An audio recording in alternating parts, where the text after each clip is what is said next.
In Vegas lights, the thrilling nights, UFC fights, setting the nights. Pop Sports Radio, the crowd's alive. MMA locker room where legends thrive. Just my 2 cents, the stakes are high. Joey DFS, watch the champions fly. Get ready for the thrill, the crowd's alive. UFC Vegas, to feel the vibe. Pop Sports Radio, we're ready to go. This Saturday night, it'll steal the show. Joey DFS, watch the champions fly. Get ready for the thrill, the crowd's alive. UFC Vegas, to feel the vibe. And we're back. Solo edition right now because it's UFC Vancouver. It's the early prelims. And it's time to make some motherfucking money. Shouts to everybody that's joined with us here. It's a crazy Saturday here at Pub Sports Radio. I mean, we had the college football show going off. Now we got some UFC fights, NFL tomorrow. But chat, what are you guys on tonight? A lot of my action's on the main card. So we're kind of doing the prelim shit on the fly as I'm trying to get my stream up and all that. Make sure, if you guys haven't already, make sure you guys join the UFC contest. The UFC contest is on the website over here at Pub Sports Radio. Let me go to the chat. Londo said, I bet $5 on a draw plus 660 on every fight. That's wild. I would not do just for fun. I would not do that at all. Shouts to T Moss in the building. Shouts to Gino Hero. Shouts to Old E in the top 5 here for NFL Pub Hub. I saw that. And We Justice TV.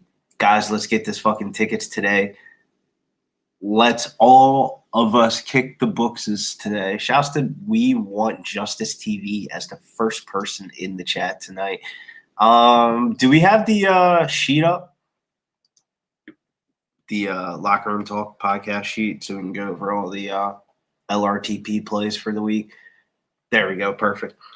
Cheeto Vera was my pick of the week here. That fight doesn't happen until a lot deeper into the main card.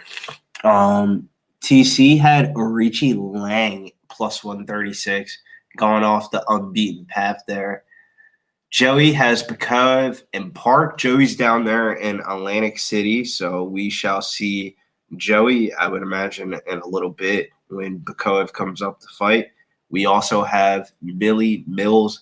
He went with the main event. Reinier de Ritter over Brandon Allen.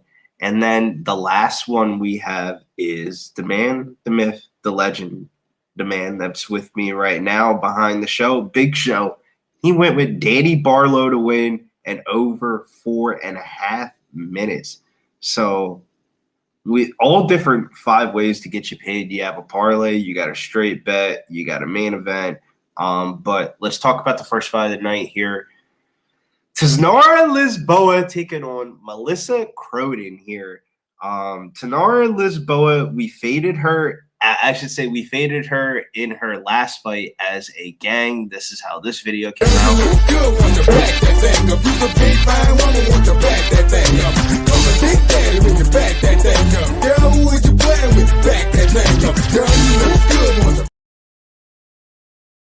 If you cash that for us against Lisboa, how do I go against the Canadian here in their UFC debut? How do you feel about it, Big Show? I know TC's got a Lisboa by knockout bet. I just want to see it for her, man. Like obviously it's a 50-50 fight, but first fight on the prelims, UFC Canada, line opened up 235 all short, got bet down all the way to plus 100. Like when we did the show, and now it's at minus 132. Are you drinking the juice of the public, or are you saying Lisboa's got something here? Because I'm taking Cronin to win and fight to start round 2 at plus 110.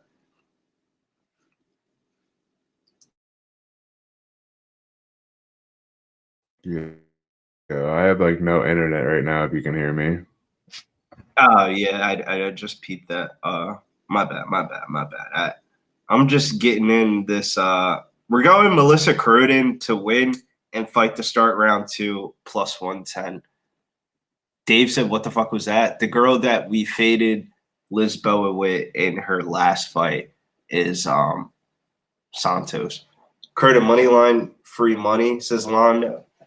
Doesn't one of them have a bad knee, says T-Moss. Lisboa did come off a 18-month layoff in her last fight against Santos, and she ended up getting submitted in that fight. But I think this fight goes way different, though, of like Melissa Cronin was beating up on some girls in LFA, but when she did fight of a USC level, Jacqueline Cavalcanti, she ended up getting beat the fuck up by a Cavalcanti. So, like, she isn't of that level. We see Cavalcanti in the UFC right now. She's got a pretty good record.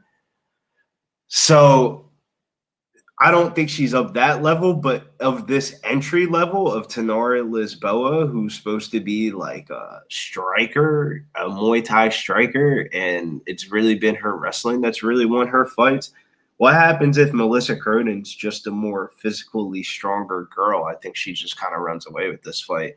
I think she's pretty good in the clinch. She's pretty good in top position. Lisboa is not that good off of her back. But I'd say UFC debut. UFC debuts are always hard to gauge, especially a female chick fight in Canada. Could definitely go south. Like, I'm not going to call you a fucking idiot for betting Tanara's Lisboa. Shouts to Ari, says, "What's good, Billy?" I think Cronin's the side here, though. Like, I'm not sure Cronin's physically stronger than anyone, but I hope she wins. I mean, when I mean by like physically stronger, I don't mean like macho on macho, like two dudes fighting. I mean, like, I think the way that she fights in the clinch and stuff like that could definitely give Tanara Lisboa some problems. But we got another special guest, and he is on the Tanara Lisboa side here. So let's see what Just My 2 Cents got to say about this fight.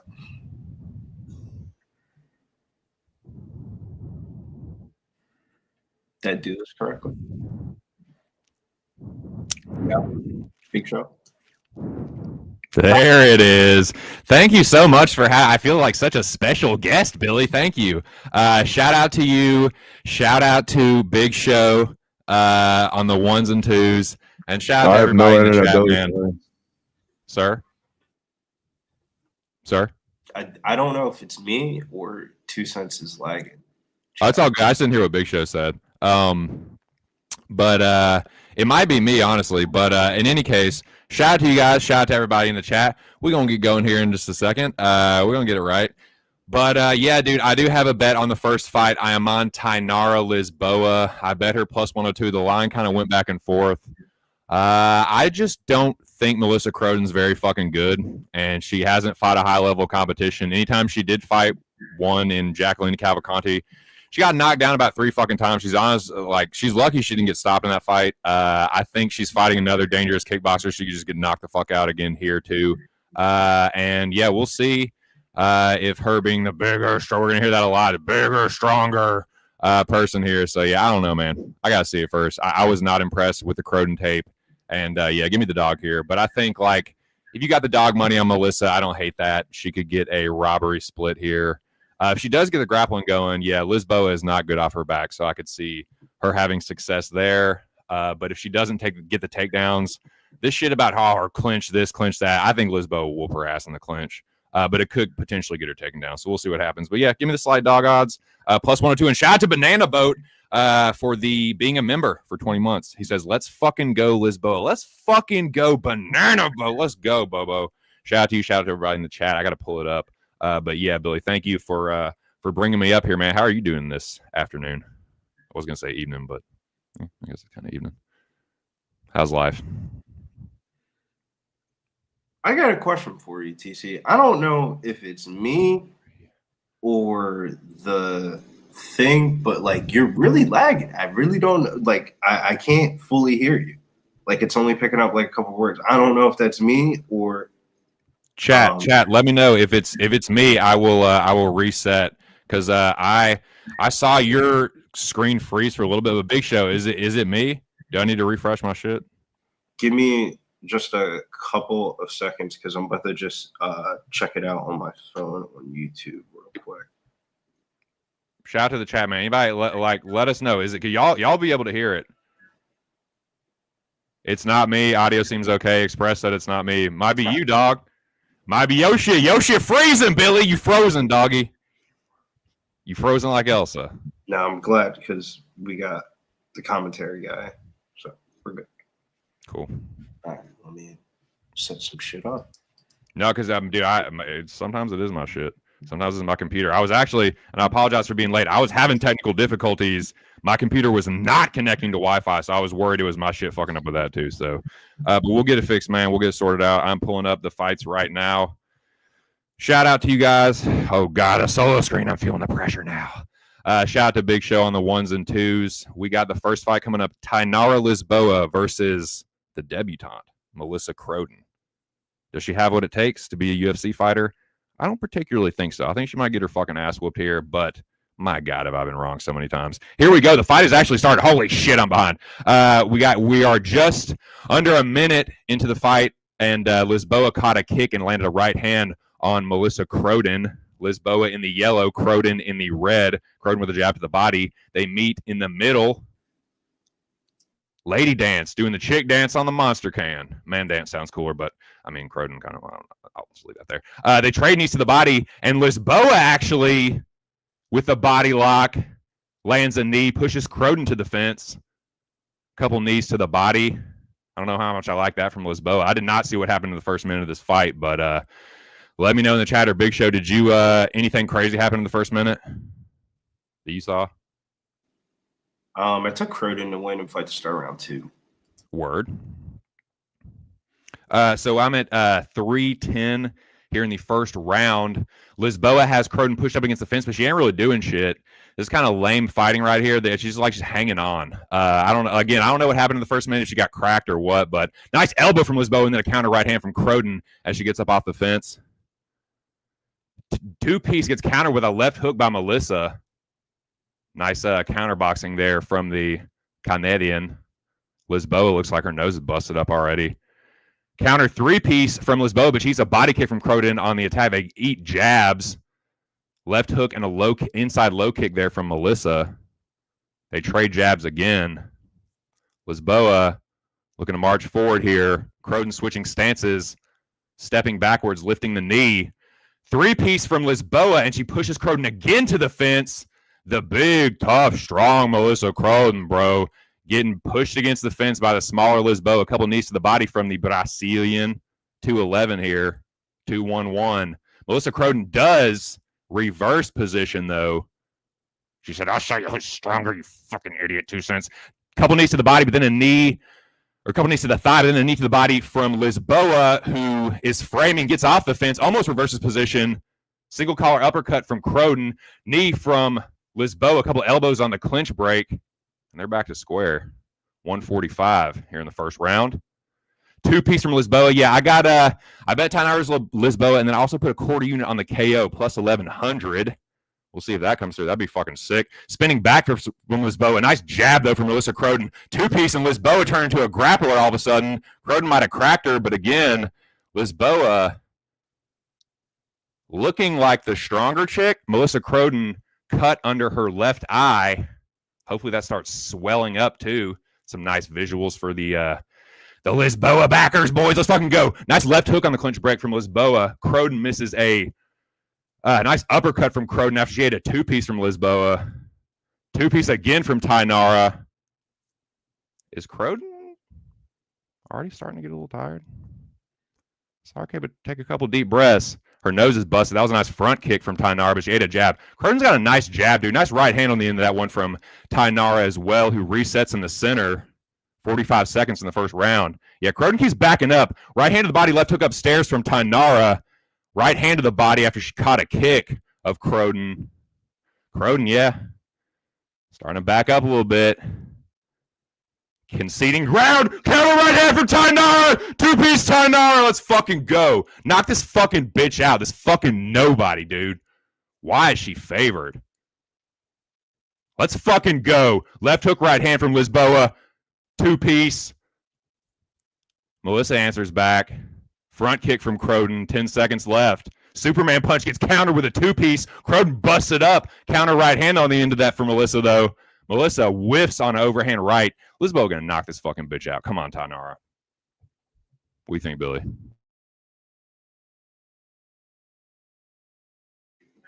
I thought it was a good round. I mean, I thought it had some pretty exciting moments. I thought Cronin was winning the beginning portions of it, and then Lisboa won like the last minute and 15 seconds.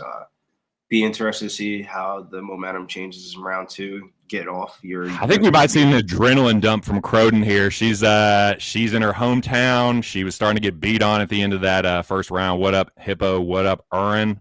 What you doing? Shout out to Earn the dad, Earn the dog. Bloodied up face for Melissa Cronin after round 1. Mm-hmm. And also, she's been successful pushing Cronin to the fence, who's supposed to be the bigger, stronger, physical. All I heard this week from Cronin backers was she's so strong and fit. Against who? Well, we'll see, though. I mean, I think that's a pretty likely that Lisboa stole the round at the end of the final minute. I mean, she caused them more damage. I mean, her face. For sure.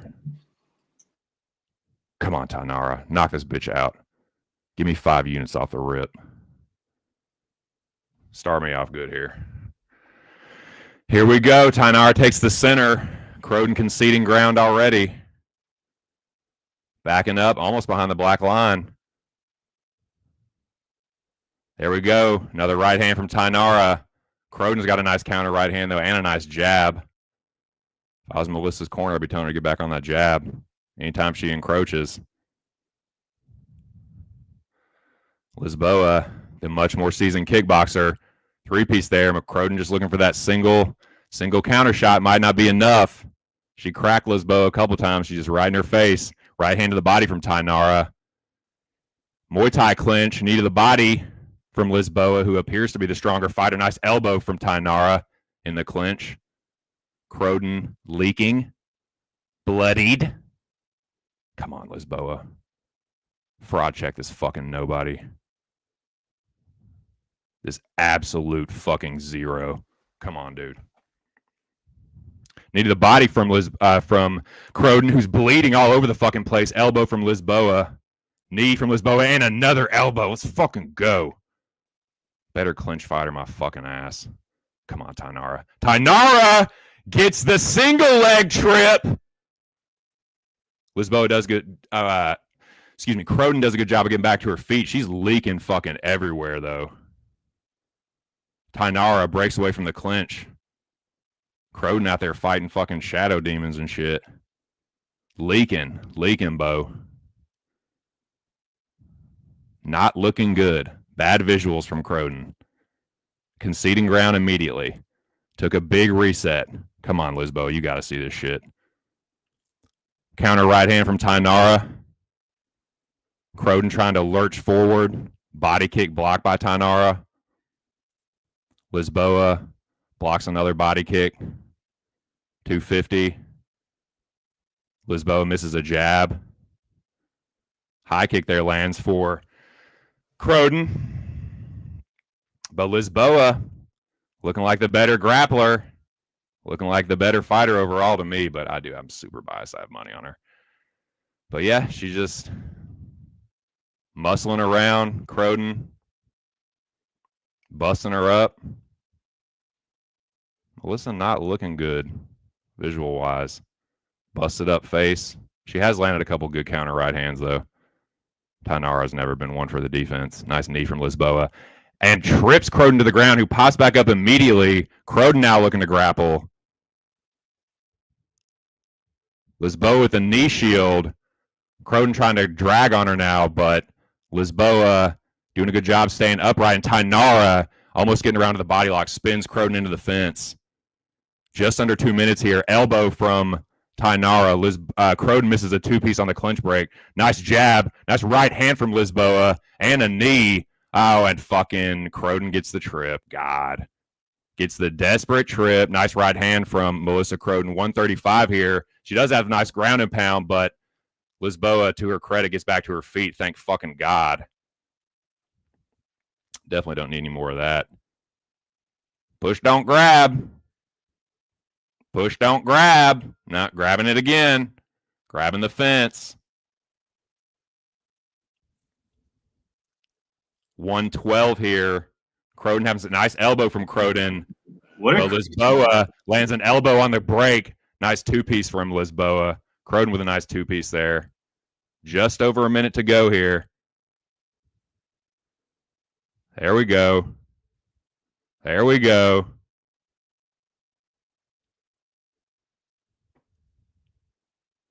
Cronin with the significant strike edge here in this round. Nice two-piece again from Cronin. Oh, she hurt Lisboa. Left hook. Cronin's pointed on. Tainara goes down. Melissa Cronin might get the stop here. Holy shit. Melissa Cronin with some huge ground and pound here. Trying to pour it on Tainara Lisboa, who got hurt at the end of the round. Tainara trying to hold on for dear life. Big moments for Melissa Cronin here late, boys. Tainara Lisboa trying to lock up an armbar, though. 12 seconds left. This is crazy, Billy. What up, JT? This is wild, dude. This might come down to cardio. Knees to the shoulder from Cronin, and Lisboa is going to survive. Holy shit. This could be a 2-0 Cronin, Billy. I'm not going to lie.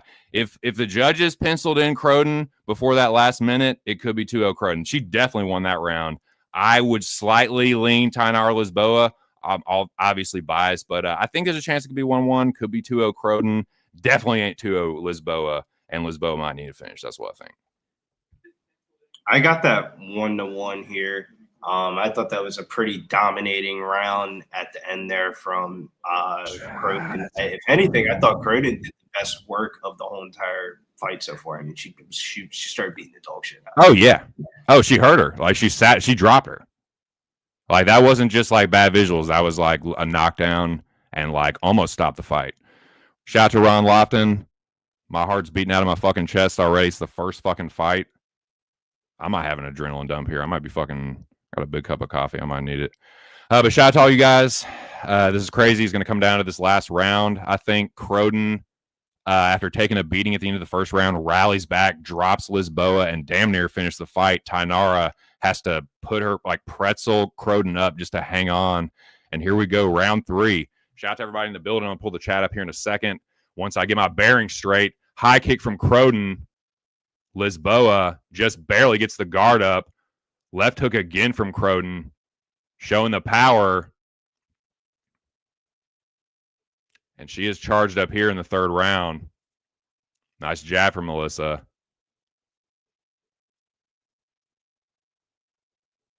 Hard outside low kick from Cronin. And Lisboa, gosh, she might have got rocked again. God, she's not doing... Oh, left hook and a right hand from Tainara, though. And a left hook on the end of it. Come on, Lisboa. Come on, let's fucking go. Hey, shout out to JT, man. Shout out to the UFC fam. Appreciate everything y'all do. I wish nothing but success in life and in gambling. Likewise, brother. Appreciate that donation, and I sincerely wish the same for you, my dude. Best of luck tonight with everything you got. Lisboa looking for the takedown on Cronin, and she gets it. She gets the double leg on Melissa Cronin, who is trying to drop some elbows, but Tainara Lisboa looking to put the hook in, lands a nice couple left hooks on Cronin, who, to her credit, gets back to her feet. 350 here in the third round. Tainara Lisboa with a 10-finger grip. Cronin pummels underneath, breaks the grip, reverses position. Lisboa now pushed up against the fence. Tainara looking for the judo toss, but Cronin says, I got the overhook. Or she might have the underhook, I can't remember. But Melissa Cronin looking to secure a guillotine here. Got the headlock on Lisboa. Snap down city, boys. She turns Tainara over and literally sets her down. The baby. Cronin backers, you might be getting your wish here because Cronin has got Lisboa in a really bad spot, and she's got a lot of time to apply some ground and pound. So y'all got to be feeling really good here. Lisboa, again, looking for a leg or perhaps an arm.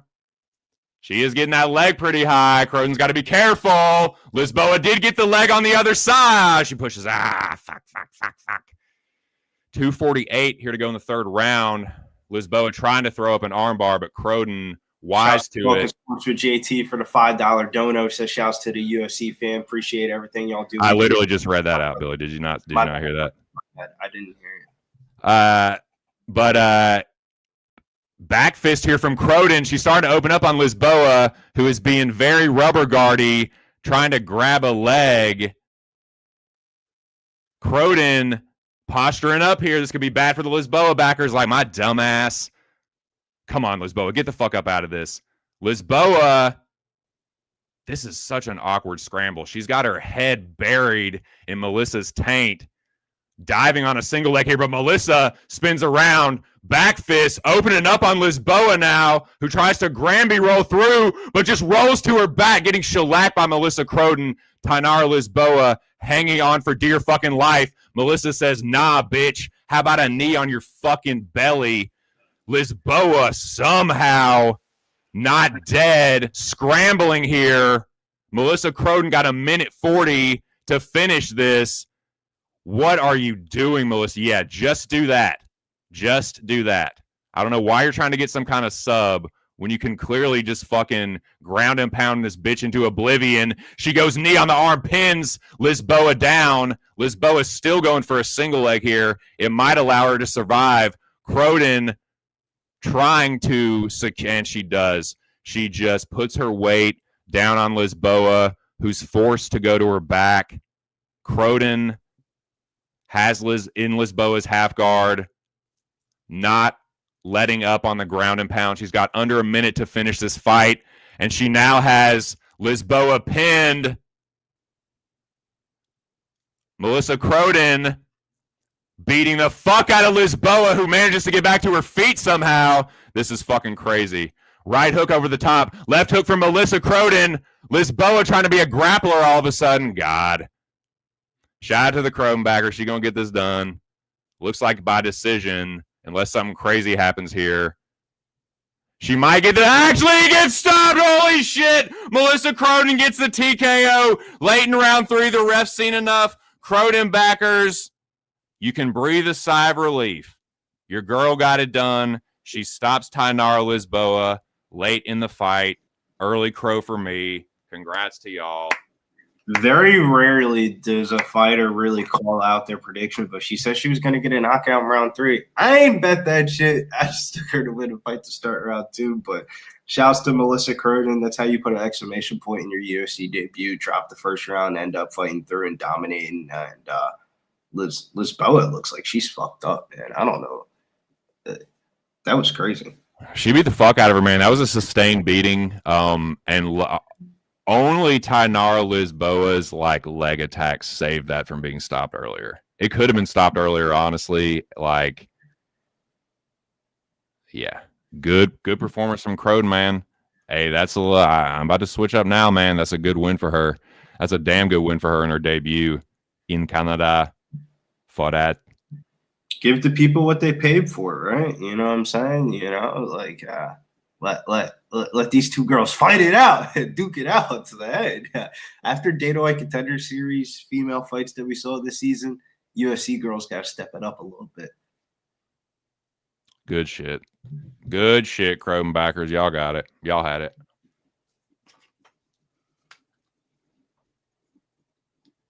Well, 2 cents. Yes, sir. I added a play, and I wanted to get your opinion on the play. You tell me right here. Cody Gibson, 1+ takedowns. Mike Malott, 1+ takedown. Reinier de Ridder, 1+ takedown, plus 209. So basically all 3 of them to land 1 takedown. How do you feel about the odds of that happening? This. I very much like that bet. Thank you, Marie Perez. I appreciate that. Send me by. No, I try. Do not always succeed. But what do I think about that? Over 2-1 for those to get. Wait, it's each of them to get 1 takedown or more than 1 takedown. Just one for one takedown for Cody Gibson, Malott, Reinier to Reinier. I know you're on the hot side. I love that fucking bet. The only Banjo. Shout out to my dude Rogue Strummer. Where in the hell you been? Shout out to Rogue Strummer. Shout out to my dude Moy's Audio. I told you the only one I'm concerned about is Malott, but that seems okay. What's up, Big Moy's? Yeah. Shout out to old Banjo there, Rogue Strummer. Yes, you can. Shout out to you. Hey, shout out to you, my dude. And thank you for the $2 donation. Long time no see. Real good to see you, my dude. Shout out to old Banjo. If you know, you know. And man, this is just a start. We just getting started, boys and girls. Shout out to Marie Perez and any other ladies joining us this evening. I need to pull up the chat to give a proper shout out. But man, I'm excited for this card. I have a bunch of action all over the son of a bitch. And I got some action on this next card too. But Billy, I love that fucking bet, dude. The only thing that could fuck that up is if like it's an early knockout in the Malott Kevin Holland fight. Whichever side it ends up being. Like I think one of them can maybe clip the other one early. But like I think if Malott gets clipped, that's a fucking easy leg to clear. Like he's gonna take Holland down. Banana boat like Jordan Santos. The next fight is Booyev and Belguyev, right? What up, Nate? Belguyev, man. Belguyev lost me some bread on the Dana White Contender Series a couple years ago when he fought Marco Tulio. And those scenes will never leave my head of him not being able to defend takedowns and stuff like that. But I will say, if Mr. Booyev thinks this is going to come out here like the rest of his other UFC fights and just, go across the cage and swing bombs and shit like that, he's going to get fucked up by fighting a dude, Belguyev. But I feel like once he saw him at the ceremonial weigh-ins, the idea is very clear. Go get a takedown. If you don't get a takedown, you're going to get fucked up in this one. I like Booyev. I didn't put him in any parlays, but I did Booyev to win and fight to start round 2 at -120. Booyev by decision at +270. And then I took a little sprinkle bet on Booyev by points or Belguyev by knockout at +125 just to hedge. I like it, dude. A shout to my dude JT. He said I need to get up on this UFC cap, and dude, you came to the right place, man. And check out the JT and everybody else. Check out the Locker Room Talk podcast on Tuesday. That is a great place to go because you're getting so many different perspectives and opinions. So I feel like you're getting good information no matter what side of the fight you're on. So I would highly recommend anybody that enjoys UFC and enjoys UFC betting, check out the podcast on Tuesday. You can find Billy, Big Show, Joey, Mills, and even yours truly. Great episode for this here event, UFC Vancouver. So check it out, man. We'll be back next week for the next. I can't remember what the next event is, but we'll be back for that thing too. But shout out to all you guys, man. And yeah, I have Booyev in a parlay. I do like him here, but in that 3-leg parlay, this is definitely the leg I'm fucking worried about the most, man. Belguyev, you can say whatever you want, man. He's a good kickboxer. He's probably the better kickboxer here. And Booyev has kind of fallen in love with his hands, which I don't love, but I think him being well-rounded and being good enough on the feet and powerful enough to keep Usuri honest is going to serve him well in this fight. I do feel like even if he gets clipped, he will get the takedowns. And I feel like the desperation takedowns might even work a little better. I don't know, man. But yeah, I like Booyev here. I won't be surprised if this is a leg that blows up the parlay, though, because Usuri is a good kickboxer. He may or may not be fighting for his job here. So, we'll see. But best of luck, everybody. I am going to pull up the chat, actually, because I've been saying I'm going to do that shit, and then I just fucking haven't. But yeah, man, I got a bunch of action on this card, Billy. I made a couple football bets today too, and I don't know, man. I feel a little overexposed, but what are you gonna do? Oh, I do. SMU bet going good so far. I did bet SMU +176. 1-2, 1-2. Can y'all hear me now? Yes, sir. Yes, sir. Come through. 1-2. I can hear you. Can you hear me? Oh, I can hear you. Can you hear me? Yeah, we're fucking delayed. No. God bless it, Big delayed. Show. Yep. Well, we'll figure it out. It's all good. We'll get it worked out here. But yeah, man, I lost the LSU bet. SMU bet is looking okay so far, but it's still pretty early in that game. But yeah, we'll see. But that's the only other action I have other than UFC shit. But yeah, Booyev is the first leg of a 3-legger. So we'll see, man. It's like it's my chalky parlay. I just think he's a better fighter. Like, hopefully he doesn't fight like a fucking dumbass here and get chin checked early in the fight. Other than that, I don't think Belguyev is a very good MMA fighter. Like, he doesn't have the worst takedown defense, but it's still not incredible. And like, he fucking sucks off his back. Like, I don't give a shit how much he's been training with Glover and Alex. Like, I think that does help his takedown defense. I think that is shown some like visible improvement so far, but like, I don't think it's going to be enough here, man. Especially if like Booyev is desperately going for it, or if he's going for it early. I don't know, man. What up, Lucky Power says, what up? Smash the like, share the video. It only takes a few seconds. Yeah, man. Can I read off some of basically everyone's parlays and stuff like real quick? Because you have Azamat, Stephanie, Luciano, and Drew Dober at +104. Joey tweeted out a bunch of parlays himself. He's on Booyev and Hunsung Park at -104. And he took a 3-leg parlay of Booyev, Park, and DeRitter at +184. And he played Booyev inside the distance at -110. All different ways people are trying to get paid here on the Booyev side. I took him to win a fight to start round 2, so maybe I'm a little bit of a square because I did that with Wes Schultz on Tuesday, and he fucking obliterated the dude in like 30 seconds. So it could be that again, like it could be Belguyev fucking that up, but other than that, man, I don't think Booyev's getting him out of there in one round. Like I actually have a Booyev second round submission because I think he's just way better on ground. If he gets on top of Belguyev, I think he's in trouble. But I think they're gonna kind of might fucking have a cracker on the feet here. We'll see. 6-6. Use your Belguyev. I'll be looking at him eye to eye. Amsterdam, Netherlands. I'll be back, boys. We'll be here. Chat to you, Bo.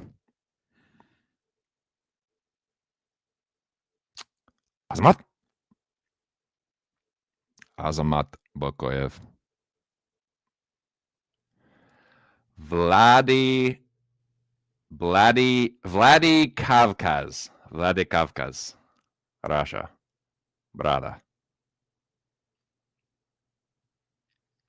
Not a lot of cauliflower ear for the Russian grappler. Now turned striker. Sal Khram is your referee. This brunette slut is your ring card girl. And this is the fight. Shout out to everybody watching. Smash the like.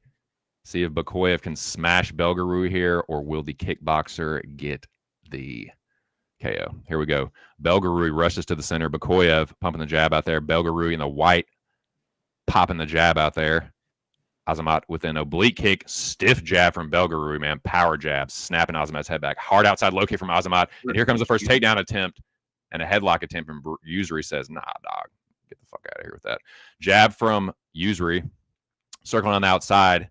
Usry goes right hand to the body and an outside low kick. Booyev steadily putting on the pressure. Right hand over the top from Azamat. Lands clean as Belguyev circles out. 426 for anybody listening along here. Azamat pumping the jab. Belguyev out of range. Counter right hand for Azamat. Might have just grazed the kickboxer there. Left hook for Azamat. They might have traded left hooks, actually. Nice jab from Usry. Hard outside low kick from the kickboxer. Usry circling on the outside, looking to counter Azamat as he charges in. Azamat pumping the jab out there. Another hard jab, then a two-piece counter from Azamat. Knee from Belguyev, but Azamat turns it into a takedown attempt here, looking to get the high crotch single. It is not working. Pushes Belguyev to the fence, who lands a single collar uppercut, but Azamat gets that single leg trip. Belguyev up to a knee. Azamat around to the back with a body lock. Standing body lock for Azamat. Gable grip. Now a 10-finger grip. Azamat getting his grip broken by Belguyev, or attempting to break it. Azamat looking for another high crotch single here, it appears. Brother, take him down, brother. Take him down. Brother, taking this fucking guy down, please. Ferda. Single leg rip from Azamat, and Belgueroui does go down, but for how long? Landing a couple elbows. Azamat will not let go of this leg, and he does get around and pin Belgueroui's legs down, who has opened Azamat up. Got a cut now, but Belgueroui has managed to almost secure the takedown. Belgueroui does get up to a knee, though. He tries to post, but Azamat, well, he does post, but Azamat does rip the legs down, and Belgueroui is about to get his legs laced, and they do get laced, trying to post on his right arm, but Azamat, so far, doing a good job. And I feel like a continued attack like this will be good. But he is fucking bleeding everywhere. This is wild, dude. Belgueroui opened up with a big fucking cut here. But Azamat putting the pressure on. Belgueroui, left hook right hand from Azamat. The old 3-2. Like that combo, don't we, boys? Azamat misses a big left hook, counter right hand from Belgueroui. Gets popped in the face a couple times with a Belgueroui jab. Nice jab again from the kickboxer. On the back foot, Azamat putting on the pressure, misses a big whiff of a right hand over the top. Step-in knee from Belgueroui, but Azamat dives on a takedown. Nice sprawl from Usry, but Azamat does push him to the fence. 135 here in the first round. Belgueroui with the whizza. He says, "You're not taking me down when I use the fucking whizza, Johnny." 125 here in the first round. Azamat is not giving up on these takedown attempts, though. He is steadily. I would hedge. If you got parlays, hedge him. Billy says hedge. I don't hedge much myself, but, you know, I don't think it's the worst idea in the world, honestly. But we'll see. Honestly, Belgueroui, Azamat can do this shit for 3 rounds, and if Belgueroui gets tired and the takedowns start coming easier, we'll see. I don't know. But he is getting cracked. Nice jab again from Usry. Azamat pretty tough, though. Staying right in his face. He is just missing some of these overhands. Hard right hand over the top from Azamat. Nice jab from Usry. Right hand again over the top. That's the thing, man. Oh, he just missed that right hand. He might knock Usry out, honestly. Usry is just not... Oh, there's a hard right hand left hook from Usry, though. Azamat staying right in the pocket, though, right in his face. Usry just misses a shovel hook. He does not miss that jab, though. Nice right hand from Azamat. Just misses a right over the top. Usry with a steady diet of broomstick jabs. Right hand over the top again from Azamat. Usry circles out. Azamat dives on a single leg. I think that last left hook might have hurt him, but the round ends.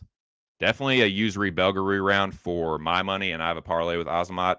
But I like the pressure that he's putting on Usry. I think he could potentially gas him out and maybe finish him against the fence, but he might get knocked out trying to do it. So we'll see. Billy says hedge. What do you feel any different now? Cut so bad. I think it was an elbow, but because he took him down and Belgueroui was like dropping these fucking elbows to the side of his head, you know. So maybe one of those did it. I don't know. I would say from a visual perspective, this ain't it. Azamat gets tired. He is fucked. He is fucked in all capital letters. Like, he is in big fucking trouble, dude. This ain't it, bro. He look like he about to lose, man. He be lucky. He's fucked. My parlay's fucked. I'm gonna jump out the fucking window. Billy ain't even 2 fights in. Oh, man. I mean, what do you think about the live line? -340 for Belgueroui, +240 coming back on Azamat the Cub. I'm not taking shit on Azamat as of right now live. That's tempting. That's a juicy little cheeseburger of a trap there. I feel like that's tempting me to fall right in its trap, dude. We'll see. Here we go. Round 2. Belgueroui taking the center. Quick. Azamat meets him there. Belgueroui with a nice jab. Inside low kick. Azamat. Slip the jab. Bow. There you go.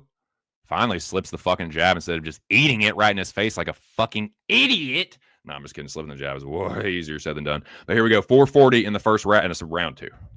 Dumbass, it's not the first round. 433. Aiemann putting the pressure on. Right hand to the body from Booyev. Answered back with a jab to the body from Belguyev, who did a lot of good work in the first round. Had Aiemann hurt. Aiemann putting the pressure on. Nice jab. As usually goes to the body. Outside low kick from the kickboxer. Hard outside low kick. Again. But Aiemann putting that pressure on. This is what I like. This is what I like to see. I like this pacing a lot more. Get this rangy dude out of range. I don't like that. Stuff takedown attempt from Usuri. Nice jab from Aiemann. They trade jabs. Nice jab from Aiemann as Belguyev throws the naked leg kick. Belguyev got a really good jab, man. When he fights long, he's really fucking good. Nice right hand from Aiemann. Again, right hand, left hook. Belguyev legs kind of buckled a little bit. Left hook, right hand again from Aiemann. Come on, Booyev. Knock this motherfucker out. Belguyev just got the guard up for that. Left hook from Aiemann. Shovel hook from Belguyev. Backs Aiemann off. Belguyev thinks he might have him hurt. Left hook over the top again from Booyev. They trade jabs. Belguyev with a nice jab and a front kick. There you go. Aiemann slip that fucking jab. Slip it to the inside counter. Right hand over the top. Nice jab from Usuri. Circle on the outside. 3 minutes to go here in the second round. Aiemann with the right hand over the top. Usuri rolled with it pretty well, though. But he's starting to look a little bit tired from all that running around. Come on, Aiemann. Little bit tired from all that takedown defensing. Right hand over the top. Buckles Usuri. Come on, Aiemann. Come on, Aiemann. Brother, finishing this fucking kickboxing guy. Brother, breaking clinch. Knocking this fucking guy out. Please, brother. No grappling this guy. You fucking knocking this fucking guy out cold, brother. Yes. Right hand from Usuri. Gets Aiemann off him temporarily, who takes a big reset. Aiemann misses a left hook. Looks like he might be getting tired too. Trying to keep it down the center. Two-piece from Aiemann just misses. Yeah, I wish you would try and clinch up with him. Please try and clinch up with Aiemann. Just under 2 minutes. Yeah, Belguyev getting tired from all his running. Nice jab. He just can't quite keep Aiemann off him anymore. Left hook from Booyev. Booyev looks for the single leg. Come on. Oh, God. Oh, God. Good. Don't. Oh, Jesus Christ. What up, boys? Jesus fucking. What up, Mills? Chilling, man. How are you, my friend? I'm down a little bit of money. Lost with Lisboa. You and me both, brother. You and me both. I'm about to lose some more if Aiemann Booyev didn't get his head out of his fucking ass here. Usuri Belguyev stuffing the takedowns. And now starting to float around to the back. Like, Aiemann hurting him and Usuri out grappling Aiemann. It's like Manon, Fiorot, and Valentino. Like, the opposite shit of what you think would happen is happening. Well, he's just too grapple heavy. And, even when he had him hurt. I know. It's like, what the fuck? It's like, and this is the thing. He's not doing nothing with this grappling. It's I know. Like, he's just so goddamn sorry. You could have knocked him out right there, dude. Right. Fuck. Right. And then he went and clinched and did that. So it's like this dude is too tall to where you're not going to have any advantage taking him down. Like, he can fuck around and elbow you from the back or something. Like, right. Oh, wow. Nice little. Go ahead. I hear somebody's TV. It's not a TV. It's an iPhone. Well, I hear somebody's device. Right hand over the top from Aiemann. Left hook from Belguyev. God. Yeah. This was no good. What's the score, gents?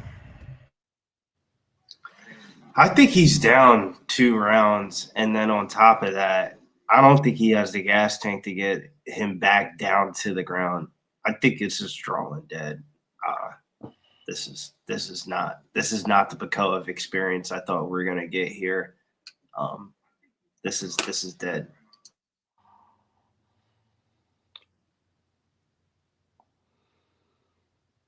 I need to smoke weed. Rogan's minus 1,000, man. I don't know if you could say Aiemann won that round. Belguyev minus 1,000.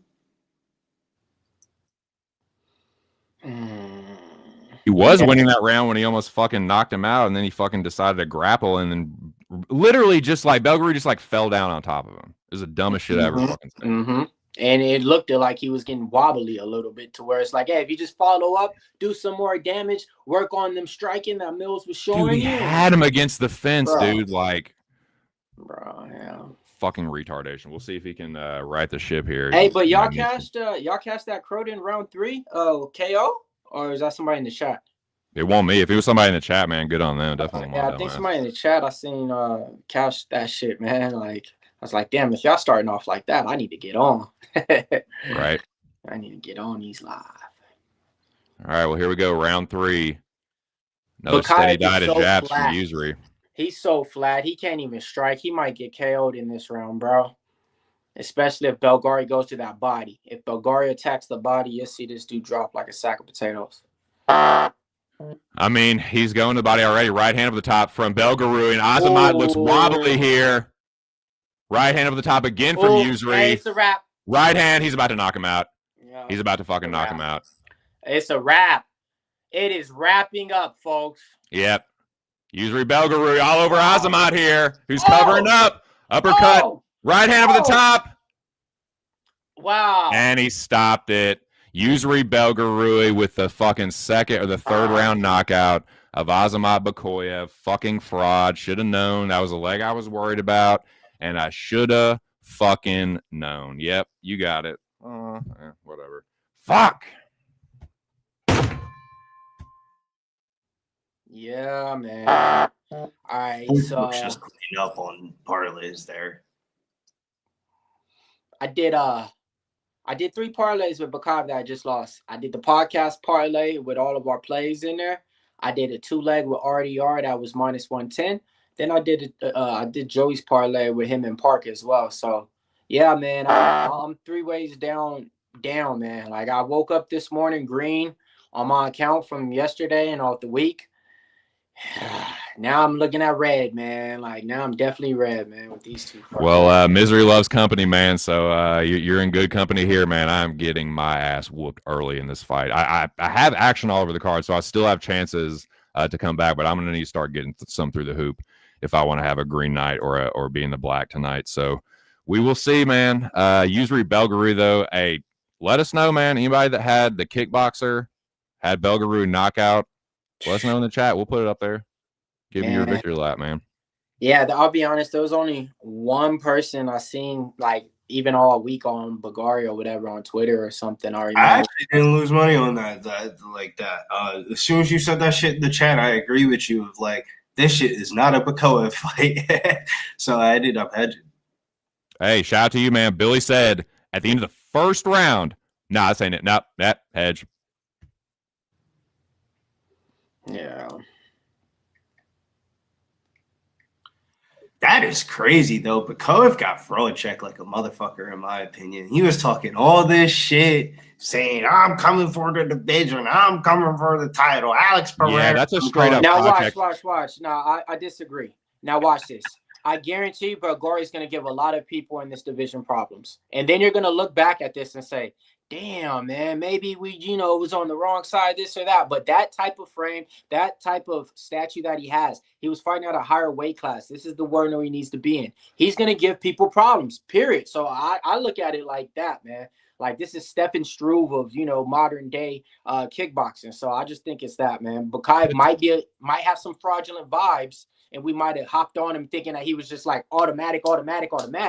But I think this is really a contrary of Booyev. 2 times on the Dana White Contender Series, he was supposed to be him. That first time out, he wasn't. Took time off, did a little fight on the regional scene, trained with Alex Pereira after he kickboxed with him. So, I mean, like, to be honest, this guy was a big-ass fucking favorite on the Contender Series. So I think like I agree with some of what you're saying, and I disagree with some of it. What I disagree with, and what I'm going to stand on, is that I still don't think Belguyev is very good. Booyev did almost knock him out. I think a better fighter than Booyev does knock Belguyev out. A dude that's not as like fucking cocksure of himself and that actually takes it seriously. Like he was fighting like such a dumbass. But I got to give Belguyev credit. Like I was wrong. I definitely lost money on that. But like. I'm gonna stand on what I said before. I still don't think he's very good, and I still don't project him very high. Like I think in this, he might get knocked out in his next fight against a better fighter, but we'll see. What do you think, Billy? Definitely Luciano, Ravina, Oliveira, and who knows what the fuck we're gonna get in this fight. I feel like the UFC kind of likes Luciano a little bit. If you remember her Dana White Contender Series fight, she ended up fighting that one girl that ended up going to a draw. Then they ended up running it back in her debut, and she ended up beating the girl's ass, defending all the takedowns.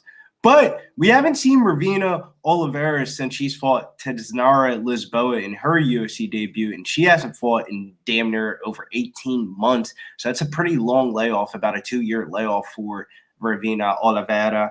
And I know that you originally had this as one of the legs of your parlay, and I kind of agree with you where if Stephanie Luciano continues to show that she's improving her takedown defense, I feel like she's going to get a lot of the better of the striking. This could look very reminiscent of Julia Palastri versus Carolina Kolodechek last week, where like you see Luciano walking this girl down.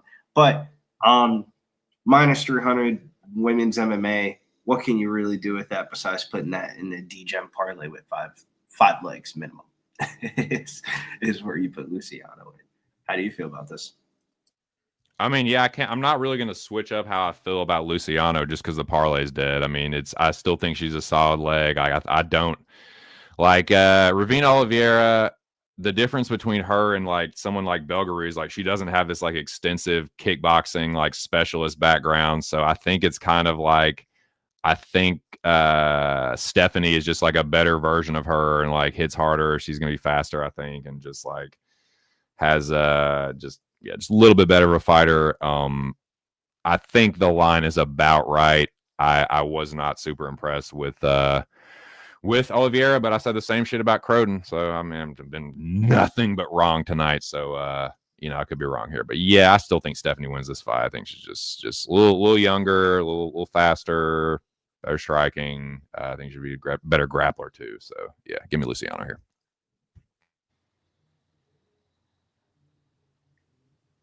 Millie Mills. Yeah, man. I think this line's way off, man. Both these girls got one fight in the UFC. Ain't no way she'll minus 300 in this fight. Oh, girl that she fighting in a new weight class, at a lower weight class. She's going to definitely be able to do her thing over here. She was able to bully people up top. She's looked like she's vibing into the music right here. She's one of the Brazilians, but she's one of those want to call urban Brazilians. So I think she's going to come out there, and have a little bit more out here to show, man. We really don't know too much about her, except that she lost to Lisboa, to be honest. So if somebody's going to sit up here and say, oh, yeah, she's washed, she's this, she's that, show me. You know what I mean? Luciano, she looked good in her last couple of fights out. We don't know too much about her except for like her past 3 fights and beyond that. As a minus 300, I don't think that line is right. I think this going down to the scorecards, and I wouldn't be surprised if the dog wins. Millie Miller said doggy dog, going with the good old Brazilian. I like Luciano, but both these girls Brazilian, bro.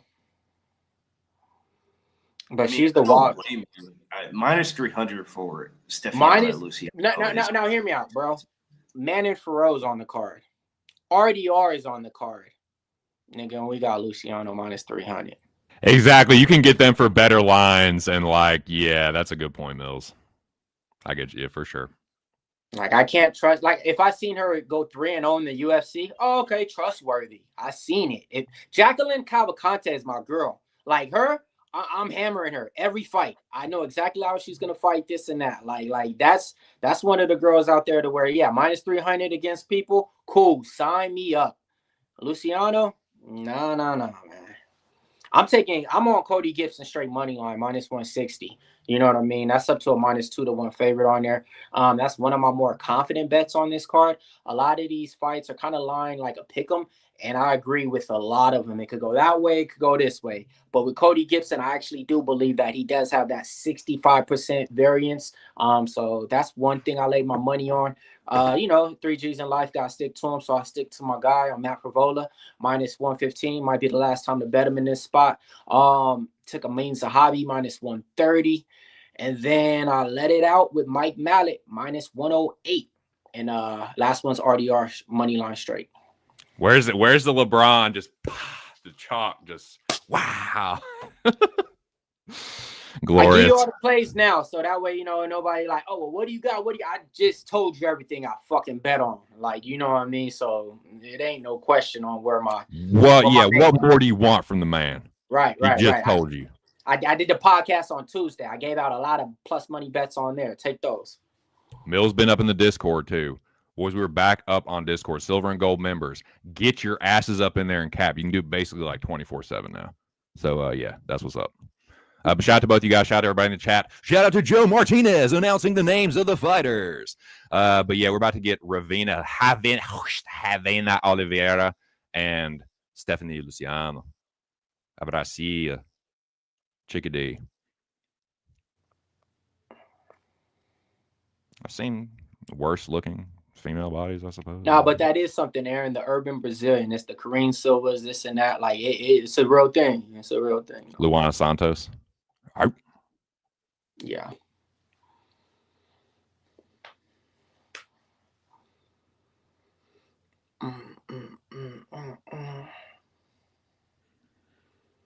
Damn. Stephanie. Sorry, go ahead. No, both fights finished, man. So I mean, look, like we got 2 fights on the prelims. Both of them finished so far. Can't ask for more.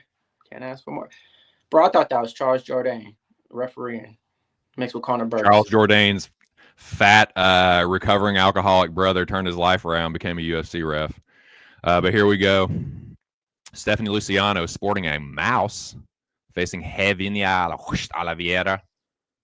Oliviera in the white, Steph in the black.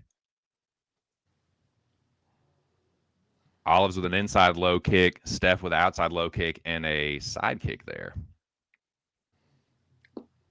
Luciano putting the pressure on. Oliveira pumps the jab about a quarter mile away. Inside low kick, Stephanie. Havina misses the low kick. High kick from Steph gets blocked. 2-piece from Oliveira just misses the mark off a naked low kick from Stephanie Luciano, who is in the black trunks. Lands an outside low kick. And a side kick as Havina looks for the counter left hook. Side kick there from Oliveira misses the mark. Steph with an inside low kick. A lot of kicking. Leg kicking and stuff. Just over. Bro, Oliveira looks like Angie Hill with Mackenzie Dern braids. Nice, dude. Yeah, she kind of does. I mean, come on.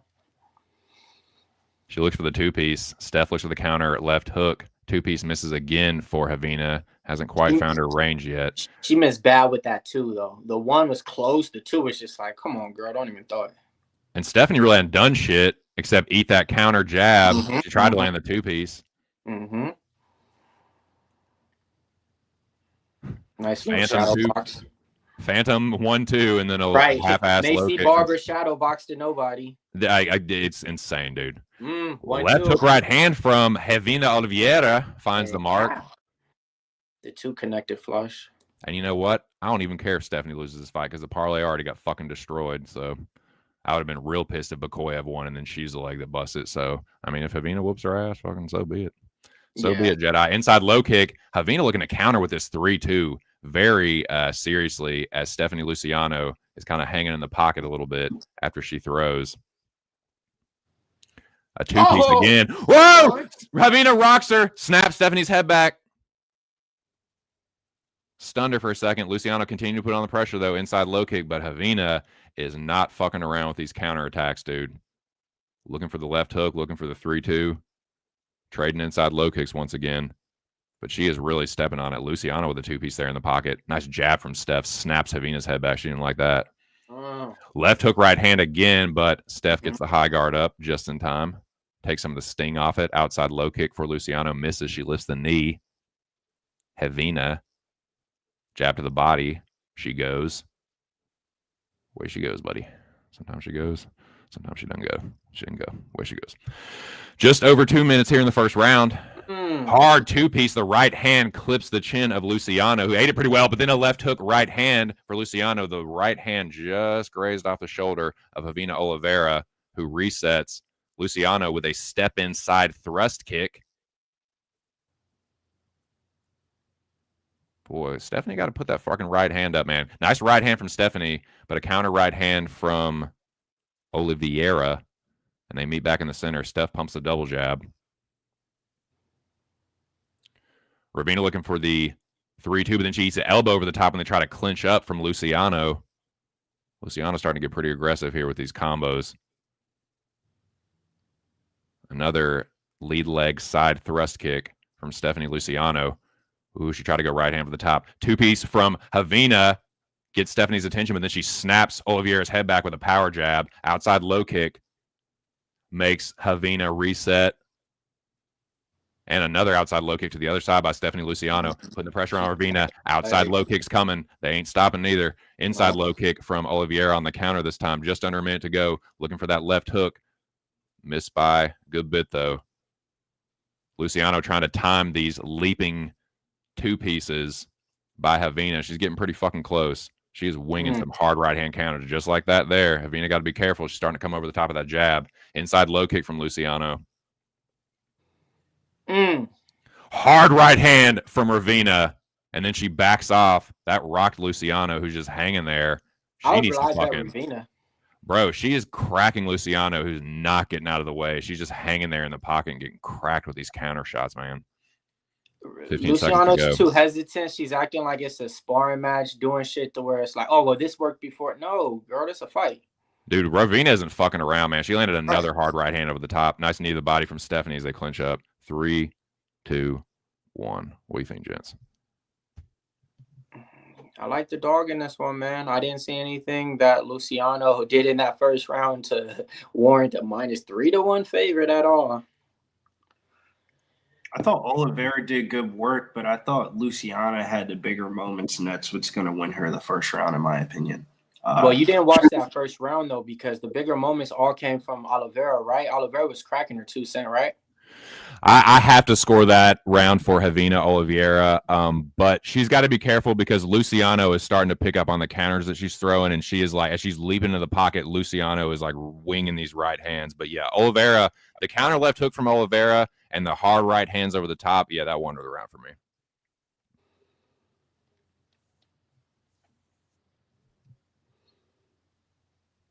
All right. Chat, who do you guys think won round one? Put a 1 in the chat if you think it was Luciano. Put a 2 in the chat if you think it was Oliveira. Because I mean that round could have really have went either way. I mean, the strikes are in favor for Luciano, 24-13, but the more powerful, impacted ones came from the other girl, though. But you know, she definitely agreed. I think that could be a round that's like split on the judges' scorecards. One of them gives it to the one kind of deal. Here we go. Shout out to the ladies and gentlemen in the chat. Javina Oliveira looking for the hard counter left hook, but then Stephanie waiting, coming over the top of the right hand. Javina not setting these up. Javina could use a jab. Javina could use a jab and then throw the left hook off of that, but we'll see if she can make the adjustments. Stephanie's starting to make the adjustments. Yep, waiting right there, and then she hurt her on that counter. Stephanie came with a nice 3-4 combo after that one, and those 3-4 combos added up and all connected too. So she drops a couple of 3-4 combo like that interactions. They're definitely all connect. It seemed like Luciano was doing a lot of downloading in that first round. We'll see if she can, but she wasn't doing a whole lot. And she cost her the round, and she got cracked with another right hand there by Oliveira. So it's like she can't just stand there and wait to land the perfect counter, because Oliveira is doing a good job for the most part of getting right out of the pocket when she lands her shit, but we'll see if that will continue. 3:48 to go. Luciano putting the pressure on Havina, who does finally pump a jab out there. Inside low kick from Havina. Pivots to the inside. Steph looks at the right hand and then almost gets a body lock, pushes Oliveira to the fence. Oliveira with the overhook on the right arm of Stephanie Luciano. Oliveira trying to land some short right hooks in the clinch there. She's got double overhooks versus Luciano's body lock. Steph with a knee to the body. And again, 3:12 here in the second round. Oliveira digs the underhook. Luciano not having it, pushes her right back to the fence. Might have grabbed the fence there and pulled herself into it, but I couldn't really tell from the camera angle. Nice elbow on the clinch break from Stephanie Luciano. Oliveira leaps in with the left hook well out of range. Front kick misses by about a quarter mile for Steph. Leaping inside low kick, left hook, right hand from Oliveira misses the mark. Thrust kick to the head misses for Steph. She misses the two-piece. A lot of missing. Inside low kick misses for Oliveira. Left hook might have able to get that distance, man. She can't catch her range at all. Both of them just shadow boxing. Just fighting shadow demons. It's ridiculous. 2:25 here in the second round. Steph misses the fucking left hook. They both miss, but then Steph finally lands the left hook when they both try and come back up with the three. Inside low kick from Steph. Superman punches, misses for Oliveira. Steph putting the pressure on. Front kick gets parried down. Nice jab from Stephanie and an inside low kick. Nice kicks from Luciano. She's starting to find the mark a little bit more. Right. I guarantee her strikes are going to be way more than 26 in the first round. First round she landed 26, and this one's going to be at least 32. She's throwing shit out there trying to get Oliveira, because Oliveira is starting to feint bite. And starting to just do one punch things to where it's like, all right, well, let me try this. Oh, that didn't work. Superman punch again, bitch. They might have clashed heads, but then there's a left hook right hand from Stephanie Luciano. Oliveira looking like she might be slowing down a little bit, conceding little ground. Luciano in her face. She's been doing a lot of backing up and circling out and shit, and Luciano just inching forward. Nice counter right hand from Havina, though. Still showing she's dangerous. Oliveira eats a left hook as Stephanie Luciano flurries. Been seeing more and more of that in the last couple minutes. But you see how she ended that combo with the lower leg kick, even though she wasn't there to be hit? That's always the key. You always want to end your combos with the leg kick. Why? Because they're not prepared for it. And it's slowing down the movement of Havina Oliveira, which she's been using quite a bit in that fight. In this fight, I mean. Hard right hand, but then a left hook counter from Havina. Stephanie Luciano starting to land the right hand. Havina landing it quite a bit herself. Luciano up quite a bit on significant strikes. Knee to the body from Steph as they try to clinch up. Stephanie with a body kick, counter right hand from Oliveira. Oliveira behind the black line. Stephanie looking to put the pressure on. 38 seconds here. Oliveira wings a right hand over the top of a Stephanie Luciano left hook, and they meet back in the center, boys. 30 seconds left. Well, this one's definitely going to scorecards. We ain't getting a finish. Nice. Oh, and then a body lock trip from Stephanie. Now, that was smooth, and that was swift to where, like, yeah, like, if we would have seen that earlier on in the fight, all right, cool. But that was slick. Luciano out of nowhere, dude. Like, this is Luciano at her peak. I mean, she's gotten a lot better. She just crucifixed her with like 5 seconds left. Yeah, that all right. So the second round of Luciano, all right, cool. But that first round, like you said, just downloading, figuring out time, distance, and everything. But second, yeah, that's minus 300 favorite. Okay. Now, just like I was saying, I guarantee she was going to have way more volume. So she ended the last round with 26. Now she's at 60 strikes landed. And the crazy thing about this, Rivera ended last round at 13 strikes landed. The bitch got 18. She landed 5 strikes in round 2. It was crazy because I was looking at her round 3 knockout prop and it was 30-1. I mean, some of these chick fight knockout props, just betting them singly is just crazy odds. And I don't know if Oliveira is going to be able to make it to the end. Yeah, what's Luciano knockout right now? I think she do. I think she will, bro. I think she will. But I agree. I mean, it's a live bet and hell yeah, it's worth a stab, especially when you're up like that. But That's a problem unless for you me, go though, to is the I'm not takedowns. up. We'll see. If Third he gets round. that takedown, I could definitely see that finish coming. But I could see swollen Angie Hill doing enough for 5 minutes. Swollen Ange. Jacked up Ange. And when she leaves the gym, and she's got a full pump. But no, shout out to y'all. Shout out to everybody in the chat, man. Round 3, 4:45. Yeah, she's starting to separate herself a little bit. Billy said the Wanda says. Billy, I'll let Billy address that. Yeah, the Nelson line flipped automatically. He's the favorite now. And definitely Matt Frevola is the underdog in that one. The most prop bets is Frevola by sub, Prepalet KO, Malott decision, Jasmine sub, and Vera KO. Those are the most 5 prop bets out there. Good shit. Oh, another counter takedown from Stephanie Luciano. Very well timed. And maybe Stephanie Luciano's sub is the way. Hey, T Moss, parlaying with RDR. T Moss, what are you doing? Bro, tell me why I thought T Moss in the very beginning, like 2 months ago, was fucking Tehran. I didn't know Luciano got taken. Oh, the T. I didn't know that was in her game. I reckon it was the T. Yeah, it had to be. But shout out to Tehran and T Moss. T Morris and T Moss. 3:25 in the third round. Stephanie Luciano, easy body lock trip. She just said, "Bitch, we going this way." Boom. Now that's what you want. This is what I want to see.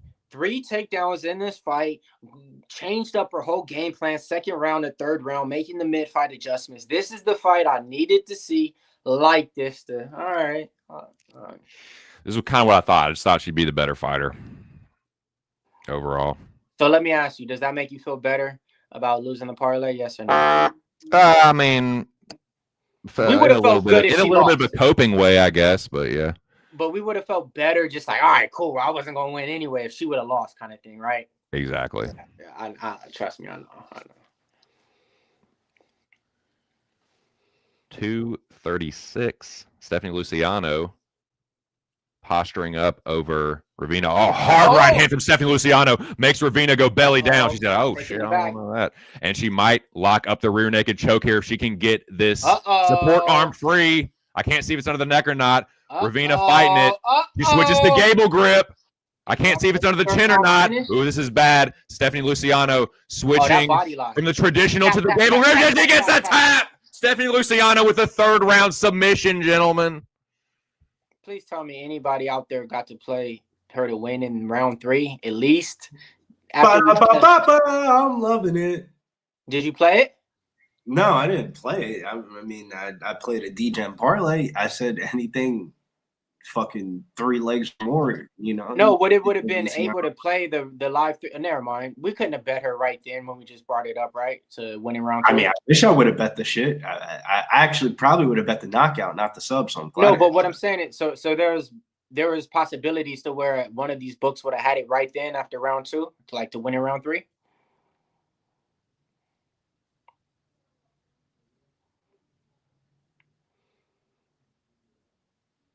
Okay. The weight cut's not doing Ravina any favors, says Aaron. Aaron will be on the main card. I don't know one book I would, no. Got it. Okay. Not if I have anything to fucking say about it. You know, I'm just playing. I have no control over that. But shout out to my dude. Shout out to Stephanie Luciano and the Stephanie Luciano backers. Damn, she looked good out there, man. She looked good out there. First round was a little bit whatever, but damn, she looked good out there. I like the fight IQ, man. I like the adjustments. She made the adjustments in the second round, and I really like that she just mixed it up out of nowhere. Just we're just having this little kick, but actually, I'm just gonna counter take down your fucking ass. Nice in knowledge. 11 says I had $20 on Luciano by sub plus 1,300 to win 260 before the fight. Cash that shit, my dude. See, that's those bets right there, man. Like, we need those bets to be in the chat and the comments and everything. So when y'all put them out there, y'all might have like 3 or 4 people in the chat say, see that number and play it too. They might not comment until it wins or something, but keep those bets coming out there like that. Cause yeah, out here in Cali, man, we don't got those sports books and everything to do crazy shit. So but you guys, man, y'all be having some crazy ass odds and opportunities. So keep getting those bets in for the fights, especially coming up on this next one, because they're bringing them out left and right now, man. Danny Barlo, left-handed guy, taking on Jordane Santos. Danny Barlo stepping up in this weight class. Looked like he was able to put on some good weight, for this division. Still didn't get, muscular too much in here. The under 2.5 is at a -136. I was thinking about going that way. I stayed off of it. I'm gonna see if that's gonna be one of those bet it or regret it. So far I didn't bet it, so I'm hoping that it don't hit, because it's gonna be hard to get over the bet that you regret. With that being said, though, I didn't feel that confident parlaying and betting Danny Barlo straight money line in this fight, just based on him moving up in this weight class. And when a fighter's nickname is left-handed God, I'm sorry, folks, I need a little bit more than that. Like, if I'm betting on you, because if that left hand ain't working, what else we got? You know what I mean? But with that being said, though, I still think he gets it done inside the distance. I would probably predict like a second round finish. How you guys seeing this fight? I will say, though, I think the dog is definitely a live one in this fight as well. I mostly see it the same way, and I do have Danny Barlo parlayed. So if it goes sideways, it won't surprise me considering the way my night's been going. But yeah, I mean, Mills, you're right. Like, he pretty much just has a left hand, but I think that's going to be all he needs here. I think he knocks this dude out. It's the way that Santos fights. Like, he's just too aggressive. It's going to give Danny chances to just like fade back and drop the baptism on him, man. So yeah, I say he baptizes this dude and gets back on track. It looks like he's filled out well at 185. So I think the left-handed God comes through. Let's fucking go. Danny Barlo, first leg of a 4-leg parlay. Lord have mercy. What do you think, Billy? I did a 2-leg parlay of Danny Barlo and Reinier de Ridder. It was +102. I think Danny Barlo, yeah, he's going up to middleweight. That is a little bit scary, but I think some of the problems that he'll have at middleweight could be 2 to 3 fights from now where we're paying chalkier price tags against higher graded level fighters. So I got to buy in here. I think the left-handed God is still a thing. I mean, he was beating Sam Patterson's ass until he got clipped, and that's just – maybe that could be the reason why he went up a weight classes to improve the durability. I mean, hand speed wise, he's going to be a lot quicker than the average middleweight here at this weight class.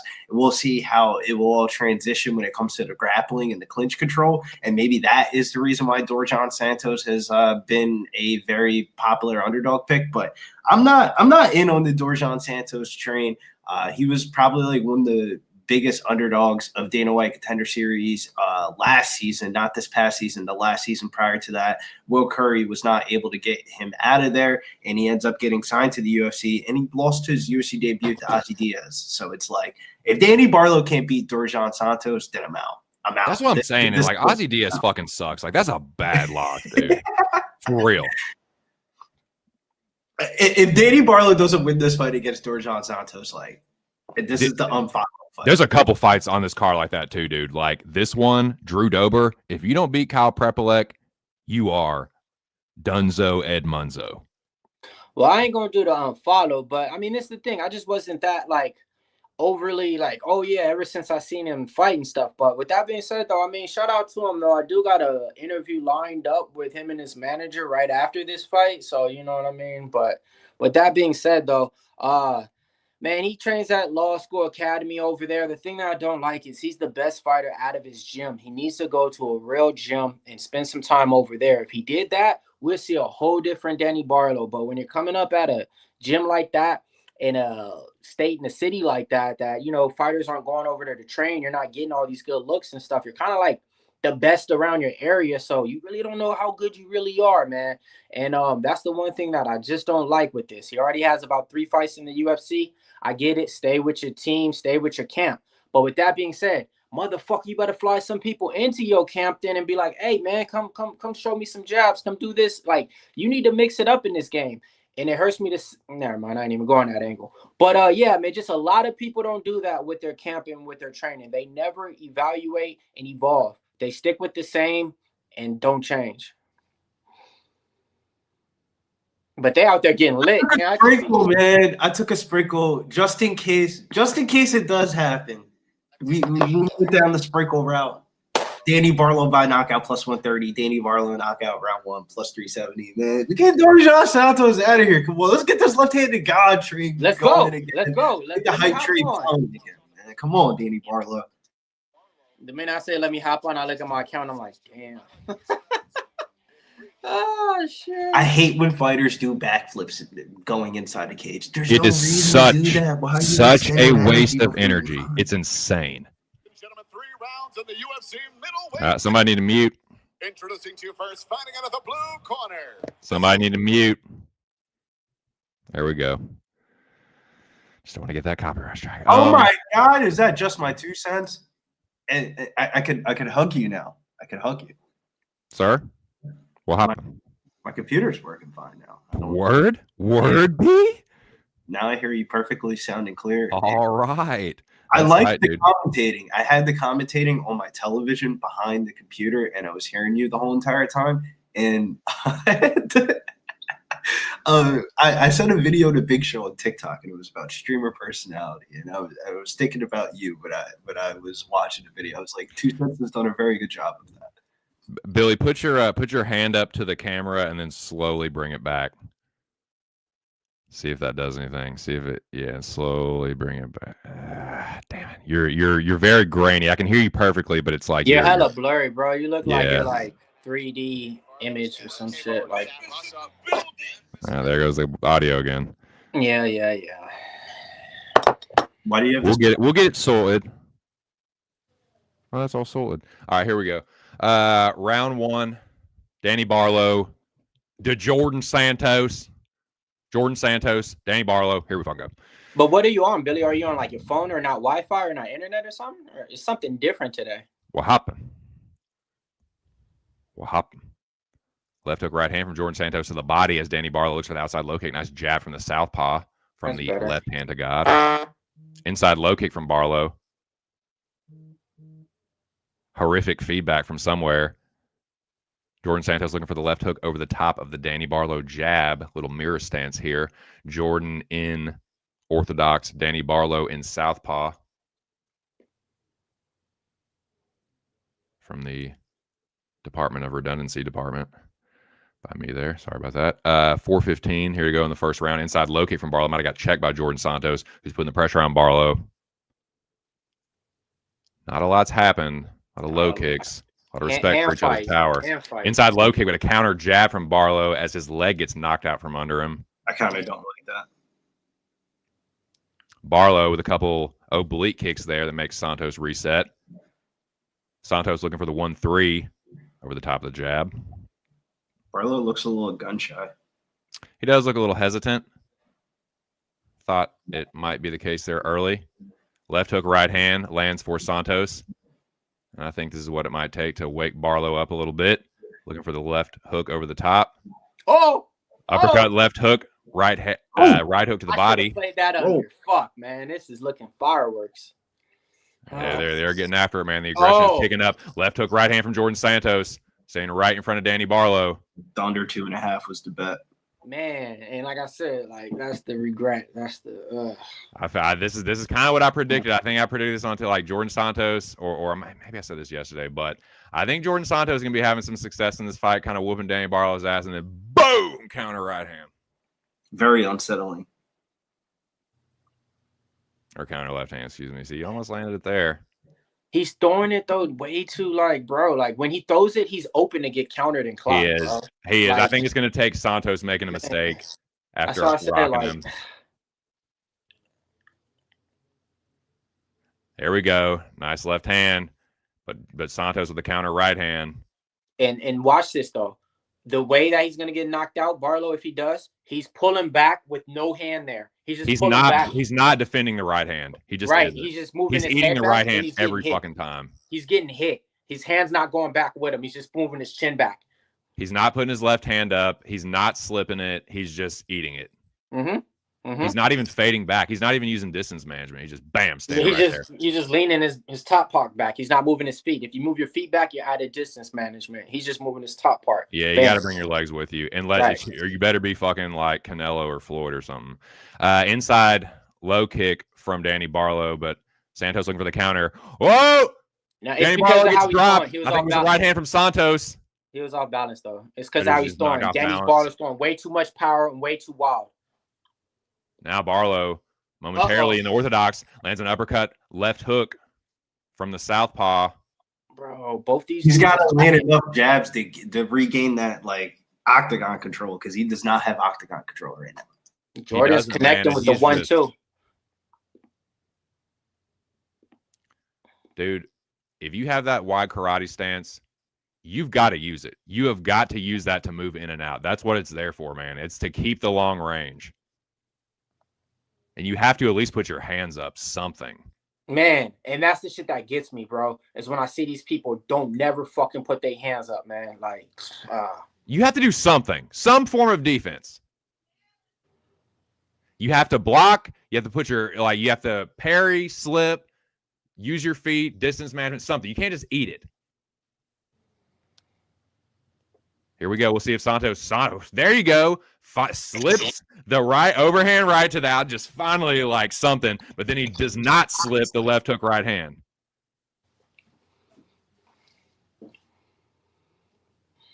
Wild. Needed the body from Danny Barlo. He says, "No, that was clean." We got the over. Right on. It looked kind of clean. We got the over 4.5. It looked very clean. It hit him right to got the over 4.5. All right, we got. Come on, Barlo. Point for Big Shadow. Do it for the Northwoodsman. Big Show, hook me and let them know about your play for this one before the fight starts. There we go. Nice counter right hand. Back Santos off. Yeah, Barlo gonna knock this motherfucker out. You know how superstitious I am, bro. No, we don't do that shit, bro. We don't do that. We don't bring it up now. You bring it up after 45 seconds hit, like, bro. So yeah, I actually forgot about this shit. So Big Show got a play on this one. This is the first one out for the boys right here. Because one of those parlays let us down, but man, we definitely trying to get this one through the window. What was the odds on it? Minus 114.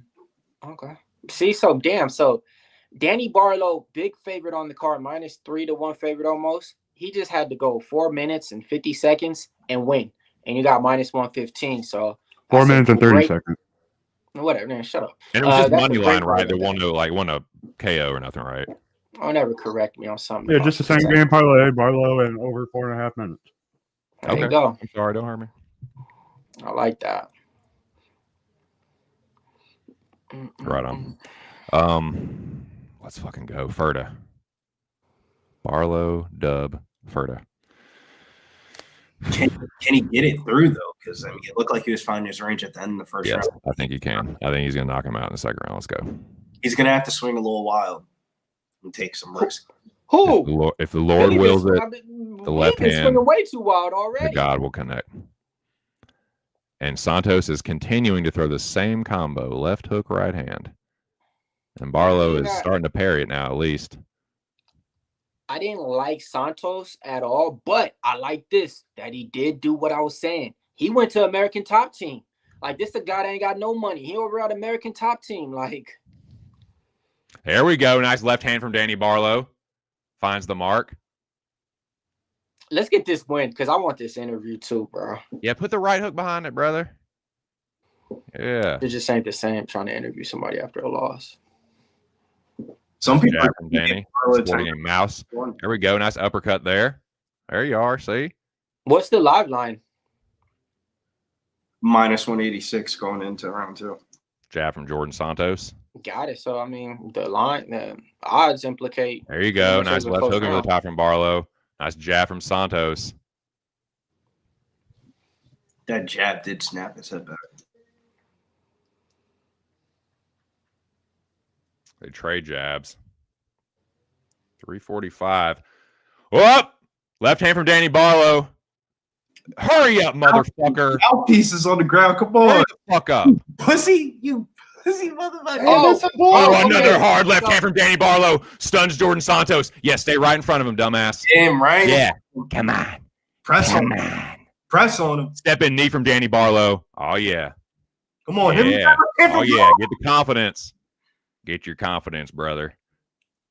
Send this motherfucker into the other realm. The other place. Yep, another nice left hand from Danny Barlo. And he leans back and parries the right hand of Jordan Santos. Danny Barlo, confidence fighter. He real confidence fighter. When confidence low, don't fight good. Confidence high, kind of like Prime. Yeah, facts though. You know what I'm saying? We got to definitely make a mental note of that. I think that's Nice right hand from Jordan Santos. The karate mindset, though, right? That's the karate mindset in general, right? Two-piece from Santos. Looking to land the one. You looking to land the one kill shot. Bro, I was fucking up. End everything instantly. Couple left hands over the top from Danny Barlo. Yeah, starting to roll. Come on. What you going to have to do, Bo? Left hand again from Danny Barlo, backing up Jordan Santos. What, dude, what the fuck is this? Come What is on. this fucking bullshit? Why? Yeah, I think This it's is fucking bullshit. when did fighters start calling their own time? I'm bro. What's up with that? saying, Billy, I'm saying, dude, what in the fuck is going on here, boys? That would be like literally if you're watching an NBA basketball game and Okay, somebody dude. throws I the fucking- Nah, yeah, you got I'm fucking- fucked I'm up. sorry. Can we get back to the Apex thing? Because this is like it happened in Rio where people were calling their own No, I'm shit. just saying Never though. mind. but he How'd I got get back? fucked like a He, no, he did. He did. He motherfucker. poked him. He poked him there. I'm got just saying though. It would be like if you're watching an NBA game and somebody said, Yes. I'm calling my own off or reach it. Like, A Okay, player here we calling go. out of bounds. Sorry He was about all that. out. He was Enough out. about all that. Give me the ball. He was out. Enough about all that. Low kick from Danny Barlo knocks Jordan Santos' legs out from under him, who's looking a little worse for wear after some of these punches from Danny Barlo.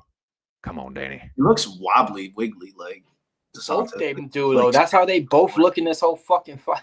Left hand from Barlo lands again. Nice jab from Danny. Santos' face looking busted up. Right hook, left hand from Danny Barlo. Left hand to the body from Barlo. Santos getting sloppier. Left hand from Danny Barlo. Another one snaps Jordan Santos' head back. Danny Barlo starting to feel it. Yeah. Oh, he Danny's starting to feel it. Nice jab. Santos' Yeah. face starting to get a little lumped up.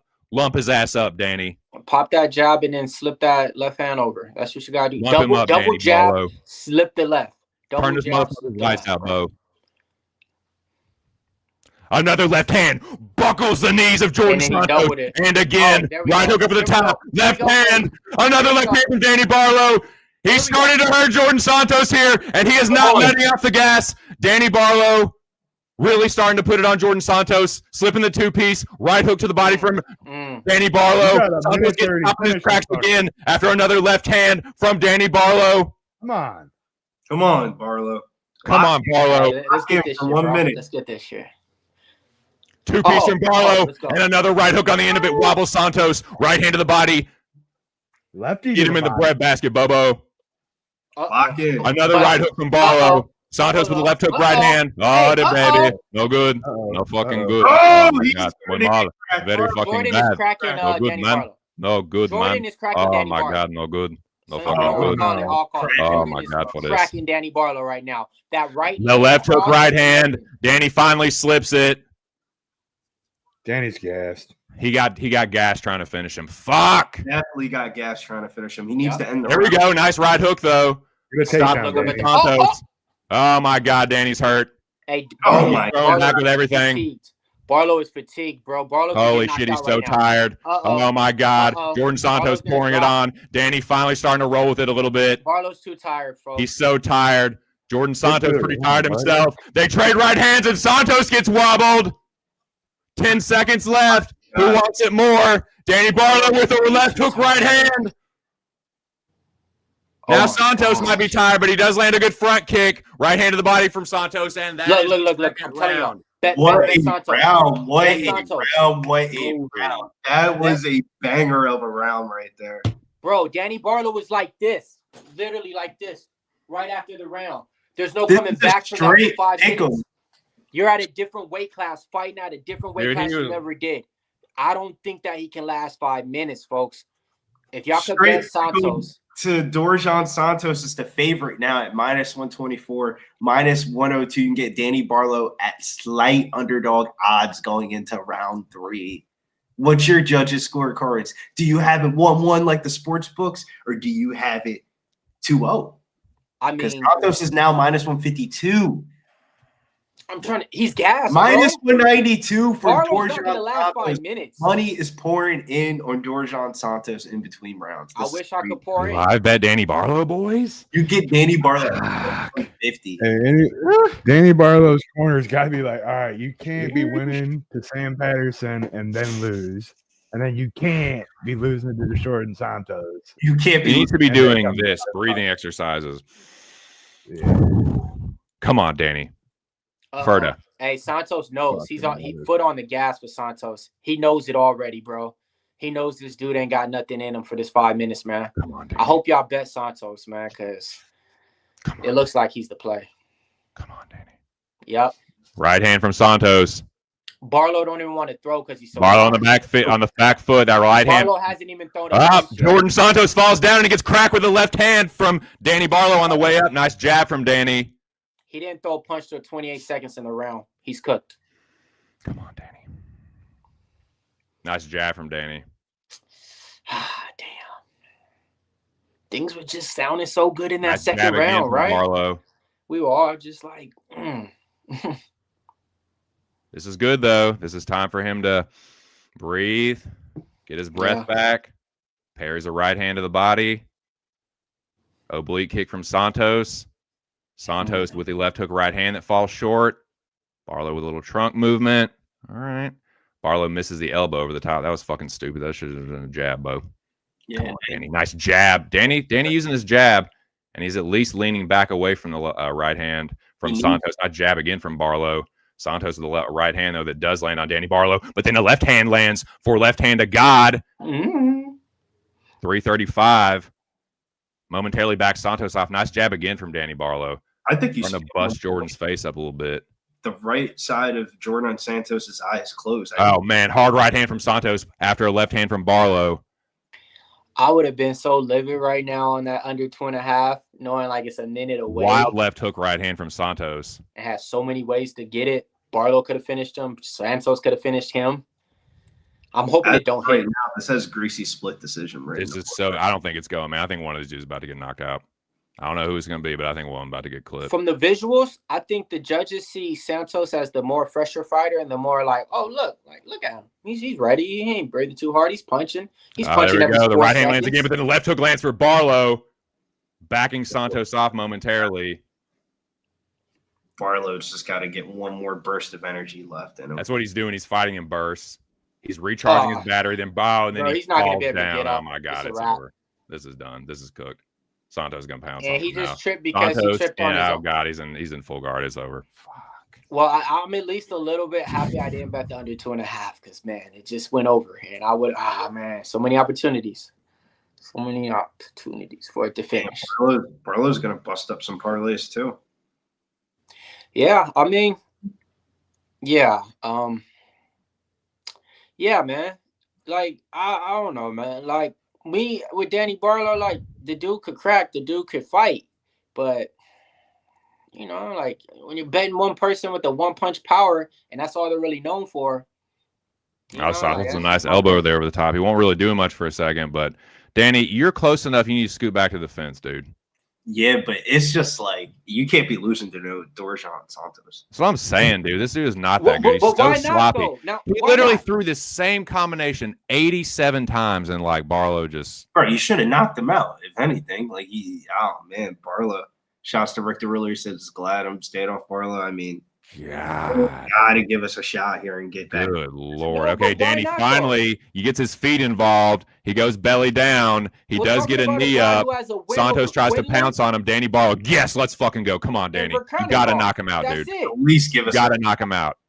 You got to knock him out. You have to. All right, here we go. Danny Barlo finally gets back to his feet, lands a knee to the body on Jordane Santos with just over a minute to go here. Come on, Danny Barlo. You gotta break away and throw it as much. Come on, Danny Barlo. This is bullshit. Santos is just trying to hold on. Santos is gassed himself. He is, man. He's just holding on. This is fucking gay. Come on, dude. Break away from this. he did more work in the third round so far. So I mean, he's winning the round for sure. Barlow's got to break off the fence. Come on, Danny. He finally gets off the fence. 40 seconds left. Come on, Danny. Fuck all that. Part is, you got to throw bombs. Yeah. Is like this is the fourth fight on his contract, folks. He moved up to a different weight class. Is the UFC going to re-sign him? Come on. Barlow's got to go for it. Two-piece from Santos. Yeah.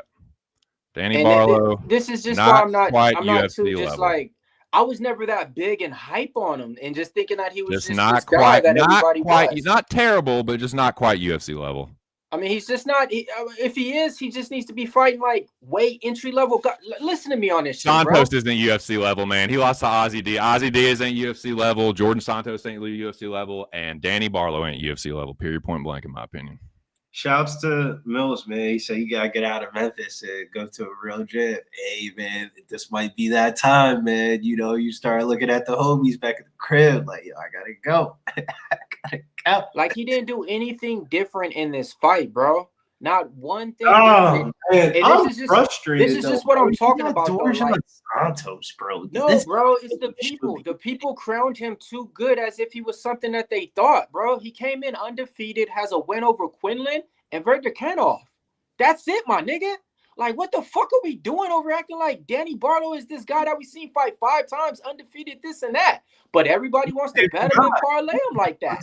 That's the people's You're right. fault. You're right about everything you just said, and I'm one of those people. Like, he was that good at all like that. All right, I think Victor Petrino's weight levels beyond him on top of shit like that. So like, it's just that's fighters that I think is good and shit. I never thought he was incredible, but I thought he could at least beat Jordan Santos. Me Man, too. that's bad. That's real bad. For sure. Dorshan Santos is not anything to be. But look at the people he beat. Is my point. Bad He beat look. Quinlan and Verderkanov, bro. Oh yeah, definitely Like, overhyped. You never know, though. Man. What's the other scorecards here? Can we get a greasy split? Like, so I'm not too, No you know, way. like I said, I mess with him, you know, but like I'm not like you know, I was still in an interview or whatever, but this was never a guy that I was just kind of like, oh hell yeah, I've never seen this before. Never seen this before, you know, like not at all. And like I said, that left-handed guy, it's just like, bro, a big power puncher. All he has is a big dude, a big punch. Man, like, I don't know, man. Like, I can't get behind that, especially like coming up in this level, man. Like being a brother in the mixed martial arts scene, I'm sorry, bro. You got to have more than just a knockout punch because that's what they expect you to have. Just being that. So if you ain't got no skills to back it up and add it up, moving up to this weight class, like. R.I.P. to my man Danny Barlo. It was a nice ride. Mm. You know, it was a nice ride fucking with you for the couple years that you came along. But this is where our paths trend separate ways. It was nice knowing you. So you done on Danny Barlo? Because you was the biggest Danny Barlo guy. You're the guy who made us put him in parlays just because we put him in the first parlay that was made, this and that. Got to go back to Danny Well by knockout Sam Peterson. I thought Danny Barlo had the goods, man. I thought he had the goods. He doesn't have the goods, dog. I thought he would. We need a name. Give us a name. Blacklisted. He is blacklisted for me. You just made the list, buddy. Oh yeah. You just made the list.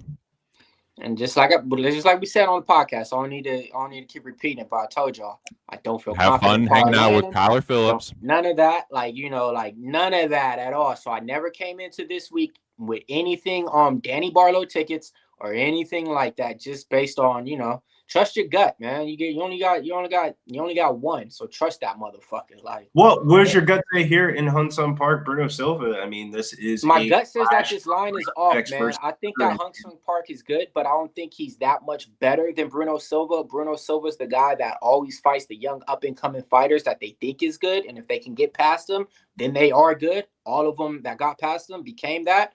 Same thing that they're trying to do right now with Hunsung Park in this one. I think it's going to be a little bit closer than what those line implements. I do think Park should still be able to get it done, but I wouldn't be surprised if Bruno Silva pulls that, that veteran experience over him and wins on the scorecards. This is one to where, like I said too, like I definitely didn't line up with anything besides that Joey parlay with the 2 legs with Park. I don't have anything really with Park like that. I like Cody Gibson a lot at -200 compared to Park. I would shop on what sports books that you could take Park, because I took Park at 210. So if I want any chance of salvaging a dub tonight, I need Bruno Silva to win this fight. I bet him +200. I think there's a chance he could just knock Park out. He's been hurt by some pretty low-level fighters, and he just really hasn't fought anybody except Tyra, who just whooped his ass. But you see what happens if you fucking put Hyun Sung Park up against Manel Kopp and Joshua Van. He's going to get the fuck beat out of him and probably chin checked. So, yeah, give me Bruno Silva here, +200. More experienced fighter. I think there's a chance he might be a slightly better fighter all around. He definitely hits harder. But I will give Park the wrestling edge, I guess, although Silva's not a bad wrestler. Like, he's a pretty fucking good grappler in his own right. So I don't know, man. Yeah, I'm with Mills. The line doesn't make sense. I think it's Bruno Silva being 35 and Park having the shiny record other than Tyra. But yeah, I don't know, man. I don't get it. I think it should be a pick'em line.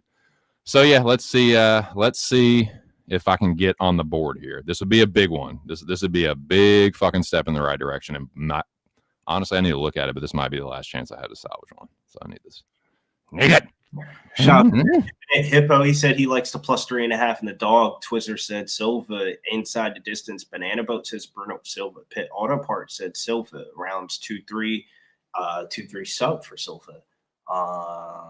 We'll talk about that Grant Jordane fight in a little bit. That's the prelim headliner.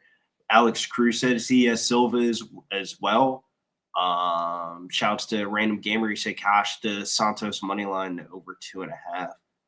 Good hits. I lost a couple of plays there. I lost a parlay. I lost all my parlays there with the Danny Barlo, but I only had 2 parlays in there. So back to the drawing boards around, back to square one. So see how this fight goes, and then we'll attack the rest of this card, because the Drew Dober Prepelic fight is next, and it definitely looks like a under 2.5 spot in my opinion. The only way that I would even think about betting that fight is if I cash this bet here. Otherwise, there's no fucking chance. Because now with the parlay busted, I don't have any action on that fight. And it's like, I'm not going to reload on anything that I had in parlays unless I start getting some wins. So we'll see. We got to get down and dirty here for the rest of the night. There's a lot of action to be had. I got to get one through the hoop, brother. I got to get a win. I'm right there with you. I mean, I had the Aiemann one that did not get through the hoop, and then I just lost the Danny Barber parlays. Fuck, dude. All right, here we fucking go. Come on, Bruno. Come on, Bruno. Start playing tonight. They scooping up the Booyev parlay money, the Barlo parlay money.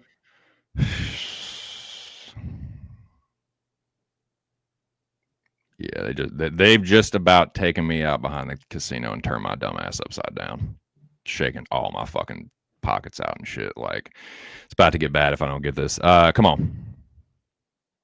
Thank you, Heidi. You succulent whore. Okay, here we go. Hyun-Sung Park. Bruno Silva. Hajime. Suzukete. Hajime. They do touch gloves to start the first round. Park pumps the jab to the chest. Silva in the yellow, Park in the black. Hyun-Sung Park pumping the jab out there, wings the right hand over the top. Silva staying right in his face. Ooh. What's your time, by the way? I have 4:35. I want to how I'm like 20 seconds ahead of you. You're 20 seconds ahead. Oh, the baby. I need to. Bruno Silva like rocked. All right, I'm at 3:50 now. Yeah, right there. Is that right? Okay. Yeah, Hyun-Sung Park has the body lock on Bruno Silva. Bruno Silva trying to get to a knee. Hyun-Sung Park throwing the hook in. Bruno Silva turning into him, though. Let's fucking go and getting back to his feet. Let's fucking go, Bruno Silva. Nice anti-grappling there. Park with the knee to the body. Crazy exchange. Bruno Silva hit him with an uppercut, and he like reactive takedown immediately. Nice, dude. That's fucking tight.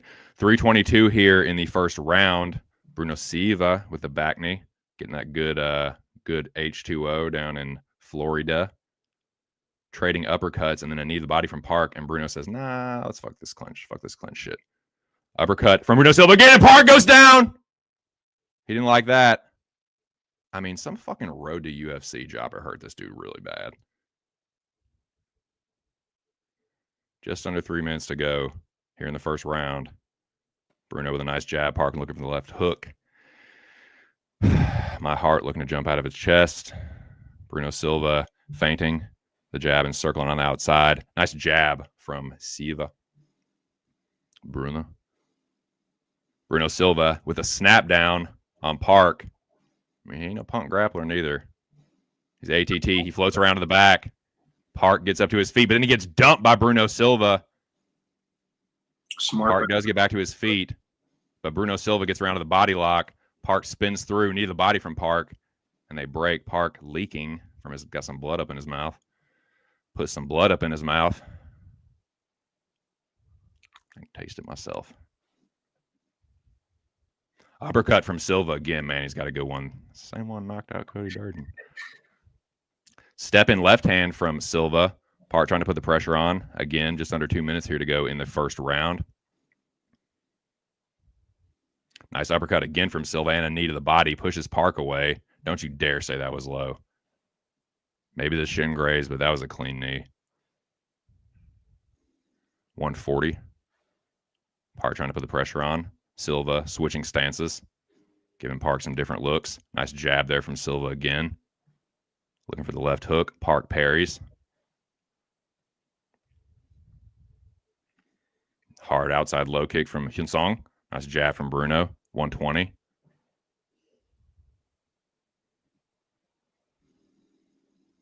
Left hook over the top from Park after Silva misses on a combo.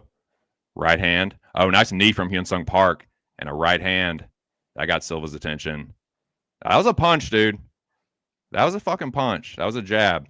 Nice jab again from Bruno Silva. Oh, tomahawk elbow over the top from Silva. And a nice jab again from Bruno. Step in left hand on a stance switch. Straight left. Left straight. Head kick from Bruno Silva. But then he gets dumped by Park. Right back up to his feet, though. Hyunsung Park on a single leg.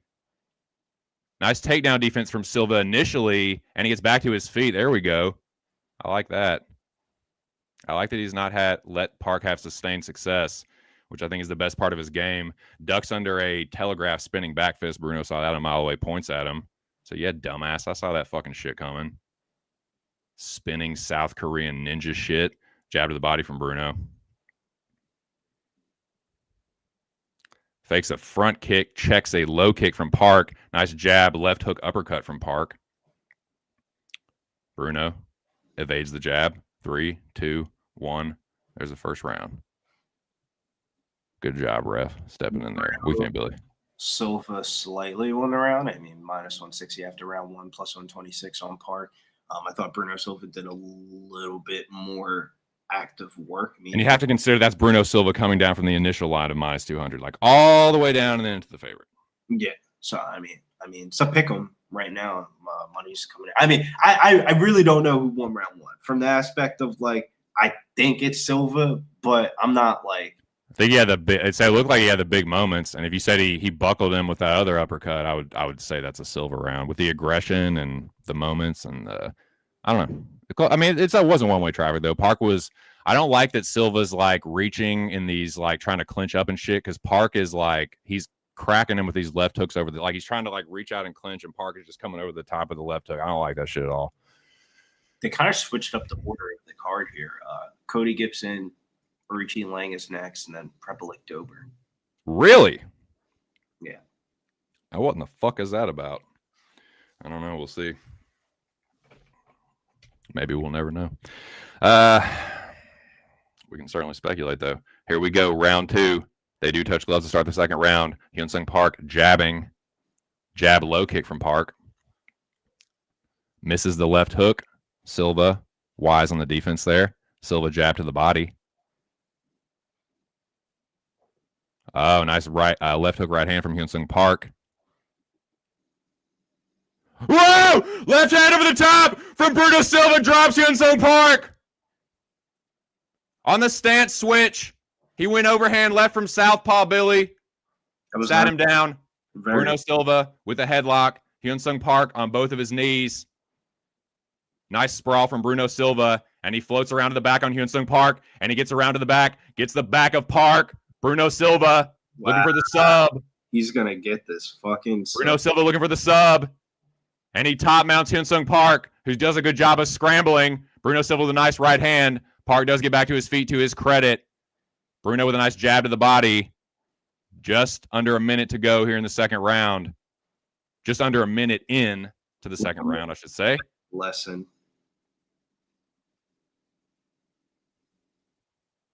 Big moment early from Silva.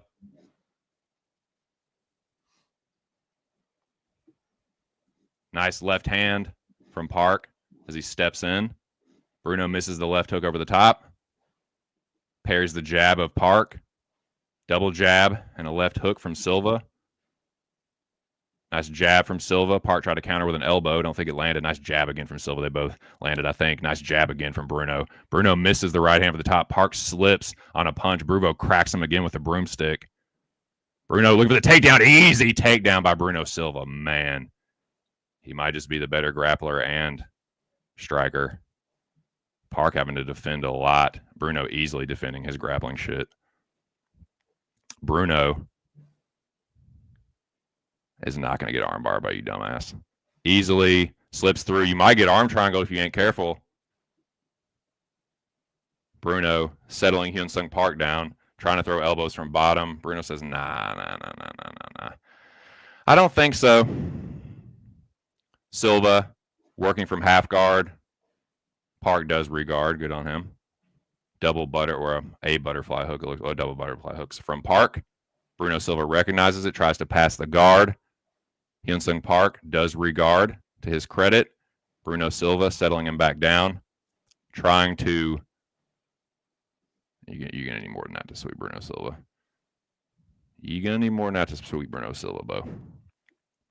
You fucking UFC, road to UFC jobber. Bruno Silva didn't even know fucking road to UFC. Shouts to Bruno Silva, treating him like a straight rookie out here. I mean, he is a fucking rookie. He had one fight against Tatsuro, and he's crazily overmatched. Guy just ran through. I don't see how people projected anything from that dude. Like, you just, before you see it.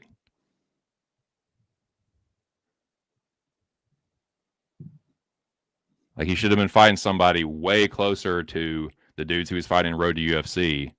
And like, oh, well, he lost to Tatsuro, so he still might be top 15. Like, all right. Makes no fucking sense, but whatever. 1:30 to go here in the second round. Bruno Silva got Hyun-Sung Park up against the fence. 124.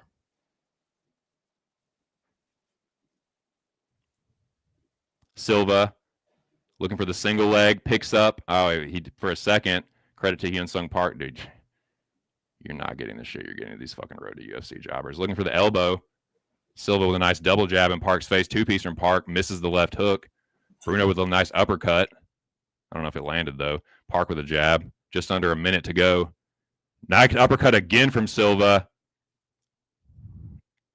Silva goes for the takedown. Looks for the single leg and easily treetops Hyun-Sung Park with 45 seconds to go here in the fight.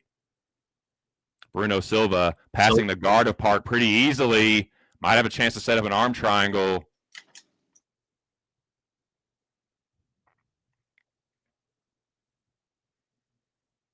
Hammer fist and a muff from Silva. Hey! Eesh. Nice hammer fist from Bruno. Park having to defend. Getting cooked a little bit. Park getting slow cooked. Getting vet checked. Definitely. I don't know if he has the cardio to go. I mean, these have just been round 3 finishes like we're in altitude tonight. Nice elbow. Framing forearm. Motherfucker. Here for Bruno Silva. And there's a second round. 2-0, not even close as Infinite Hippo. I mean, how can you deny it? How can you deny? What a crazy card here in Canada. This fight sucks. I mean, it takes 2 to tango. It takes more than 2 to tango. Or something like that. But we move into the third round here. I think it's probably 2-0 Bruno Silva. without sounding too biased. Pit Auto Parts says he needs that sub 2-3 for Silva. Pitt, my dude, he had a couple chances to do it, and these takedowns are nigh effortless. So I think that if he gets a takedown early, maybe in the middle of the mat, the way it's been going, Park been giving up the back pretty easily. He's been floating around pretty easily. If he puts some hooks in, I think you get that rear naked choke, but we'll see. Yeah, it looked like that car fight has maybe discouraged his confidence because he does not look confidently moving in there at all. We'll see. Oh, my God, ref. What is fucking going on here? Some UFC Canada shit.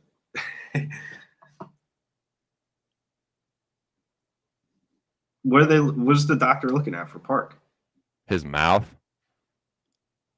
I guess his lips fucked up or something. I mean, Bruno should definitely see that. That was super weird.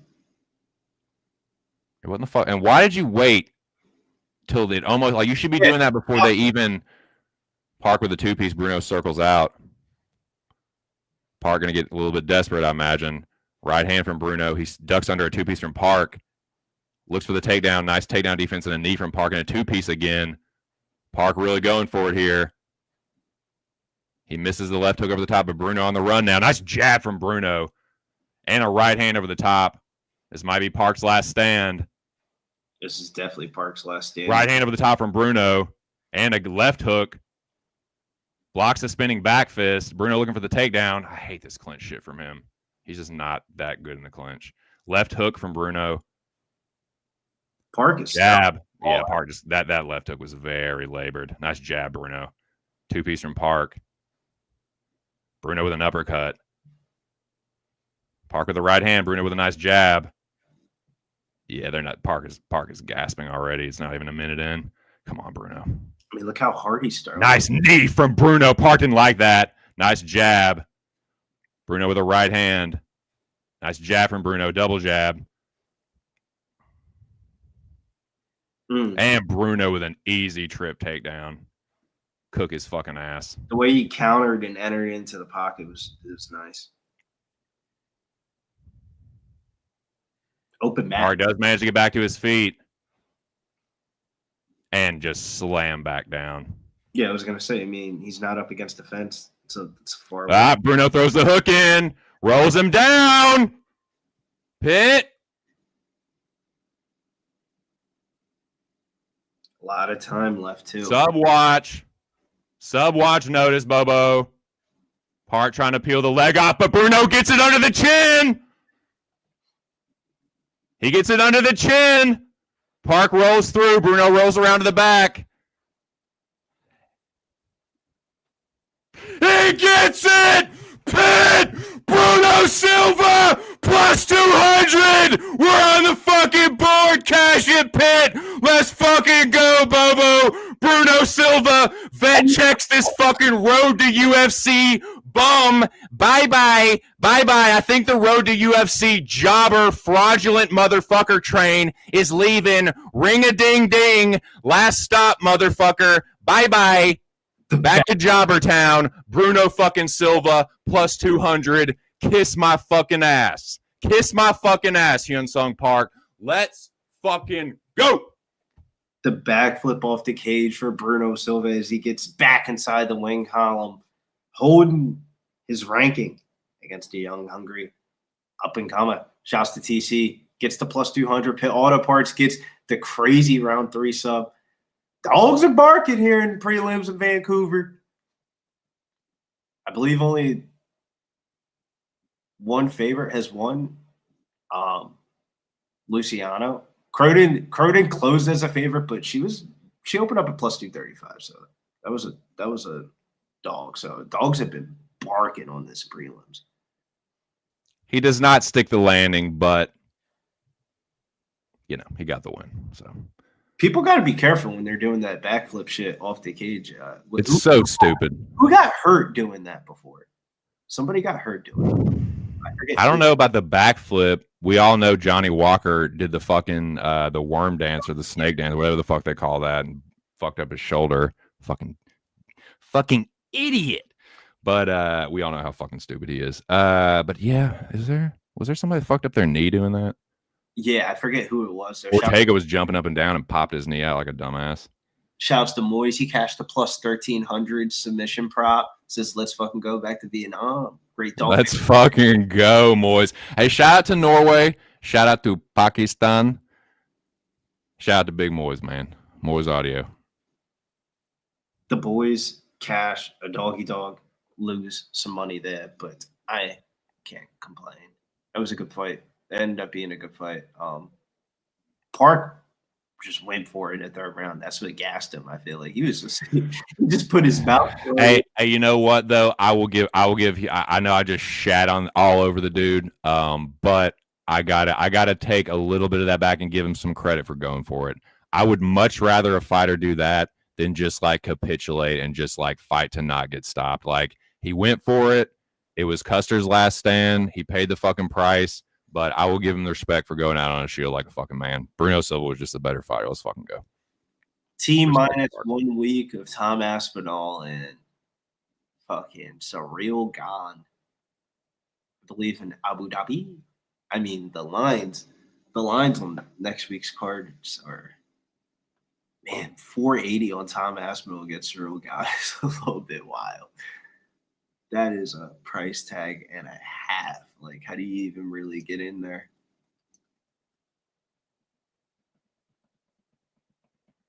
Shout outs to him, though. Bruno Silva gets the job done, gets the round 3 rear naked choke, cannot be counted out. And the doggy dogs keep on cashing. Well, another one cash here because it's Cody Gibson or Richie Lang. And this should be a banger. This is a banger here, Johnny. Man. Takedown parlay of Cody Gibson, Mike Malott, and Reinier de Ritter all to land 1+ takedowns at plus 209. And I did play the chalk. I ate the chalk here. Why? I have a bet on the Mongolian for the podcast. Yes, I'm on a Richie Lang here, plus 138. I think that Cody Gibson, like skill for skill, Cody Gibson is probably the better grappler and maybe the better fighter, but he's also a jobber and a dumbass. And I think he'll give a Richie Lang the fight he wants. Just stand right in front of him. I could see a Richie Lang just cracking him, winning a damage-based decision, winning a perhaps by knockout. I know Cody Gibson's pretty tough. I don't know if he's ever been finished by knockout before, or if he has, it's maybe like once, but I don't even know if he has.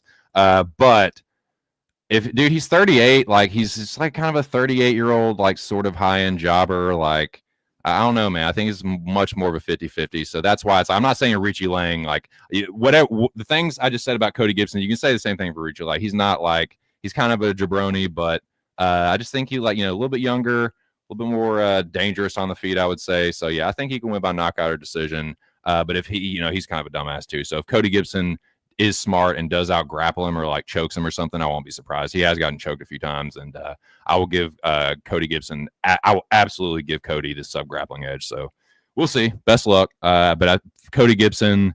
A lot of people seem like they're parlaying Cody Gibson. I just don't think it's quite as much of a runaway as some people think. Like, but he definitely has the experience here. But I don't know. I don't know if he has the firepower, dude. But he might out-grapple him. We'll see. Well, let me sell you on something here, Johnny. Why bet the money line of Cody Gibson if they're going to offer the takedown prop at the same exact odds? So I played Cody Gibson over 1.5 takedowns. It was minus 185, but the money line was minus 190. And it's like Richie Lang is the better fighter, but weight classes are for a reason. He's came up from flyweight to bantamweight, so it just might be like a size advantage thing. Cody Gibson's never been knocked out on the feet because Cody Gibson's on the upper echelon for like just body frames in the weight class. He's built like Sean O'Malley. You know what I'm saying? Like a thicker Sean O'Malley. That is the only reason why he's still in the UFC. Because skill for skill wise, he don't got it, Bobo. He don't got it. But when you're fucking 6'1", 6'2", and you're fighting 135-pounders, and your best attribute is being a wrestler, high school teacher slash gym, high school teacher slash wrestling coach at his high school. So like, if that's your main attribute and you're that much bigger than people, you're gonna win some fights. But when you fight people that can also wrestle, Damon Blackshear of note is the number one fight I could think of. That's when shit goes south for Cody Gibson. I don't know if Cody Gibson wins this fight or not, but I think he gets 2 takedowns pretty easily. I think these stats are bogus too. I don't not think Richie Lang is 5'7". I think he's pretty close to the same height as Cody Gibson. So that's why I don't think he has some huge like size advantage here. Like we'll see though. We're about to find out very, very soon. He's a big boy for Bantamweight. Shouts to Pit Auto Parts says $10 donos. Fuck yeah, boys. My first super gonna be great tonight. Long shot plus 450 plus 4,500. 45 to 1 hit. It's crazy. Shout out to Pitt. Appreciate that $10 dono. Congrats on that. Shanghai, China. I don't know how the card is going. I don't know if this is the prelim headliner because Jordane, Davey Grant got moved to the main card. I don't know. I'll give you the Michael Scott. I don't know. I just don't. Word. Old lady said we got food coming. That is fucking sick, dude. Shout out to the missus. She's number one. Cody Gibson, Richie Lang, the Mongolian murderer. Tear down the shitty wall. The shitty wall of Cody Gibson. Here we go. Round one. Canada, the Canadian team pumped up in the crowd. Yeah, they're probably getting drunk and shit. Shout out to Vancouver. Shout out to the Canadians. Shout out Jimmy the Bag, Nuke, Gokester, all the Canadian homies. I can't imagine how much they priced these tickets for UFC.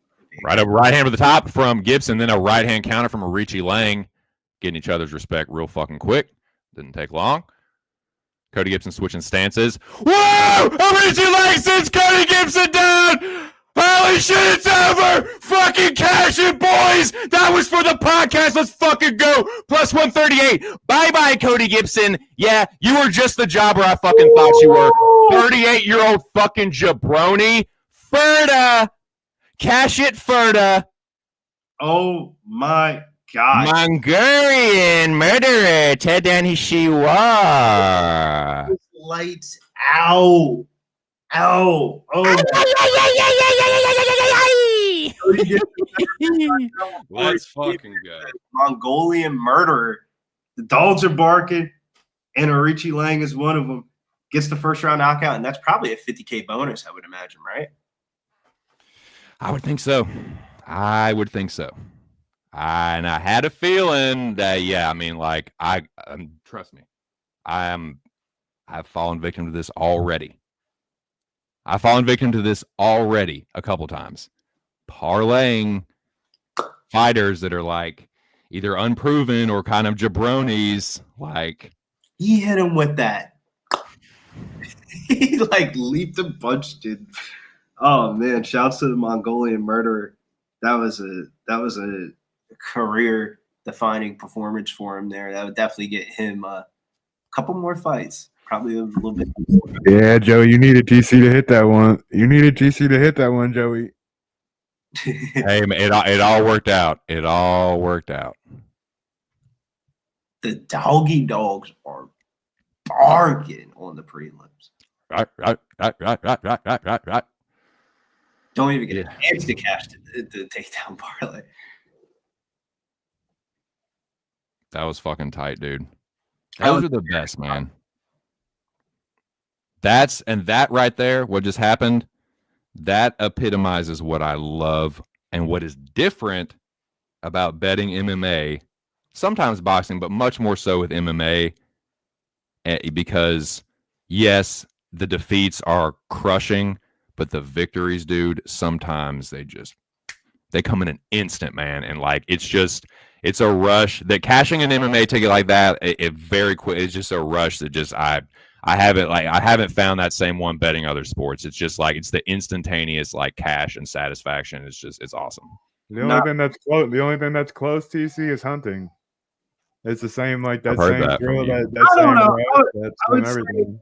I would say for the DFS, the only thing that could compare it is like a daily fantasy sweat and like you're like moving on the leader. Like that's the only thing I can. But that's just betting. You know what I'm saying? Like in life, there's things that, of course, like no, I'm talking about like there's nothing that happens that quick, like that spontaneously, that changes your whole shit compared to like what it does on an MMA bet. And I mean, I never fought, but like I sparred and stuff, and I love like hitting people, like punching someone in the face, hurting someone, like kicking someone in the head. That's awesome. Like that's a sick rush.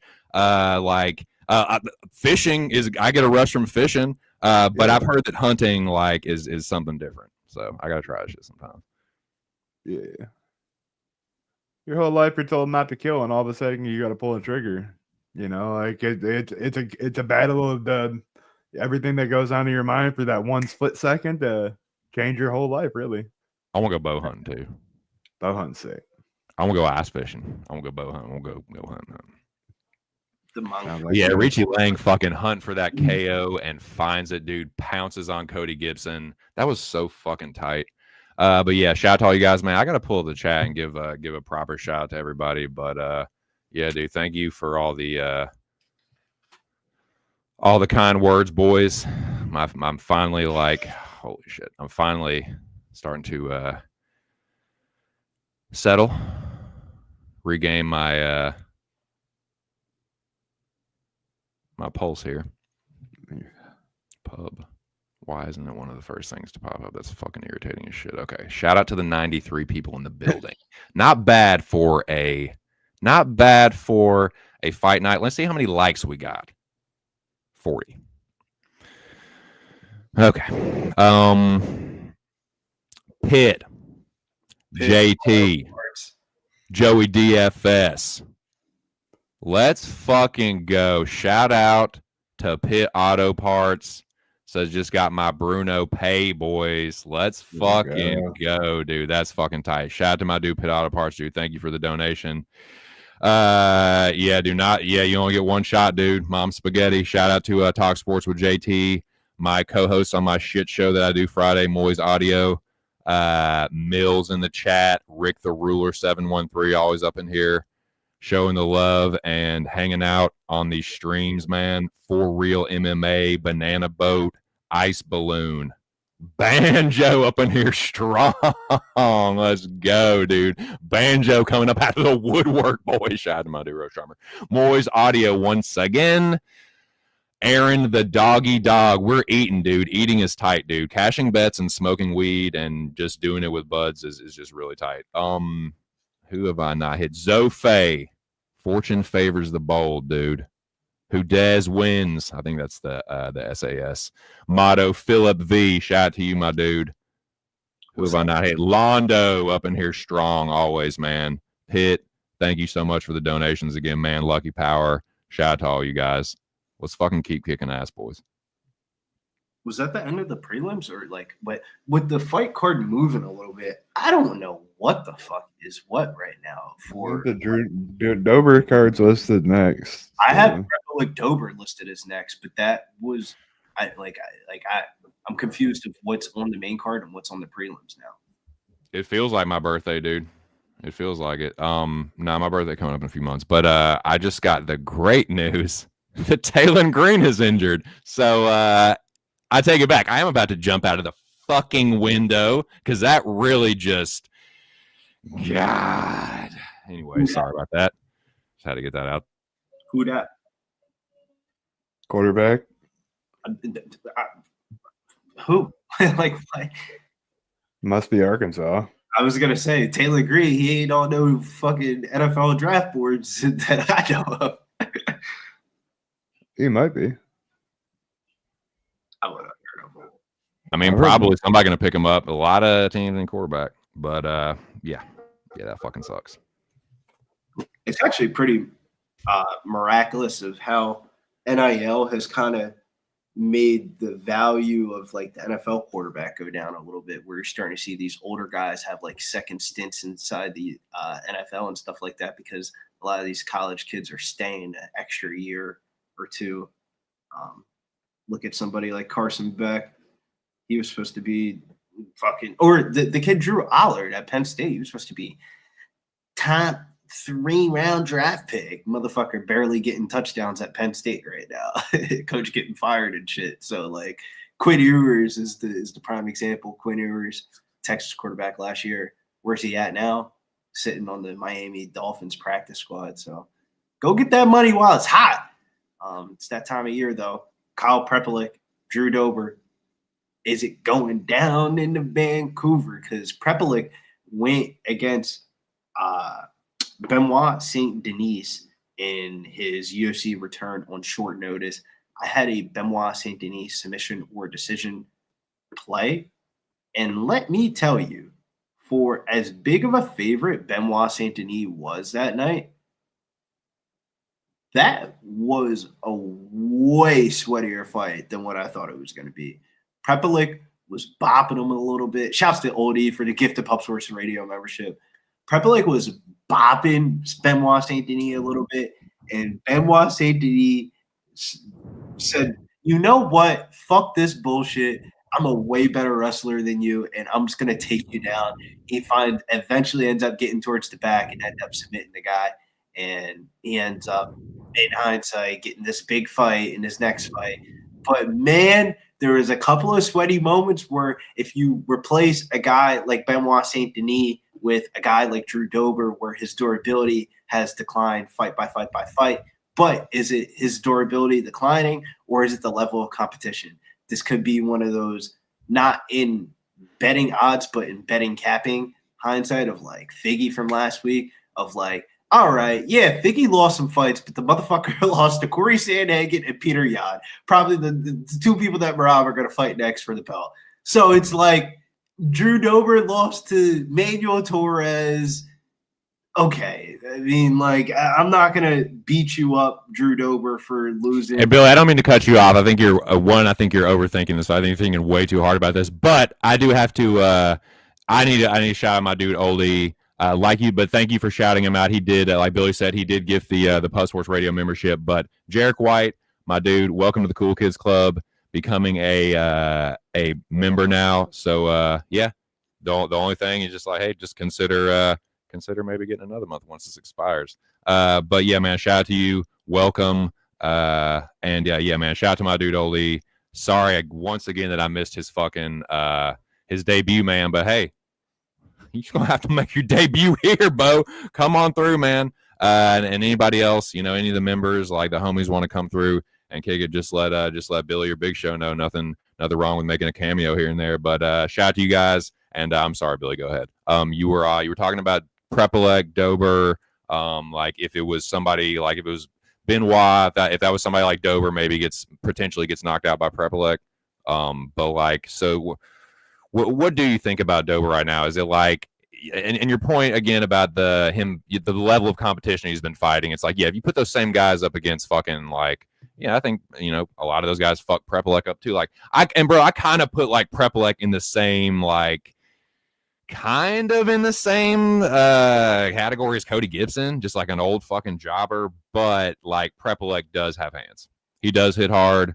Drew Dober is that kind of guy, might give Prepelic the fight he wants. So at this point, man, I really like, I don't need Dober to like anchor my parlay. So I have Dober picked. I think he's a better fighter. I actually think he might be the first one to knock Prepelic out. Cause it's like, you look at, yeah, Prepelic never been knocked out before in a lot of fucking fights, but who has he been fighting?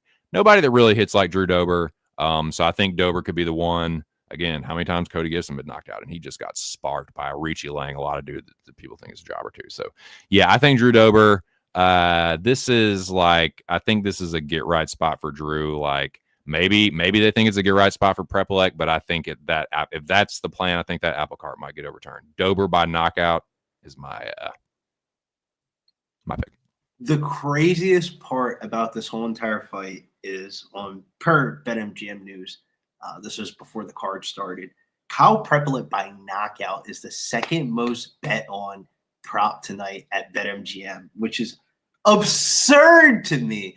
I played Drew Dober in fight to start round 2 minus 155. I think Drew Dober wins this fight, but he's got to somewhat slow cook this. His losses aren't that bad. Baking powder? Manuel Torres Gene Silva, Moicano, they would be minus 1,000 over Kyle Prepelic. So it's like those are all murder death kills. You don't want to parlay Drew Dober, but we can get in a little Drew Dober fight to start round 2 and knock down that price tag to 155. Or if you just want to say, fuck it, Drew Dober's the first person to knock out Kyle Prepelic and put your nuts on the table, you can get good plus money on Drew Dober by knockout at plus 110. Yeah, I don't hate that at all because I can see it being a fight where – because, yeah, I mean, you're right. Like, Drew Dober will stand right there in front of you, and I think Drew gets rocked. Prepelic thinks he has him right where he wants him, and you look at a lot of Drew Dober fights, and what does Drew do? Bite down the mouthpiece, and then boom, counter left hand, and all of a sudden you on skates. So I kind of think that's what happens here, and it's like you look at Prepelic's record and look at the fucking guys he's been fighting. It's just like it ain't exactly no fucking nuclear power punchers. You know what I'm saying? And I'm not saying that's Drew Dober, but I think he hits harder than just about everyone Prepelic's ever fucking fought. So, yeah, give me Dober here. I think he's a better fighter. I think he knocks him out. If you're Drew Dober, the conversation they might have had to you in between your last couple of fights is, boy, you better wrestle. Drew Dober wrestles this fight, he would be like minus 600. But like what Aaron said, fight, you got to think that motherfuckers are going to bite down on the mouthpiece and swing for bombs. But if this was like a UFC video game and you're playing with Drew Dober and you wrestled with Drew Dober over Kyle Prepelic, how do you watch the tape of the BSB fight? Dober sub? Is that the play, doggy? Dober sub, I feel and like I didn't play it personally, but like I think that's dude, Prepelic's never been knocked out. I mean, how many people probably played Drew Dober by knockout or Dober club and sub Ferda, doggy? Is that what we're saying here? Drew Dober by sub is plus 1,000 on FanDuel. Plus 1,000? Could just be it. Just could be fights though. I don't know how the bookies scoop up money on this fight. I feel like the bookies did everything that they wanted to do for this fight, so maybe the favorite does win. They put the favorite at a price tag where it made you have to parlay it with either one leg or two more legs of those people that you have parlayed, maybe Drew Dober with, Belguyev, Hunt on Park. So it's like they don't really need Drew Dober. I mean, they don't really need Kyle Prepelic to fuck up parlays. Parlays are already fucked up. The line has came down from minus 500 to 330. BetMGM has Kyle Prepelic as the second most bet on prop for tonight. Like that's absurd to me. Who is firing away at plus 800? I guess it's a market play number because I see plus 600 on FanDuel, but I don't know, man. This screams like Drew Dober wins. I just don't know how he wins. To me, bro, then what I'm thinking in my dumbass head right now, I'm thinking about maybe just watching this and potentially live betting Dober. The live bet angle is definitely in play. Where like the line went down to 330 because he might not win round one. If they're just swinging and banging him round one, I mean, shit's going. Just had an apostrophe. Lightning has just struck my brain. So I don't know, man. I don't know. That would be my play if anything. I mean, look at that cauliflower ear, dude. Drew be grappling. He be wrestling. He be Brazilian jiu-jitsu and shit. Jet. I'm taking the sub prop, just a little sprinky dink. You ain't have to invest a lot to make it. I don't know. I might have to just for like a ride, dude. Not even like a full ride where I'm just like hanging out the door or something. You know what I'm saying? Like fuck. I think Drew Dober wins this fight. Is just I don't know. I really do. How do you fuck it. I only have a couple bets left on this card. All the parlays are busted. Barlo and Booyev put the fuck to that real quick. So yeah, man, I think oh fucking hell. I mean, it might not get there, dude. Like Drew might knock him out in the fucking first round. Or do you live bet it? You could always live bet. I might miss the chance to live bet or might lock on me. You know how I be doing that bullshit like live betting. Sometimes you have to do like right before the round ends. FanDuel has been on lock for live betting. They locking that jank, dude. Not fuck around. If there's any chance of somebody going down to the ground or to get somebody getting knocked out, they'll lock that shit up for a minute. A big moment happens. Forget about it. That shit is locked down. Alex Cruz says, real talk, Booyev shot the bet. I'm just saying, how much is a parlay liability is Drew Dober really? How many only one favorite has won tonight, Luciano. Cronin theoretically won as a favorite, but she was an underdog all week until like it's fucking ridiculous. It's like it's ridiculous. The you know what, Billy? Wow, dude, they're not even giving to. Okay, they do have it. Dober by sub, just a quarter unit. Just a quarter unit. Watch Kyle Prepelic come out here and just knock him out. Fuck all that. Fuck all that shit. There just has to be a realization of a conversation to Drew Dober. You're at the point of your career. You had some banging ass fights, and the paychecks will be there. But if you want to continue on to fighting in the UFC, you might have to start wrestling, and this is a perfect person to wrestle. Okay, just made it official. Drew Dober by submission plus 1,000, quarter unit, just a little sprinky sprank, little sprinky sprank. I'll add it to my fucking tweet on Twitter just so everyone, the public knows that I fucking put it out there. All right, here we go. Where's my fucking dumb tweet? Alex Cruz. I had Barlo RDR. I thought I was safe. Dober sub plus 1,000.25 units. No quote pub for just the fuck of it. I don't care. I don't care. All right, there we go. Boom. And we're done. What are we doing for NBA on Tuesday? This is Luis Pepe. Oh, man, the NBA is a hell of a drug. No LeBron for so probably a bunch of Luka props. And then in the Rockets game, if they're playing the Thunder, they're plus 8.5. Just got to take the points. Just take the points. Reminiscing about Charlie Murphy come kicking my ass. Stimmy OG says, who you want, TC? That'll be. I like Drew Dober by sub here. Is that what I was asking about? That's why he asked if you were on where you were on, and shit, I'd be asking. Oh, NBA. Oh, dude, yeah, I yeah, you talking about UFC? You hit. UFC. Oh, here, I'm on. I just bet Dober by sub here, quarter unit plus 1,000. It's a long shot, man. If Dober wins, it's probably gonna be by knockout, maybe decision too. Here we go, though. He's just so aggressive, man. I think he's. I think it'll lead to something, some kind of finish early. Like I said, I think Prepelic might rock him, and then Dober. You know. Here we go. USA versus Canada, first one in the night. Straight left by Drew lands. Prepelic swinging wild early. Hard low kick from Dober. Prepelic pivots off of the two-piece from Drew. Prepelic in the southpaw, as is Drew Dober. So it would normally be a mirror stance, but it's just a regular old same stance fighter. Outside low kick from Drew. Upper thigh kick. Right hand from Prepelic as Dober circles out. Hard low kick from Drew. Tries to land Bro, Drew's about to knock him. Whoa, straight left from Drew. Lands. Two-piece from Drew. He can feel it. Head kick from Prepelic. Got to be careful there. And Drew. Leg kick to that thigh. Oh, my God. Hard low kick. I wish he would just fall down. I feel like then we could get the sub. I think he's got the way it's looking, he's just going to get flatlined. Like Dober's about to be, Dober's looking like, prime Dober in this one. The hooks are connecting. The leg kicks is powerful.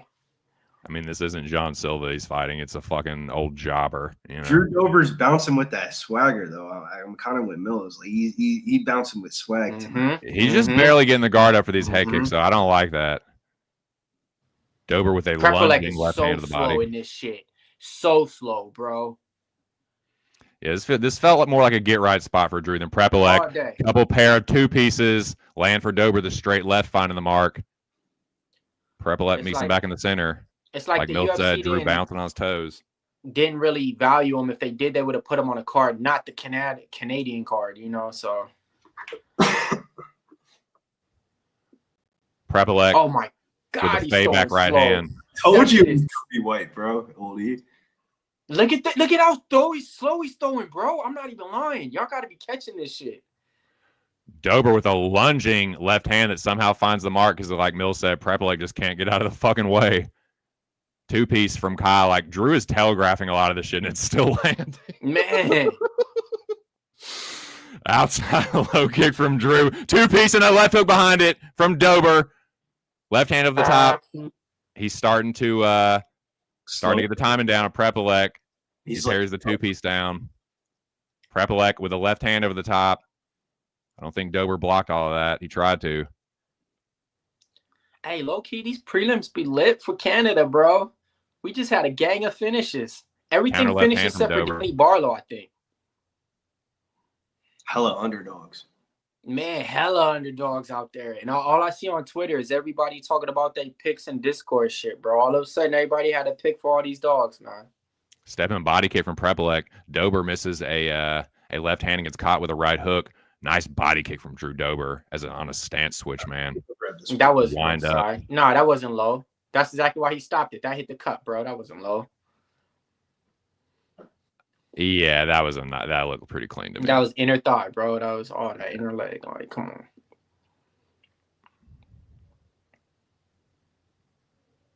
Prepelec pumps the jab. That lead leg of Prepelec is gonna be fucked up, bro. Trust me. It like, is. The power that Drew Dober is kicking that shit with. Punch. Inside low kick, Prepelec. Dober with a two-piece. Backs Kyle up. Remember that Dober versus Rafi Alves fight? Oh, my God. Nice jab from Drew. Prepelec looking for the right hook. Lunging left hand to the body from Prepelec. Drew with a two-piece. Prepelec ate it pretty well. Kyle with a nice left hand or right hand, on the end of that as he steps forward, doing a little stance switching himself. Might get caught squared up, though. That's the worst place to get caught, in the middle of a stance switch. Squared up. Right hook from Prepelec, been finding the mark. Dober with a telegraph spinning back kick, spinning hook kick more like. 38 seconds. Dober pumps the jab. He gets popped with a jab by Prepelec, getting on the broomstick. Good jab there from Kyle. Dober misses the left hand over the top. Prepelec looking for the counter left. Dober blocks a telegraphed high kick from Kyle. Kyle blocks a head kick from Dober. 15 seconds to go. Prepelec looks for a lunging right hand to the body. Dober fakes the kick into a Superman punch that Prepelec parries. Prepelec misses the high kick by about a quarter fucking mile, and that will do it. What do you think, gents? Mills, excuse me. I didn't see Bill. Oh, man. Dober's looking good, looking like that price tag, but whoa, did he drop? He got all the way down to a minus 290 before the fight kicked off. He opened up as a minus 500. And looking like he's covering that price tag in this fight, man, so far. Did we get out the first round? Did we get out the first? Yes, sir. Oh my God! Thank you, Jesus. What's the? We're not dead yet. They're giving me a life raffle, and shit. You give me a raffle, I might float. I might float to victory.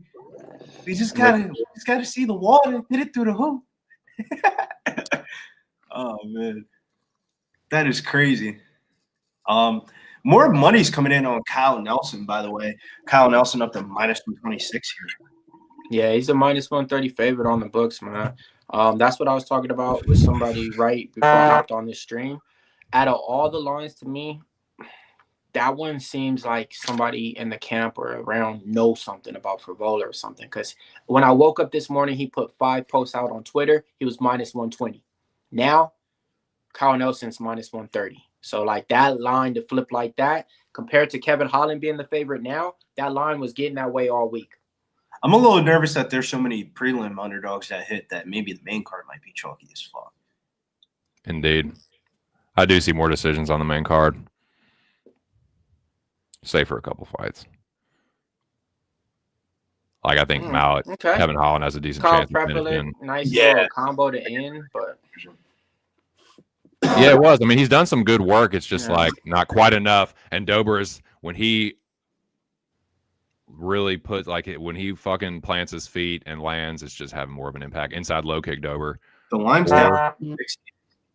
Dober busted up on his nose, though. Inside low kick from Kyle. Kyle blocks the left hand over the top. Nice straight left from Prepelec. Dober misses the lunging right hook, the T-Rex arms. Coming up short a little bit. Kyle does check the low kick. Nice step in right hand from Kyle. And he looks for the right hand.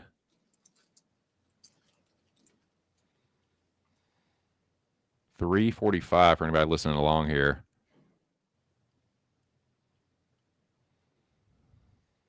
Prepelec gets a two-piece block by Dober, who has not really done shit in this round. Two-piece there from Prepelec. Counter right Dober hand be from Kyle. always leaking from his shin. His shin is leaking, bro. And it's from fucking Maybe that's what it is. kicks. Dober did land a two-piece there, though. Yeah, that shin is leaking. Oh, man, and Kyle Prepelec lands a left hand on the end. It's leaking bad. Bad, bro. And he's still using it to kick. Oh, my God. This is insane. And he's landing to the body now, too. Wrestle, Drew. Wrestle. I mean, Dober is super tough, man. He is super fucking tough. Yeah. That's the reason people were talking about his durability is because he stands there and gets cracked, but he does fight back. He is landing the straight left now and the right hook. Dober busted up with his nose and his leg, but he just landed that left hand again. Spinning back kick for Dober. Finds the mark. That one was nice. We haven't seen him do that in a minute. Wrestle, Drew. Wrestle. The spinning fucking Uramawashi. Why you want him to wrestle? Counter left hand over the top from Dober after all. That was a lazy jab from Prepelec. He just came right over the top of that motherfucker. Drew Dober parries the jab, starting to feel it a little bit. Drew Dober with a Superman punch that lands. Prepelec's defense lacking. Two-piece to the body from Dober. That two-piece to the body going to pay more than anything that he hit him with in the last minute.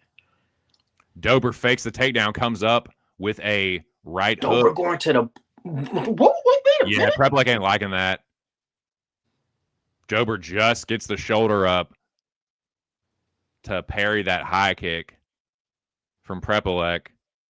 I don't like Prepelec does check the low kick, but misses the right hook. That two-piece fell short by about a quarter mile. Prepelec doesn't throw with anything behind those punches. Like anything, bro. He's literally just throwing them, and he's throwing them so slow. If he just had a little bit more pop, like I'm trying to tell you, man, like I won't call him pillow-fisted, but it's just like, yeah, he just... Right.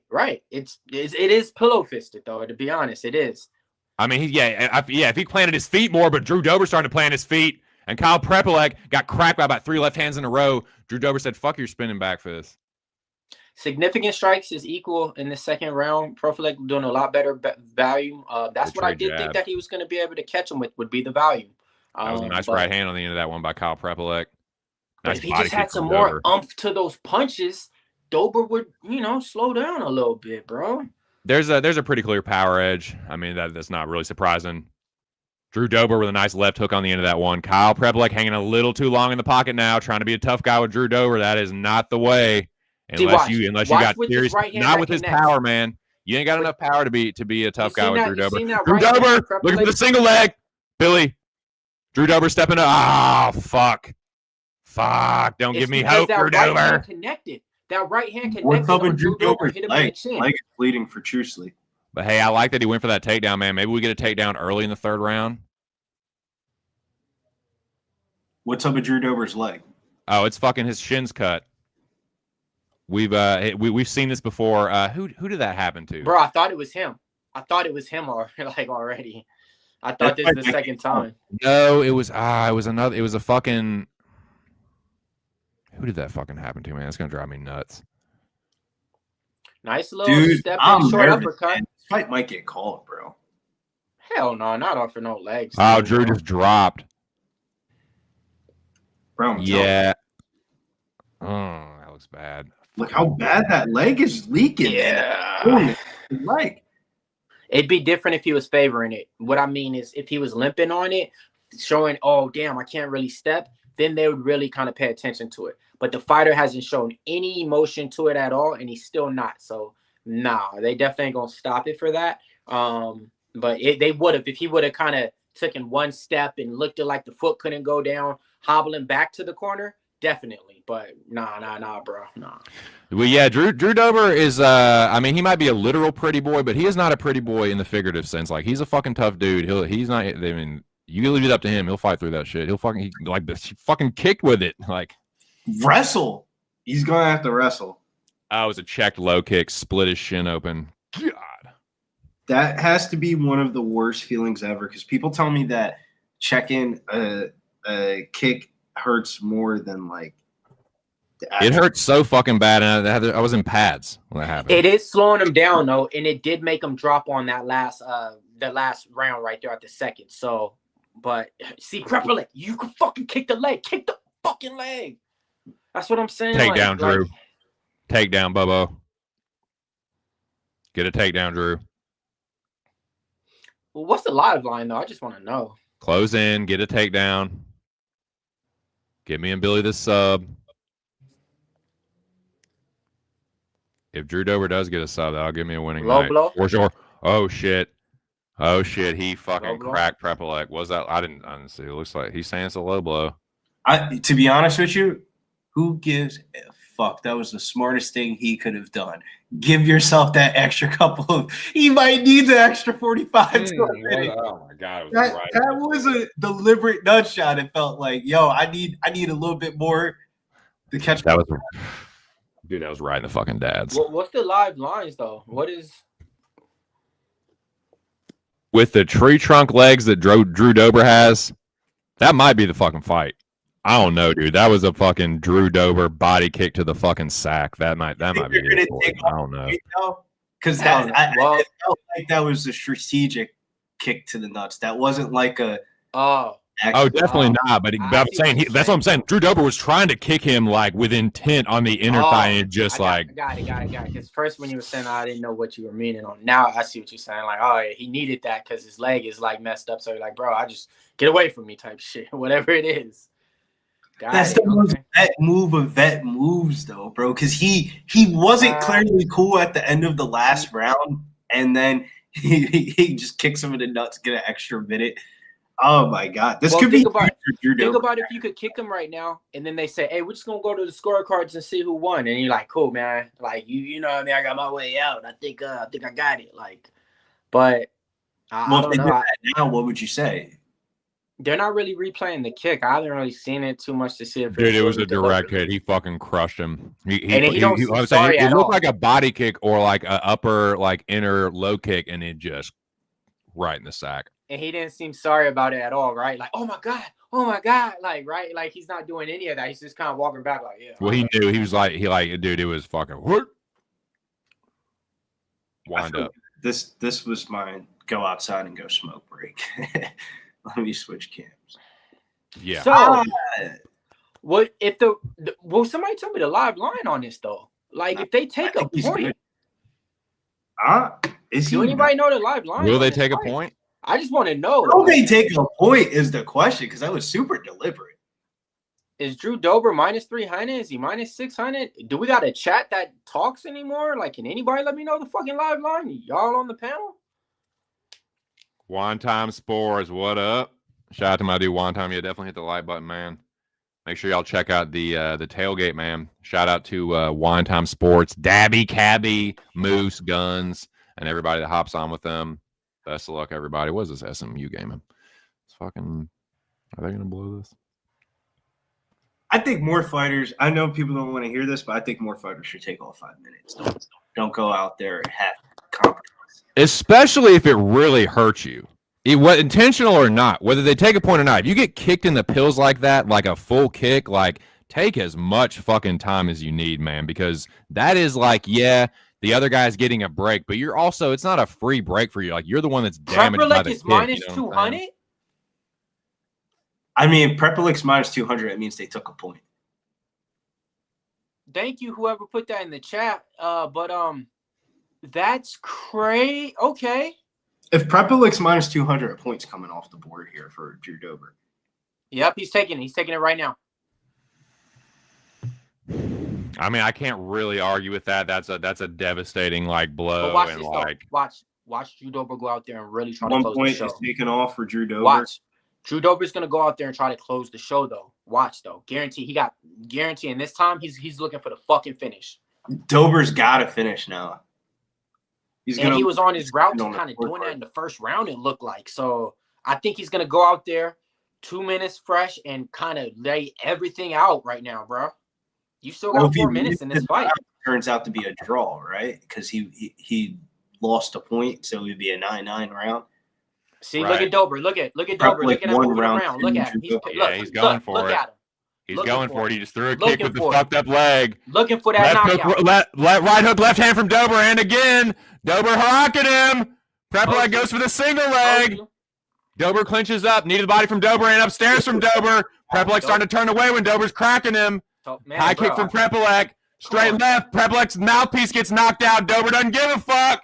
Knee from Dober. And again, Dober is pointed on. Elbows over the top from Dober. Bro, it's a wrap. It's over.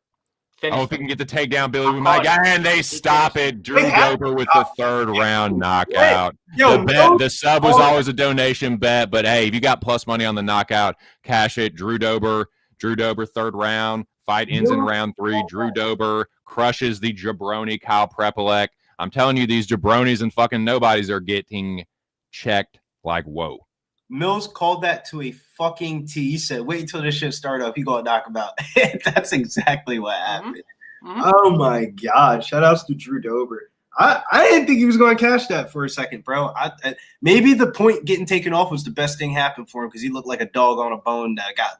Once you said he deliberately did it, I was like, okay. And then he didn't show any emphasis, this and that. Like, he had all that time. I'm not lying. So the time that they had between breaks, and that time was 3 minutes and 55 seconds. That's a whole nother fucking round. So he just sat there like, all right, cool. All right. Right when that round started, back in his mode, back looking like regular. I'm like, oh, shit, yeah. He's definitely going to go for the finish, knowing that he just took a point. Boys, that was pure cinema. That was pure cinema. That was WWE-esque cinema. You like that? Have the referee to be allowed. I don't know if you guys were hearing, being able to hear the referee talking at all. Nah. But he was talking loud as fuck, like, all right, you got 5 minutes here. Take all the time you need. Yeah, like he's really emphasizing it, like, you know, like going back and forth, and yeah, that's some WWE shit, dude. Like calling in the man. Yeah, so, don't get Big Show's put the tinfoil hat on. You want that kind of trouble. I'm gonna just be honest with you guys, man. Blind bet every single fight to end in round 3. If you would have did that on this card, we had 6 fights. 5 of them ended in round 3. 4 of them. Fuck it. I don't care. But look, just bet everything to end in round 3, man, going forward, man. I don't see how we didn't catch that trend already on these first couple of fights and just say, Dober round 3. Dober round 3. Dober round 3. Like, bruh. But, yeah, man. Drew Dober needed this, bro. This was a get-right spot. We all knew it. And you know, he's the type of entertaining fighter to where it doesn't matter if he's winning or losing. We always want to watch a Drew Dober fight. It's just glad that we got to see him get the win in this one. So we know that, you know, he's gonna be able to go out there and keep putting on entertaining fights for us. Yeah, if you guys had him parlayed, you know, probably was a little bit closer than what some expected. But I mean, when it all comes down to it, shout out to the backers who had Drew Dober to win inside the distance, because that was some nice little money. It was a gangster finish there from Drew Dober, man. I mean, that definitely should get his confidence back going, because he fought against a lot of adversity, and it wasn't like adversity Kyle Prepelec added. I mean, he checked the leg kick and destroyed his leg, kicked the dude in the nuts, still ended up fighting. Like, for Drew Dober, that's a good confidence momentum builder there, even though Kyle Prepelec in hindsight. Did you guys have it 1-1 or 2-0? What did you guys have it going into the third? I honestly can't remember. Maybe 1-1. In my mind, I still kind of had it 2-0, but I could have seen maybe for some people. That's why I kept asking, what's the live line? Because I still, you know, was just trying to figure it out. But I was kind of watching it by myself, and I couldn't hear you guys. I thought it was 2-0 Dober, but it was kind of leaning. You know, Prepelec started showing some, you know, yeah. Right. He started. So I could see why somebody would have it 1-1, but I don't think he did enough in the second to fucking clearly win a round. Mm-hmm. True. So yeah, no, Eyes was right in that one, man. Eyes was right. Bad win, nut shot changed the fight. I mean, 100% Philip V. I mean, that's the game that we play. He got a point taken off, so he was gonna probably go to a draw on the scorecards if he didn't finish him. That's why he went crazy like that. He did drop straight from that shit, though, didn't he? He hit the ground quick. Like it was no like walking that shit off first. He just fucking hit the knees and started begging. So if you guys had the Canadian parlay out there, it just got killed with that leg right there. But for the smart ones out there, you probably didn't put Cal Preblick in that Canadian parlay because I did do a little stupid degenerate one and I didn't include him in that shit. But yeah, so the Canadian parlay is still going out there. Wait, Brandon Allen's from Canada? By the way, RIP to one of the best MMA coaches out there, Duke Rufus. He was the head coach over there at Rufus Sport with Anthony Pettis and Sergio Pettis. I remember that guy, and I remember that name just because the Pettises at the time, they were like the coolest guys. So automatically, Rufus Sport. Then I found out, oh man, that's the guy's last name. Milwaukee Gym, training all these up-and-coming fighters, GM3. A lot of people from there. But he was one of those guys to where I got to see him too at Jordan Newsom's fight backstage at Bellator. I got to shake his hand and stuff, give him props. But to me, I think he's one of the better coaches out there. And what his gym did at a time, man, they were kind of dominating, man. When up-and-coming gyms wasn't doing that, he made that gym a main name gym with the ATTs and, the AKAs and everything like that. So, and especially, man, passing away at 55 years young, and, it's tragic, man. It's really tragic. So, yeah, man, just RIP Duke Rufus, man. This is definitely, yeah, man. Just RIP Duke Rufus, man. Nah, 100% Mills couldn't have said it any better there. RIP Duke Rufus. I switched over to the iPhone. Bro, you looking like Pro Max edition, the bro. iPhone camera is always going to be better, but I need the phone to bet. Got it. See, yeah, exactly. That's yeah. So bro, we you killing me right now, man. Like I'm doing this one from like an old 12 Pro Max, like bro, like, yeah, that visual. The crazy part is that I believe you used to always say this: the camera iPhones are always going to be always better. Always. SMU just buried Clemson, cash the plus 176, boys. Let's fucking go. Money line. Yes, sir. Good shit, Ferda. And we go to Kyle Nelson and Matt Frevola. I wanted to take Matt Frevola off the market change, but you know what? For my better will, this might not be a fight to plant your fucking flag on. I was kind of feeling Kyle Nelson earlier in the week, and then I was like, but Frevola is that guy, Frevola. I remember when Mills did an interview with Matt Frevola. He's the first person to come on. I believe, if I'm not to be mistaken, he was like, I'm good to spark up. And he sparked up a fat ass blunt. Yeah, man. He came on smoking that Aiemann Asmar pack. He came onto the show literally like, can I spark it? I'm like, yeah. He's like, yeah, I'm smoking that Aiemann Asmar pack. It was right after he beat him and shit. I'm like, damn. I'm like, all right, I guess I get the vibes like that. Like, But so I'll be honest with you guys. My first interview with him, I had to look up so much shit because I didn't really know too much about him. And I said to myself, man, it's going to be one of the most boringest interviews. I told Big Show, man, we must have pressed record and that shit was going. We were lit. I was like, oh, man, this became one of the boys like type shit. So definitely, man, shout out to Matt Frevola. Cashed with him live on a lot of spots. Gave him out as prop bets and paid. It's one of my guys, so it is what it is. I did play him in this spot, minus 115. Shout out to his brother. Reached out to him. His brother be helping him with the game plan and stuff like that. So I like where he's at right now. And I like the matchup. He's not fighting those. So what happened with Matt Frevola is once you start getting those wins, they're like, cool, you're ranked. You're top 15. You're fighting Arvid Suzuki. Right. Now you're fighting. These people. So it's like, all right, bro, like, shit. But to me, these guys match up the same.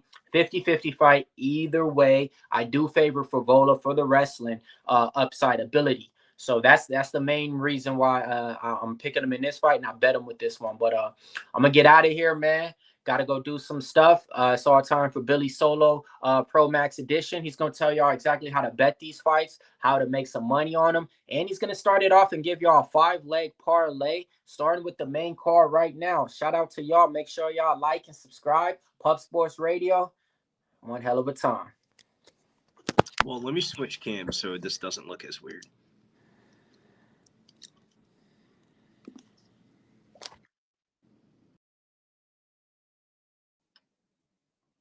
Bada bing, bada boom. I only went to the phone because it was lagging on the computer, but I did not like that solo screen moment there. Charles Jordane is getting steamed all the way up to minus 190 on Air Jordane now. We saw this line flip for Kyle Nelson and Matt Frevola. We also have the Manon Fiorot Jasmine Jasudavicius line has just stayed stagnant all week. There hasn't really been too much movement besides the initial move of Manon Fiorot got steamed up a little bit. Cheeto Zahabi's getting a little bit of two-way action. Kevin Holland is now the betting odds favorite. Kevin Holland is now minus 112 on the book here. And Reinier to Ritter, a little bit of money. Just when I say a little bit of money, it's more of Brandon Allen coming down just a little bit and Reinier to Ritter coming down just a little bit. I mean, minus 210 to 205. I mean, what's 5 cents a line movement? But maybe that's an indication. I mean, we saw the one Steam Chasers get steamed off with Cody Gibson, they end up moving him up earlier in the card. His line was like minus 150. That got bet up to minus 190, 200 right before the fight started. And that line got steam chased. Steam Chasers got steamed.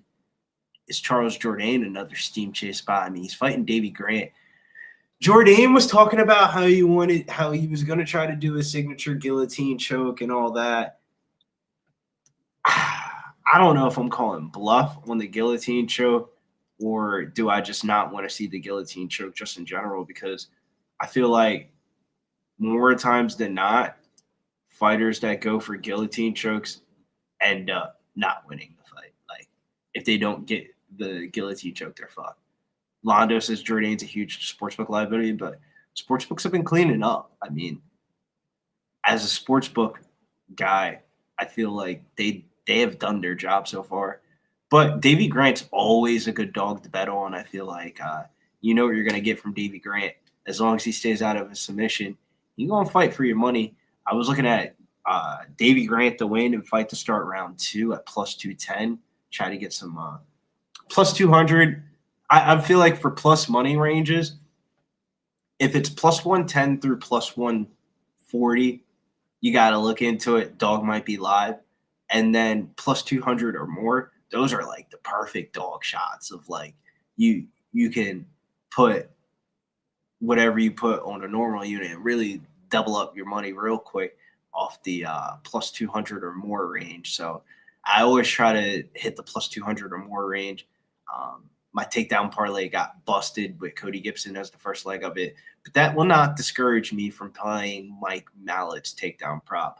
The sneaky bet that I have for the main card is I like Mike Malott by sub. I think Mike Malott gets a sub on Kevin Holland.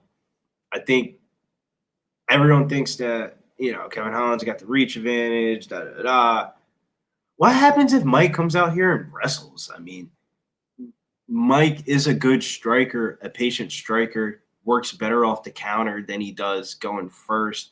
And we saw that in his last fight against Charles Radtke. Granted, Kevin Holland is not no fucking Charles Radtke. It's just more of what are the attributes, what are the things that you're seeing in the film. And Mike Malott is a really good counter striker, and he has good takedown entries from when I guess his wrestling got better when he was striking coach at Team Alpha Males. So it's like, would you be shocked if fucking Kevin Holland doesn't give a fuck? I mean, like, if you follow anything about Kevin Holland's life right now, he just made his own gym down in Texas. He's got some business ventures. When I was watching his interview, it was the first time that Kevin said that he's going to chill out next year. He said in the year 2027, I'm going to fight 7 times. In the year 2028, I'm going to fight 8 times. But, next year, I'm going to chill out, though. I've been taking a lot of fights this year. And he's been active as a motherfucker, man. It ain't a fight that Kevin Holland saying no to. It don't matter where the location is. As long as the paycheck coming, so is Big Mouth Holland. And he's he used to be one of my favorites. And I just feel like he's one of my favorite fights just to bet on now, if that makes sense. But get back to Kyle Nelson, steamroller for Frevola. Are you going with the Canadian here of Kyle Nelson? Or are you going for New York, stand up. USA, USA. USA is up 1-0 on the USA Canada scorecards, and I believe this is the only other. Oh, yeah, it's the only other one that we have tonight. Kevin Holland, Mike Mallott's the last one. So, whoa, that was a crazy echo. So I think this is one of the toughest fights for me to pick, man. This is one of the fights that I did not have any kind of action on, and I had action in some way, shape, or form in just about every fight, except this one because I don't know. I don't rate either of these dudes super highly, but neither of them are like terrible. It's just kind of like a mid-level, like mid to low-level action fight. I picked Matt Frevola. It's more just like, oh, come on, USA. Like it's a 50-50 to me. Give me the Merkin. But if Kyle Nelson knocks him out, like it won't surprise me. Matt does not fight very smart, but he does hit hard.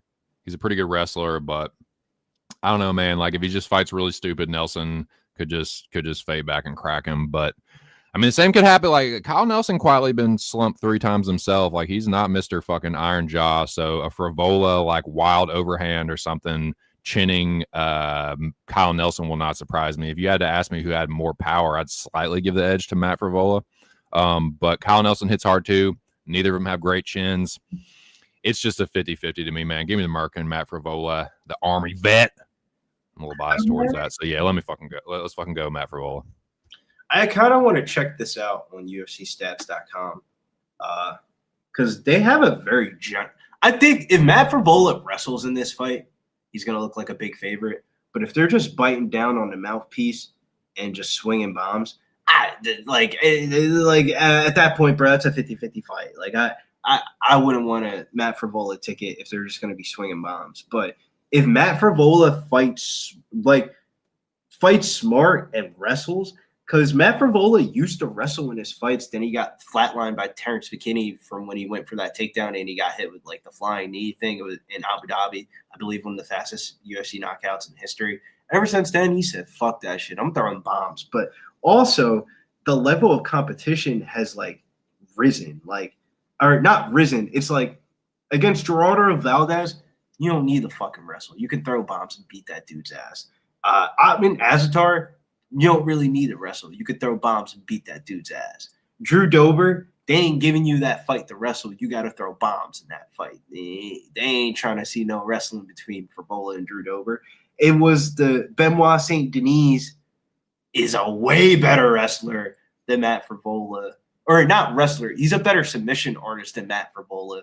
Frevola's a better fighter than Matt Frevola, period. Yeah. You get what I'm saying? They ain't about to get takedowns in. And then Faris Ziam, say what you want about Faris Ziam. Dude is a different fighter. Boy is becoming a man, and he is doing the damn thing. Probably one of the only French fighters outside of Shirogan that I could think of that has really improved. Like I was generally shocked by the way that Faris Ziam was able to judo toss Matt Frevola's ass around the fucking cage that night. And if I'm not to be mistaken, he flatlined him with like a flying knee in round 3. So I don't know where Matt Frevola's chin is at right now. Where's the chin at? Where's the confidence? And where's the game planning? Because game plan says you wrestle Kyle Nelson. Kyle Nelson is not some crazy takedown defense guy, but who knows, man? I think they're just going to oblige and swing on the feet. And that's why I kind of don't want to bet the Matt Frevola over 1 takedown. But damn if I do, damn if I don't. 1 takedown for Matt Frevola minus 160. It looks so juicy. It looks like free money. I just got to see how I don't hate it, dude. I really don't. You said you like, I feel like I just bite the bullet and play it. I don't know if I'm going to be able to get it in time because they're already at the inspection station for Kyle Nelson. Kyle Nelson's one of my guys, but I'm not. It's Steve Garcia. Granted, like I don't know why getting knocked out by Steve Garcia don't mean shit. It's just like that was supposed to happen. But damn, I can't get the scenes out of my head. No, because check this out. Yes, Steve Garcia is on a nice little run. the Calvin fucking Keita is a good fucking win. Chase Hooper, before he learned how to strike, I guess, is a pretty good win. But dude, like Shylon, Melky, Chung Woo Soy, Kyle Nelson, like they're all kind of jobbers, man. So I don't think that is like people are, oh, dude, it just getting knocked out by Steve Garcia. That's oh, dude, that's totally excusable. Like the same as losing to a champion or something. It's like, no, this motherfucker got one punch by Machate. He lost to fucking Violent Bob Ross. Like that's a pretty pathetic loss, honestly. Like he's had some really shitty losses over his career, and I just feel like he's just been on kind of a jobber run. So I don't think that's the best look in the world. That's the point I'm making. He got fucked up really badly. Steve Garcia hits hard. Matt Frevola hits hard too, man. So if you just fight reckless too, like I don't know, like if he tries to be a tough guy, Matt Frevola, he's your Huckleberry, man. He'll just make it a car crash and just see who's tougher. I don't know. I think Frevola hits a little bit harder, so we'll see. I don't have anything invested in it though, man. I guess I'm just rooting for the American, and best luck. We're rooting for 1+ takedown for Matt Frevola. I booked it. I ate the chalk. It went up to -165. I played it. Fuck it. I don't like the money line side on this at all. Of like, Matt Frevola wants to win this fight easily. He wrestles, but if he wants to be a dumbass and try to make 50 bands, you go out here and you strike and throw bombs. But Kyle Nelson is a fighter that is close with Cal, and I have learned my lesson about fading Kyle Nelson. Boy can scrap. Boy eats, sleeps, and breathes fighting. He is not a social media savant, meaning like he'll probably post maybe 2 posts a year, but just because you don't see him posting a lot doesn't mean that he isn't in the gym working. So we'll see if this could be wraps for him, though. This is one reason why I didn't bet him, because I think he's going to be tired. We will see here very shortly. Seconds out, boys. Great to see y'all tonight. Everybody smash the like. Kyle Nelson, Matt Frevola.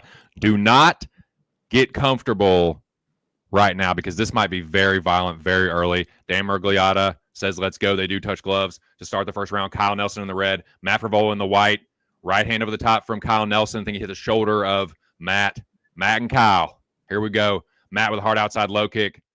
Kyle parries the high kick down. Nelson with a body kick. Matt Frevola with a right hand gets parried down by Kyle Nelson. Kyle parries the spinning back kick.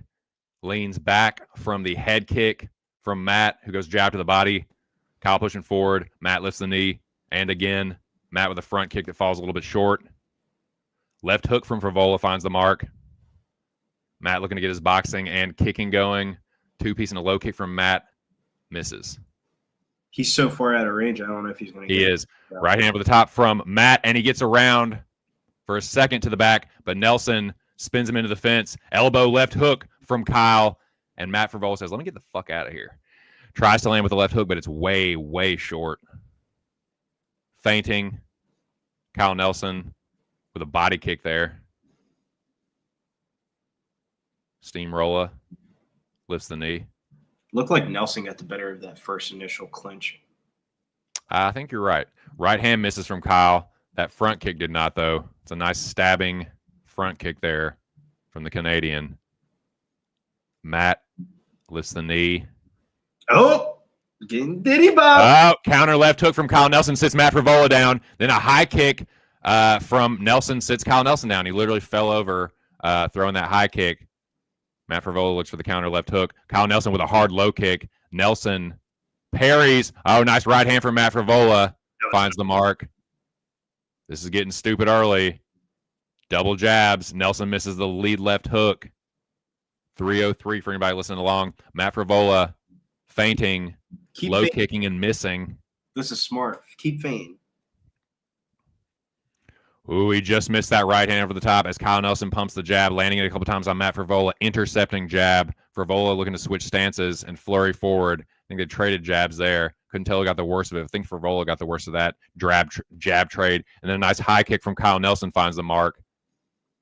Yeah, it was nice. It partially landed. It tapped him in the head. Matt Frevola staying right in Kyle Nelson's face. Kyle Nelson missing badly with a left hook, right hook. Over the top, right hand from Frevola there. Hard low kick from Nelson. Try to catch the kick. Matt with the right hand to the body and a high kick that lands on Nelson. Ate it pretty well, but that landed. That was a good flow from him. They've both gotten cracked from high kicks. This is such a dumbass fight. Low kick from Matt Frevola. 205. Matt misses a left hook right hand. Nelson circles out, meets him back in the center. Jab to the body from Matt. And again, Kyle with a nice jab. Frevola got cracked. Yeah, Frivola's nose is busted, but then he gets around to the back of Kyle, and he gets the slam takedown, Billy. Matt Frevola. Cash it. There you go. He gets the takedown, Bo. Kyle Nelson By sub was the most bet on prop. on his belly. Matt Frevola gets the headlock, rips him down. Knee to the ribs from Matt Frevola. Wind up knee. Frevola reaches over. Goes around to the back of Kyle Nelson. Lands a couple right hooks. Throws the right hook in. Matt Frevola is on Kyle Nelson's back, but he bails on it as Nelson stands up. Matt Frevola has Kyle Nelson pushed up against the fence. Knee to the body from Nelson. And again on the other side, Matt Frevola with the overhook on Kyle Nelson's left arm. I think he has double overhooks, excuse me. Double overhooks in front of the body of his opponent. Knee to the body from Frevola. Uppercut in the clinch from Kyle Nelson. Nice single collar. Dirty boxing there from Kyle Nelson. 50-50 position. Knee to the body from Frevola. He just blocks the high kick of Kyle Nelson that whiffs over the top. Nice right hand from Matt, but then a counter right hand from Kyle, and that got Frivola's attention. I think that might have hurt him. They're about to start swinging. It's about to get dumb. Here we go. Kyle Nelson with a nice knee. Holy shit, Kyle Nelson face plants Matt Frevola with a big right hand. Holy shit. 15 seconds left. 14, 13. Can Matt Frevola survive? Kyle Nelson pouring it on here at the end of the fight. He's going to try and knock Matt Frevola out with 5 seconds left.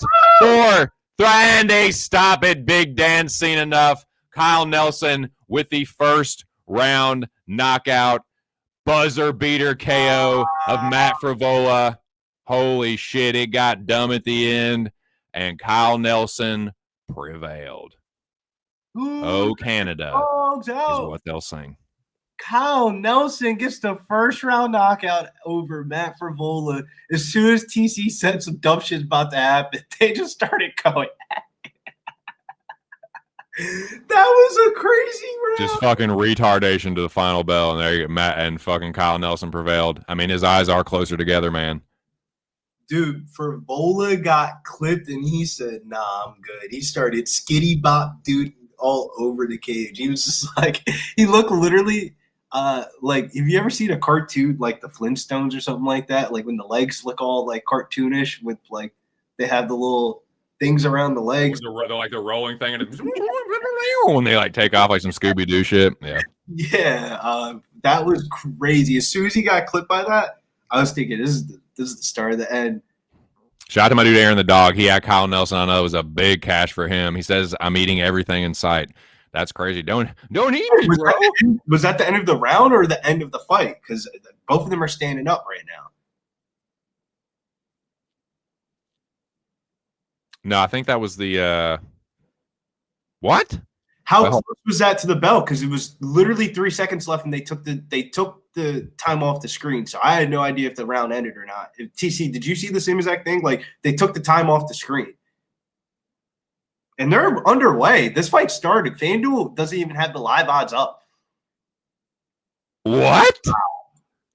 What? The clock was off. Holy fuck.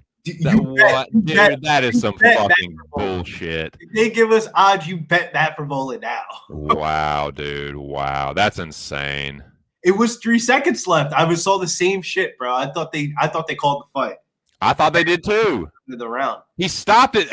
Dan Mergliata stopped him, and there was 3 seconds on the clock. It looked like a fucking Kyle Nelson TKO to me. What the fuck, man?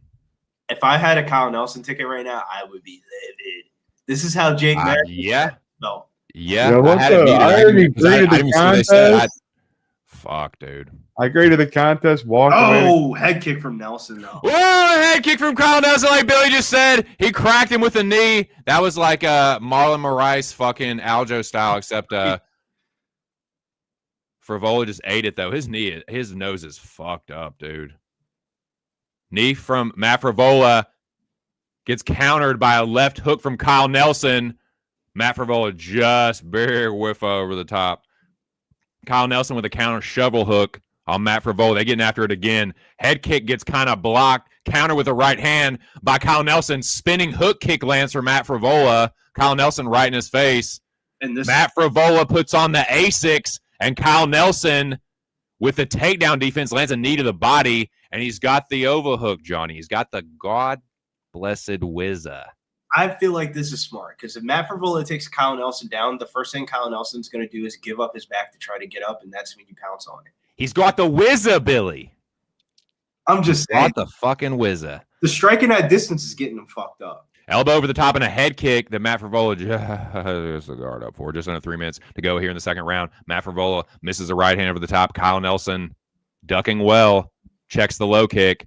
Matt Frevola gets a 3-2, just evaded. Nice jab from Frevola. Nelson with a high guard, parries the jab down of Matt this time.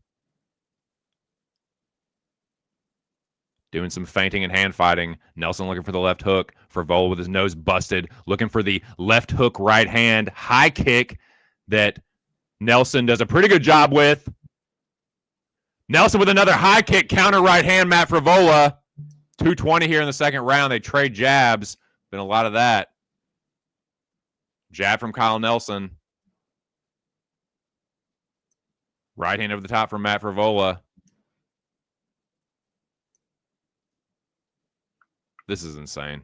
This is very insane, actually. Round two. There's a lot of fight left to go in this one, too. Matt Frevola misses a very telegraphed spinning back kick. Kyle Nelson with a half-assed body kick. I don't even know what the fuck that was. That was a good jab, though, from Kyle Nelson. I feel like you adrenaline dump after that. Hard low kick from Nelson. I feel like it might take him after this round to reset, a little cornering, a little resetting, mental reset. Nice jab from Kyle. Frevola putting the pressure on here. Frevola just misses a right hand. Nelson with another low kick. Two-piece from Matt. Nelson is just looking to counter. Nice front kick from Nelson, who gets his low kick checked by Matt. Matt with a Superman punch that lands. Nelson looking to put the pressure on Frevola now. Body kick from Kyle Nelson. That was a good step in body kick. Hard low kick from Kyle. That was a nice stabbing Gary front kick from Kyle Nelson. That was a good teep, a little push kick there. The one before, though, was a front kick. Kyle Nelson easily evades the three-piece that time of Matt Frevola. Kyle Nelson up on significant strikes in this round, way up in the first round. Matt Frevola gets an outside low kick checked. Inside low kick lands for Nelson as he slips the right hand over the top of Matt Frevola. Step-in elbow for Nelson. 23 seconds here in the second round. Body kick there for Kyle just above the belt line. That was a good clean kick, man. Hard outside low kick for Nelson. 12 seconds to go here in the first round. Short time here. Matt Frevola parries the jab down. Step-in elbow for Nelson. Again, nice jab from Matt. 3, 2, 1. Counter left hook from Matt to end the round. What do you think, my dude? The live odds make me feel like I should live bet this because it's -168 for Kyle Nelson, Matt Frevola +132. I thought Matt Frevola won that round. I got it 1-1 in my books. Sports books are probably waiting for people to tweet this out. I think Frevola's live to win, man. How do you not adrenaline dump after that? It literally finished him in round one. And then I agree. It's going to take.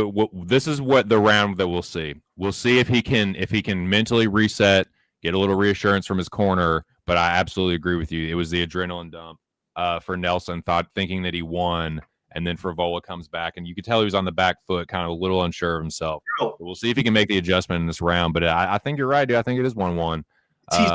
When he finished him in round one, he thanked Frevola like he thought the fight was over, and the referee. I did too, dude. I did too. And I'm sorry to anyone that thought that like they was listening and was like, "Oh, he won." I apologize. I had it muted, and I thought the fucking dude won. There was 3 seconds left, and Mergliata stepped in, so that's my fault. It was muted. I apologize. But here we go, round 3. I think there's a good chance it's 1-1. And you got to think in a close fight. I don't know. Maybe they just give it to Nelson for Canada. Maybe crowd influence judges for that. But we will see. Jab from Nelson. Frevola with a right hand over the top. This might come down to cardio. Cardio and mental focus. Body kick from Kyle Nelson. Matt did not like that. Left hook. These body kicks. Oh, head kick from Kyle Nelson. Somehow Frevola eats it. And a left hook from Kyle Nelson. And a head kick from Kyle. And again, Matt's hurt. He's backing up. Kyle Nelson clinches up. Knee to the body from Nelson. This might be the beginning of the end. Elbow and a left hook from Kyle Nelson. Knee to the body from Kyle. He gets around to the back of Matt Frevola. Don't worry just yet, Aaron. Frevola cut Nelson on his eyebrow, it looks like. Kyle Nelson, big moments here at the beginning of the 3rd round. He gets around to the back. Frevola almost gets his legs tripped out from under him. 350. That was a nice right hook. And another one from Kyle Nelson with the hockey punches. He gets the gable grip behind the back of Matt Frevola. It might take more than a wizard, Johnny. I'm not sure. I think Frevola's trying to recover. I'm not fucking sure. But what I am sure of is that there's 3 minutes and 30 seconds left for one of these guys to put a stamp on this, because this has been an extremely close fight after Kyle Nelson pretty much finished Frevola in the 1st round. Clock reset. Clock, I don't know about a malfunction, or maybe they just had the time wrong on the teleprompter or whatever for the broadcast. But in any case, they're still going after it here, gents. Ladies and gents, if there's any ladies in here, I apologize. Frevola's getting ripped up in this round. Dude, he is getting fucked up to the body. I'm telling you, that body kick of Nelson, he is really winding up on that thing. Oh. Matt Frevola with a double leg, but fucking Kyle Nelson gets the whizzer, Johnny. He got the whizzer on him. And he turns the tables there. 2:36 in the 3rd round. Matt Frevola turns a 10-finger into a gable grip, trying to turn the tides of the tables that turned. 2:22, 3rd round, up against the fence. Action has stalled momentarily. A lot of touching butts and fucking backs and stuff. Butt. 2:12, 3rd round. Tick, tick, tick, tick, tick goes the clock. Round and round they go. Matt Frevola gets taken down by Kyle Nelson, who throws the hooks in. The baby. The baby. Matt Frevola trying to put his rash. He's trying to put the A6 on. But Kyle Nelson trips the leg out. Matt Frevola up to one knee. Kyle Nelson, couple uppercuts underneath the armpit of Matt Frevola. Kyle Nelson looking to stay on top here as Matt Frevola tries to scramble.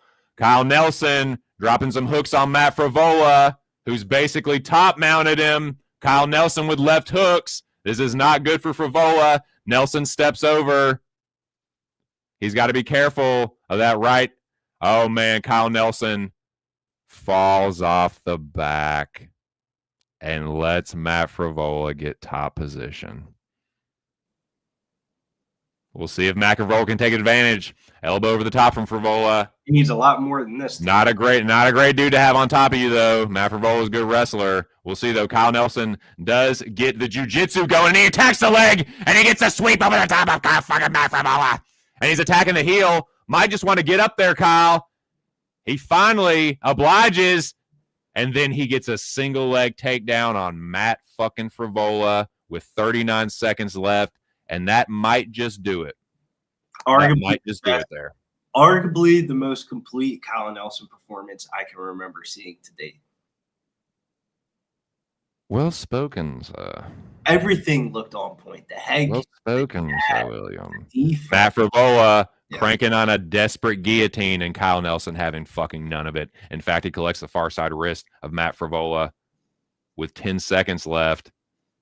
Matt Frevola doing everything he can to get back to his feet, and he does. Left hooks from Nelson, spinning backface, but a coward right hand, and then a head kick from Kyle Nelson, and that should get the job done for Canadian fighter Nelson. Kyle Nelson for that. Aaron tied it up 1-1 on the scorecards. Hey, Tommy, no. You gotta go back upstairs. I love you. Hey. There's too much shit. There's weed and stuff around here. Tommy. She's looking at the screen like, what? Who won that fight? Kyle Nelson all day. Kyle Nelson for sure. 29-28. That's the clearest 29-28 I've ever seen. Hey, stop. Mm-hmm. Stop it. Who just let you roam around the house all free? In Canada, there is no way. There's no way Kyle Nelson is stopping that decision. If anything, I feel like justice was served because he definitely finished him in round 1, and that was some janky ass regional scene shit. And it's not like it's in Toronto where the New York Matt Frevola fans can just hop over the border there upstate. It's like, nah, it's a complete other side. So that's like, yeah, I think it's going Kyle Nelson. I think it would be a fucking daylight robbery to give it to Matt Frevola, honestly. Very, like you said, clear as 29-28 I can think of. I'll give Nelson credit. He always fights towards his level of competition for given bad or worse, meaning like when he's fighting a guy like Matt Frevola, he can elevate his level, but sometimes he gets into these. That's why they're giving him so many prospects, because sometimes I feel like his level drops, and that's how he's like a 500 fighter in the UFC. But if he could fight like that every time, oh man, I mean that was something special to see from Kyle Nelson tonight. Literally every category that you could possibly think of, he looked better than Matt Frevola. Like the striking, the wrestling, the grit, determination, the submissions. This is probably the only time I ever say this. Kyle Nelson looked like Himothy tonight. Yeah, he looked good, man, for sure. And credit to him for refocusing after because that's a big letdown thinking you got the win, having to reset, losing the round, and then rally. In the third to get the dub. Sorry, I scarfed down that Pizza Hut.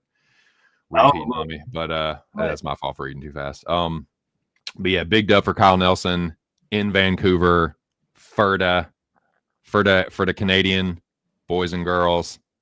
Happy for him. Happy for my dude Aaron the dog that he did not get hosed on that one, you hoser. But shout out to all the Canadian homies. Shout out Kyle Nelson. Good job. You know, you bested the Merkin in a good fight. So respect to you. Good job. You shaved the beard there, bud. Mustache getting the win for you. So the question remains: what do we do with Jordane, Davey Grant on the docket, and another panel member is on the docket as well, and he's coming in from the land down under. He's been giving us the main card juice that we need, that extra boost of energy that I don't give a fuck because it's midnight. It's Diddy Midnight in the building. What's up, bitches? What's going on? Crikey. What up, Danny? How are you, man? Oh, boys, I'm not going to lie. I'm very baked over today. We smoked so much weed last night that I fucking just passed out. So all right, dude. I'm baked over. I've got my boys sitting in front of me right now watching me stream, so it's a little bit uncomfortable, but I wanted to come in and just say hey to the boys and try and get a winner off you boys, but I won't be here for very long. I just want to come and say hello. Stare at him, boys. Stare at him, make him feel uncomfortable, dude. Is there a way we can get like a bird's eye view of Squad Gang down there in Australia? Yeah, shout out to the homies, man. What up? What up, boys? What up, fellas? How we doing? Cheers. Cheers. What up? Shout out to the homies, man. It ain't Yeah, the boys. Saturday. It's Sunday out there.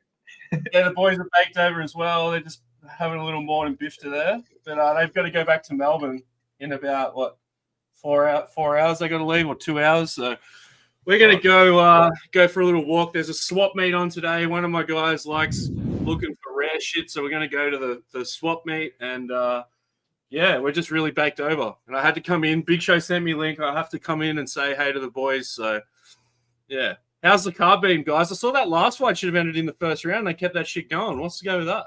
It was wild, dude. It was wild. Yeah, like he almost got like Dober or what's the name? Kyle pretty much stopped him, but it was like a slight clock malfunction, I guess. And yeah, the round ended when he thought it was over. He kind of like adrenaline dumped, lost the second round, and then had to like rally back in the third, and then ended up getting the dub, man. So yeah, it was a big like comeback win for Kyle Nelson. But it's been a crazy card, dude. Like it started out real bad for me, and then I had a couple dogs hit right in a row. One of them, well, they both got stoppages, but dude, Arichi Lang fucking face planted Cody Gibson. It was crazy. So it's been up and down, man, but a pretty fun one, dude. But yeah, safe travels, boys.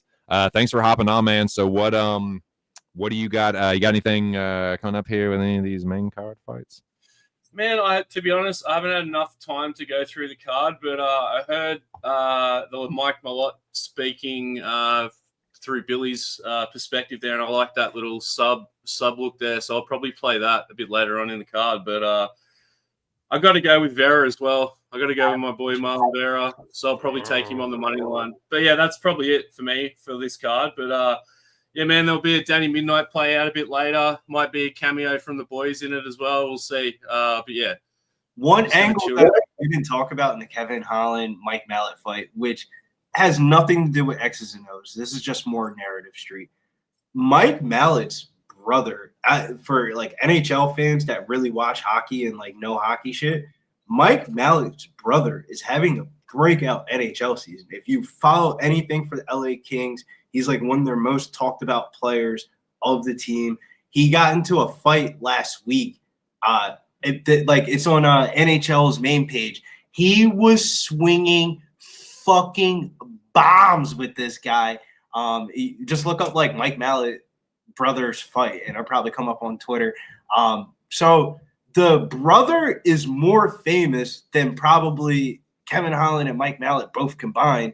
So, like, is this kind of like a play of like, Kevin Holland even said in his pre-fight press conference that he had no idea who the fuck Mike Malott was when he signed the papers. He just signed the fucking papers. He thought he was fighting Jake Matthews until he was watching Neil Magny fight, and he saw Jake Matthews, and he was like, well, I'm not fighting that guy. I'm fighting Mike Malott. So it's like, is Kevin coming in here overly confident, or is Kevin coming in here just kind of shucking off Mike Malott? Because if there's one thing about Mike Malott that I would say is his best attribute, it's his fight IQ, man. Like, granted, he had the Neil Magny moment, but we also just saw Jake Matthews have a Neil Magny moment. But when I mean fight IQ, it's more of shot selection. He picks the right shots at the right times, and he picks the right game plans. We've seen him wrestle. We've seen him strike. However, this is the elevation of level of competition. This is the one that gets him ranked. If he ain't beating Kev, he might not ever see the top 15. And people thought he was going to see the top 15 after the Neil Magny loss. He got back on his shoulders and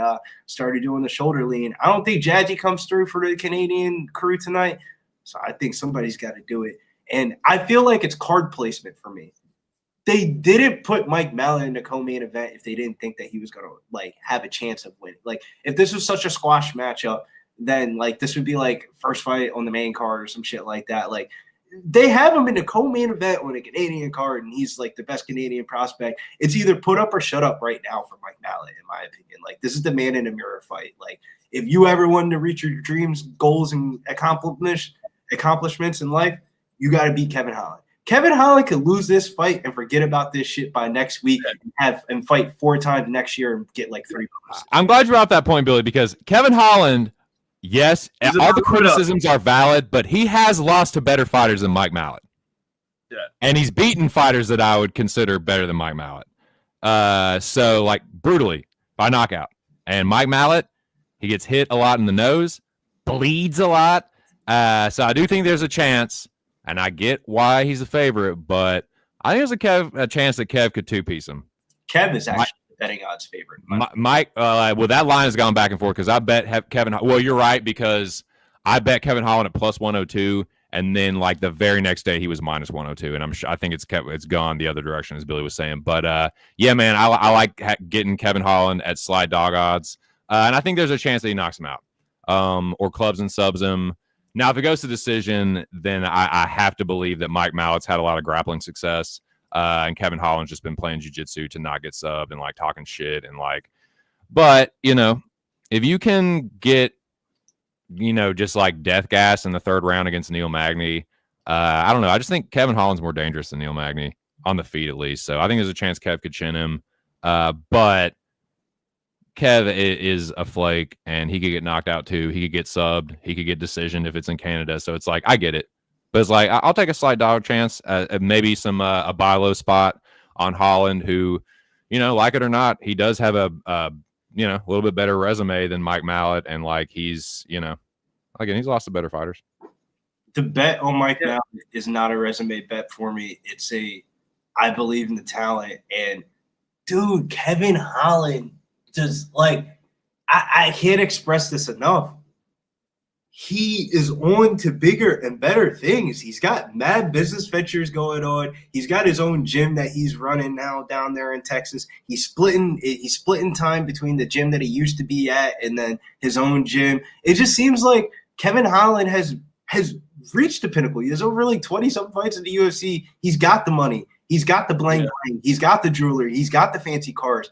He might, if Kevin Holland got submitted by RDR in the first month of this year, and you could probably that felt like 2 years ago for how much we've seen Kevin Holland. So it's like, I don't know, man. It's one of those ones. It's a great mind game.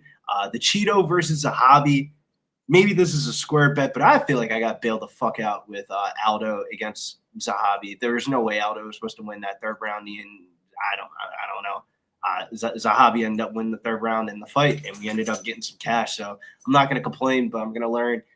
Hopefully Cheeto said that this is the big thing for Cheeto that I like was he said he switched up his training regimen since this is the longest layoff that he's had in the UFC, by the way. And he switched his training regimen where he said he was running like 10 to 15 miles every Sunday and he wouldn't be able to go back into the gym like sparring until like Wednesday, Thursday. And he said that him and Perullo switched the distance running with sprints. And he said the sprints is to start off hotter in rounds. And he said it's been working for him in the sparring. And that's the thing about Cheeto. Cheeto can win any third round. He's winning third rounds against anybody in the UFC. As long he's as a sniper too, bro. He's an absolute sniper. So, like, he just needs one shot. You know, he's got to start off hotter. That's the reason why he's an underdog. Cheeto very rarely wins round one in fights, but Jordane and Davey Grant are walking out. A lot of money's coming in on Charles Jordane. He's gone up about 30 cents to minus 190. Charles Jordane was talking about in this pre-fight press conference that he was going to pull guillotine and do all this and that in the third. Do we take his word for it that he's going to pull guillotine, or do we just bet the dog at Davey Grant? Because I feel like if you blindly have bet every underdog on this card tonight, you've made filthy amount of money. That's every USC card. If you bet that, I might just start betting dogs every week. Just the whole card. Just put a core unit on every dog on the card, just for fun. But I'm gonna bounce, boys. But I'll let you guys take over this fight. Take it easy. Obviously, I won't see you on Wednesday, but hopefully, I'll catch you guys next week. But good luck. I'll catch you boys later. Appreciate it, dude. Thank you, man. Shout out to you and the homies, man. Y'all be good. See you, Peace. bro. Danny Midnight, always nice to see in Danny because he's in the future. He's cool as fuck, dude. Pretty fucking sharp too, man. With them, and I love those videos, dude. Yeah, the videos, the scripts for the pets, man. They're awesome. And, they've been smacking too.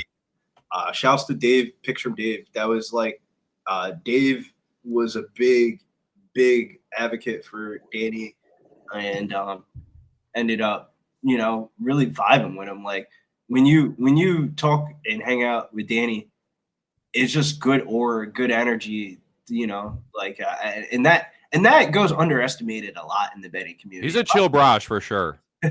He's super chill and easy to get along with on stream. He doesn't overtalk. He's funny. He like, it's just like a chill dude, just like you're just sitting there watching the fights with him.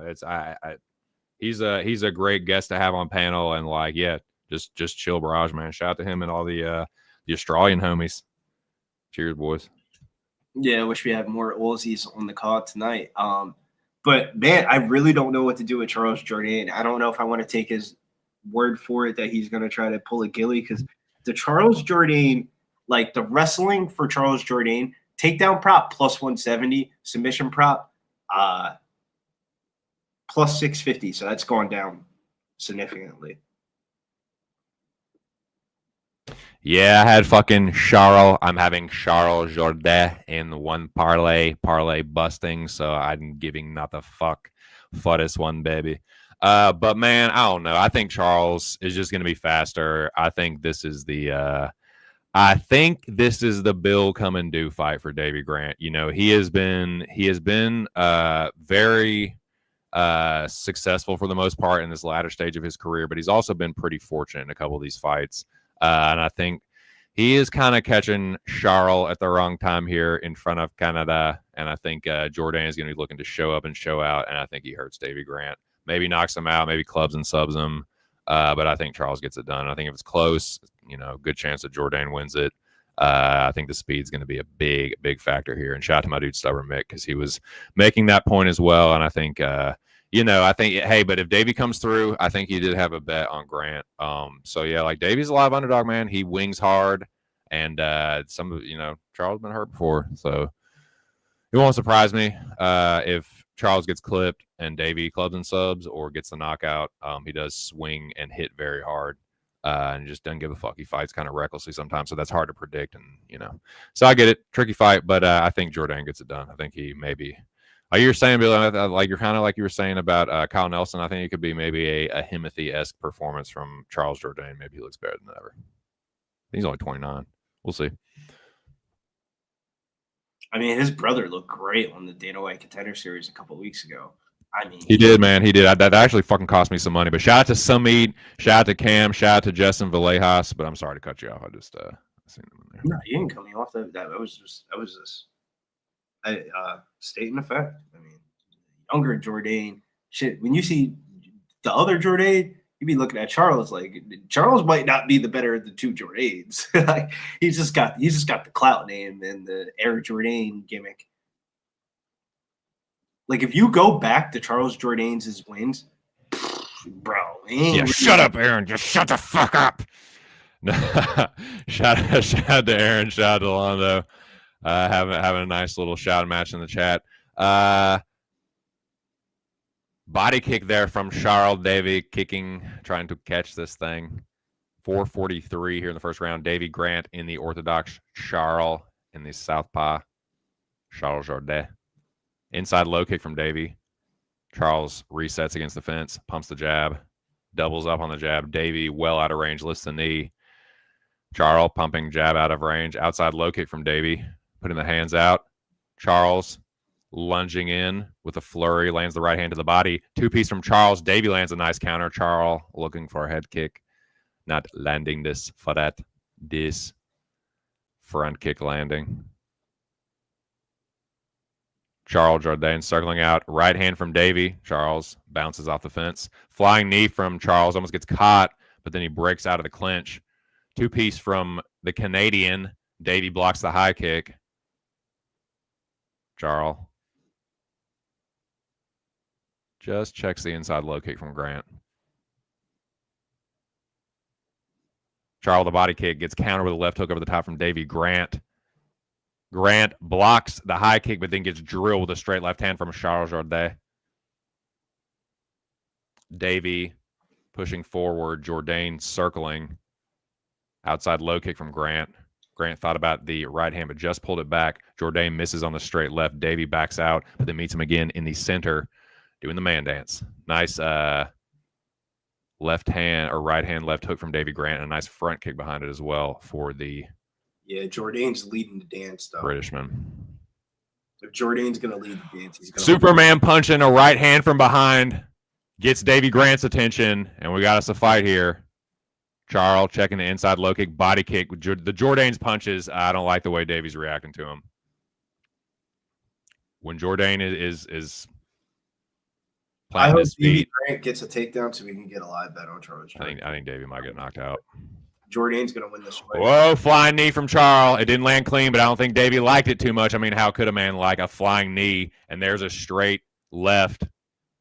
Davey is not blocking this two-piece. I think Charles might knock him out. Right hand over the top from Charles. He cannot get overzealous.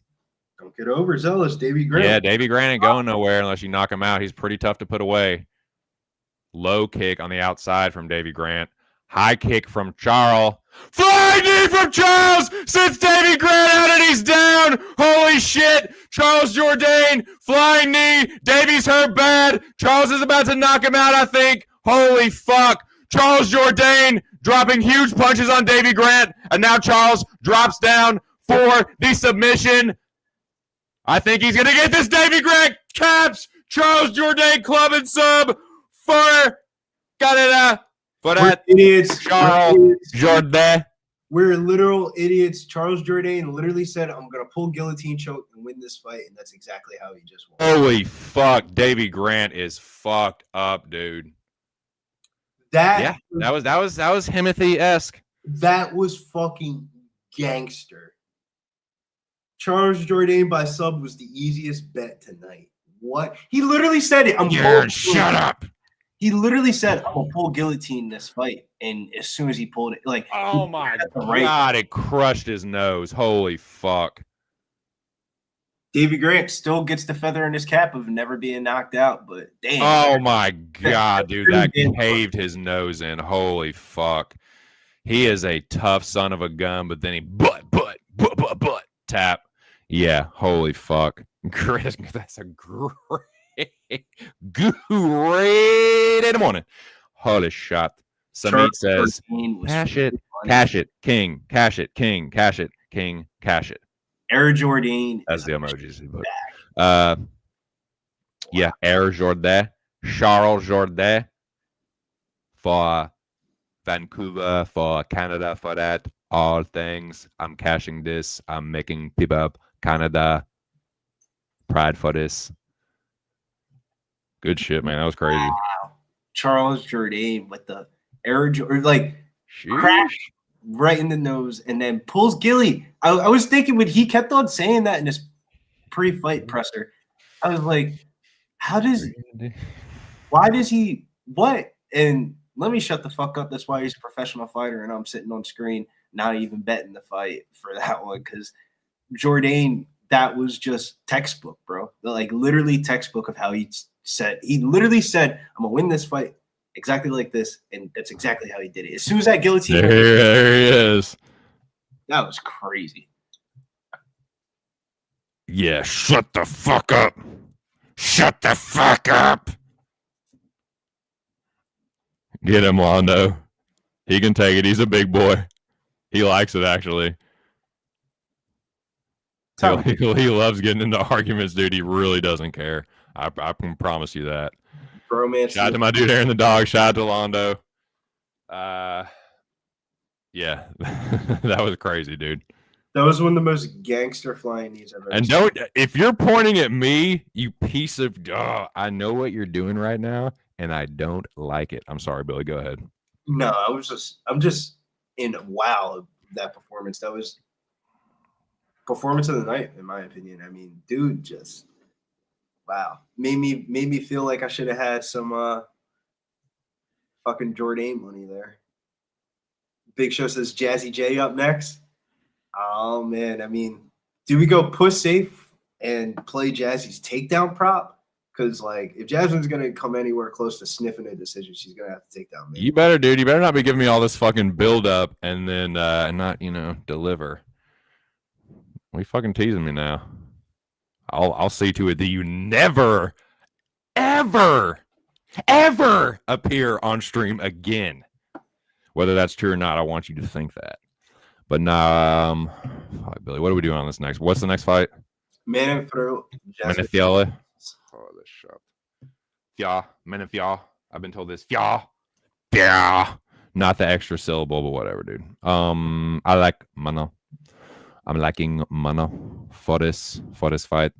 I think I think the footwork is going to be a big problem for Jasmine. I think Manon is going to be electric sliding around. Shout out to my dude Noah Allen. All rights reserved. I'm not trying to get sued by Noah Allen. But nah, man, I think she's going to electric slide around. I think Jasmine is going to be lurching around, trying to track her down, getting walked on to straight left hands, maybe some knees, maybe some kicks and stuff. But I'm kind of actually glad that I don't have action on this fight. I'm having parlay for Manon for that. I'm glad that parlay is dead because I'm just gonna sit back and see what happens. I'm on just about die penniless trying to fade Jasmine Jasudavicius. Like it just is not working out well for me. So I'm just gonna kick back and see what happens. I do have 2 more chances. If both of my next underdogs hit, I can make money. And there's a chance that if one of them hits, I might add some action in the main event. But in any case, enough about me. I don't have anything on this next fight, but I do like Manon Fior to win by decision. I really think Manon Vera wins by decision. I just don't want to root against Jasmine Jasudavicius because it's like, the storyline. This is one of those ones where like storyline and narrative still might not be able to outweigh the talent because the reason why Bantamweight Fiorot's takedown defense is so high is because when bitches get inside the clinch with her, they start getting knee the fuck up, bro. Like whenever she gets like cage clinch outside of Valentina Shevchenko, like when Erin Blanchfield fought her, she was just getting kneed right up the middle, chopping elbow, jab, out the clinch, underhook, gone. And damn, man, this is like, if Jasmine's going to do it, it's going to be tonight. But I don't think she's going to end up doing it, man. I don't think Jasmine Jasudavicius. I love the run. Why I think she's a title contender. I don't think she's made for the title. And I think Manon Vera will hold the UFC title throughout one point of her life again. So. Shouts to A+, he says, I'm liking the 2 cents Brizzy combo here. Yeah, I mean, last week we were fucking cashing crazy. This week was a little slow. Yeah, I don't know about all that, but I'll meet you halfway, Billy. I'll meet you halfway across the sky. I think that, yeah, I do think she wins by decision. I don't know about her trajectory, like her future trajectory. I just don't think like Jasmine is quite. I think I've heard some people say this is a bad stylistic matchup for Fior. I think it could be a bad stylistic matchup for Jasmine. Another thing, like Manon is not some tiny fucking chick, man. Like she's a pretty fucking big flyweight, and that's kind of been one of the advantages that Jasmine's had over some of these fighters. Like she was Valentina was having a tough time muscling Manon around. So it's like I think there's a chance that like Jasmine doesn't have quite as much grappling success as some people think. But I mean, I will give Jasmine credit for improving somewhat on the feet. So maybe she can keep Manon honest enough now, get her thinking just enough about the striking to get the takedown. So that's why I'm kind of glad I don't have action on this one. This is kind of a prove it spot for Jasmine here. It's like, again, she kind of has one of these Can I interrupt you for 30 seconds? I just want to bring sure. Aaron's sitting backstage, and I don't want him to be sitting on. No, you can keep him. You can keep that piece of shit waiting as long as you need to, Billy. Lord have mercy, I'm about to bust. Hello. God, I tried to prevent this from happening, but My God, what a fucking night. You said continue though. I just wanted to bring Aaron on screen. I didn't want him sitting backstage and sitting. But I wish that you had, but again, who gave this guy the fucking invite? Who sent this guy the link? I have hacking skills. That's what I have. Shout out to Londo and the rest of the chat, but especially Londo. Nobody cares about me. That hurts. Londo, I'm kneeling down behind him right now. Just push him over my bent over body, with my dude. 15 units tonight. It really hurts me to know no one cares. Damn it. As of now, no. No, he hates me. No. Yeah, he hates you, you piece of shit, dude. Mondo, you're throwing fuel in the fire. No, I think he's flirting with me. This is uncomfortable. In front of Aaron, don't listen to that for a fucking second. You're actually fueling him. You're actually like you're feeding. Like he loves this shit. You're so don't give him what he wants. You're giving him what he wants right now. You gotta reverse psychology, Aaron, to get. You have to, man. Okay, he's new or old here, but either way, that Philip, it really must be love. I've never been flirted with this much. And How you get Aaron? married with a By telling him he's the greatest. See, there you go. Then he'll start revolting. Yeah, I thought I had the love I was never feeling give this. as I put my newborn son to bed. I thought I felt love there. Then I come on this and I get. You just got a trump card. Yeah, see, and that's unfucking real because you throw the kid. I'm being a good father. You don't pat yourself on the back too fucking hard. I was busy being a dad and winning money at the same time. It's just God. I'm a dad. Save me a grace. I got a family. being a good husband. Making dinner for everybody while I watch the fights. Being a piece of shit. My God. 15 units as well, if you need to know. My God, life sucks for me. Let me tell you. Bunny, come back. That's where are you, Bunny? Where are you? Yeah, nah, fuck that bitch. Lord. You fucking Thanks, Phil. ripped up my Instagram DMs thinking that I was Mills when that Kayla Harrison shit happened. Man, but it's been a good night, and I made it just in time for a fight I have no money on. Awesome. I think Manon Fiorot wins this fight rather easily. Jasmine is not the best fighter I've ever seen. Like you look at what, dude? Don't ever fucking. You look at her run. She's the best. You look at her run she's been on, and who has she faced striking wise that is even in the same like. Dude, round? Priscilla Cachoeira, dude. Yeah. Cousin Jessica, brother Jessica. Dude, I knew you couldn't fucking help yourself. I know. I'm not gonna let you know. I know what you're trying to fucking do right now, and I'm not gonna fucking let you. I'm not playing into your fucking Chinese food mind games right now. Fatima Klein is a striking wizard. I have a question. Fatima Klein against Manon Fiorot is so close, right? You're stating facts, but I have a question for you, Aaron. Yeah, sure. Jasmine Jasudavicius has landed a takedown in every one of her UFC fights but one fight, which is against Natalia Silva, who arguably is like the dark horse in the division to fight for the title. She just has. Yeah, I know where you're going. I do think think go for one takedown for Jasmine. Is that fireable? I feel like she one takedown. Yeah. Yeah. All right. Because it's like I don't want to go fully in because I think she gets diced up on the feet in this fight. Yeah. She could win a round two. So maybe she wins round one or round two if Manon decides to do one of those professional taking a round off or gauging type of things. But I think otherwise, I just don't see how Manon. It's just whether she gets the finish or not. And I have no idea with that, which is where I was left with. I'm not betting this shit. So Jasmine one takedown is a perfectly fine bet. I don't think Jasmine gets. I don't think Jasmine is going to put herself in that much danger to get finished, if that makes sense of like. Yeah.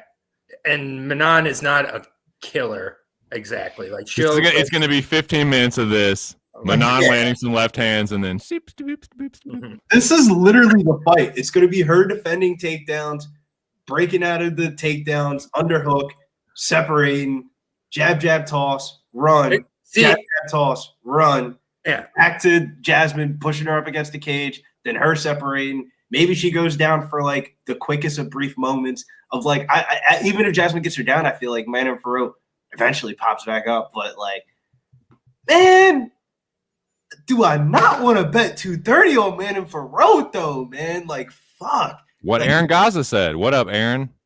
Yeah, I'm telling you, like, I think Manon's footwork could make Jasmine look absolutely fucking crazy in this fight. Here's the other thing I'll say is that with Jasmine, of the two of these fighters, this is going to sound really weird after all the shit I just talked about how much better Manon is. I feel like the fighter who has the better chance of finishing or the more killer instinct is Jasmine. Like, but that's not the cap though.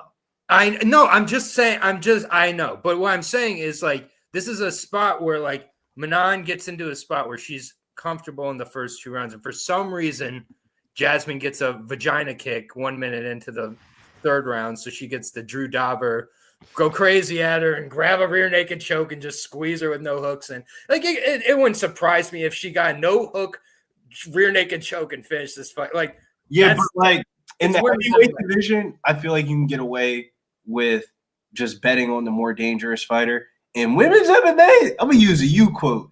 Just bet on the better fighter. The better fighter usually wins more times than not. Like women's MMA.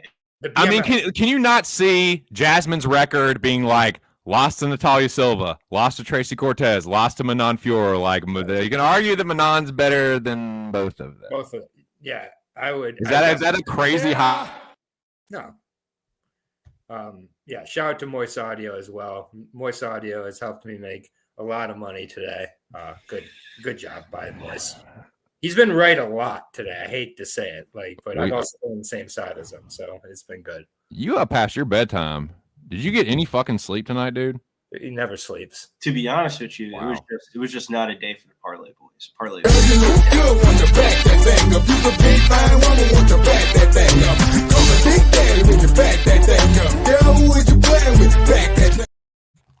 I haven't been a parlay boy for a while, so good day for me. It makes sense.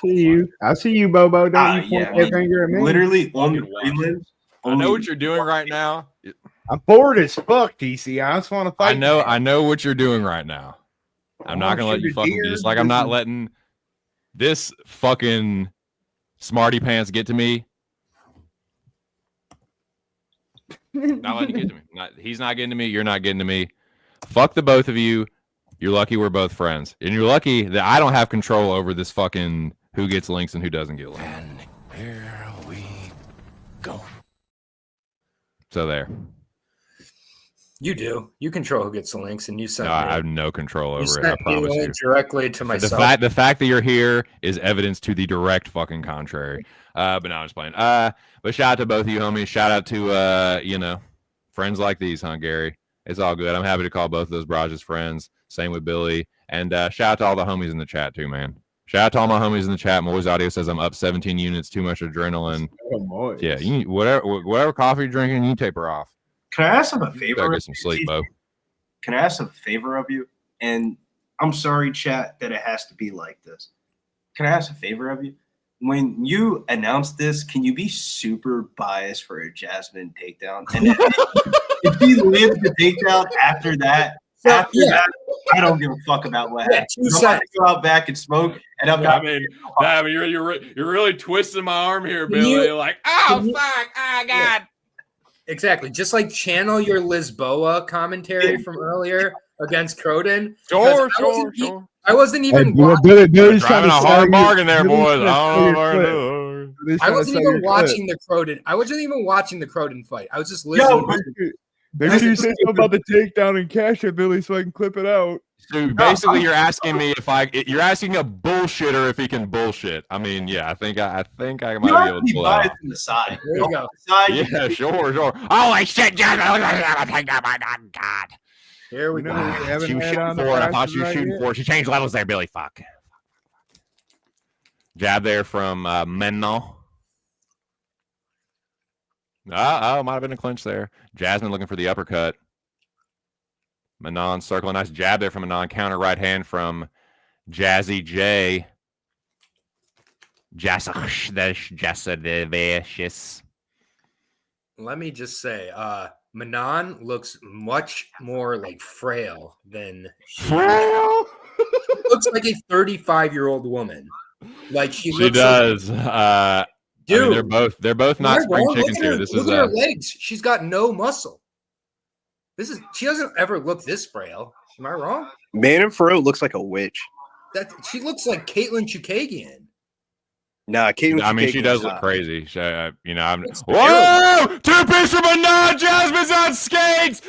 Manon with a couple knees. She sits Jasmine down. She face plants Jasmine. Holy shit! Manon gets the first round knockout. What a fucking fraud! Manon crushes this fucking 36-year-old bitch. Holy fuck, boys. What happened, dude? You got knocked the fuck out, bitch. That's what happened, dumbass.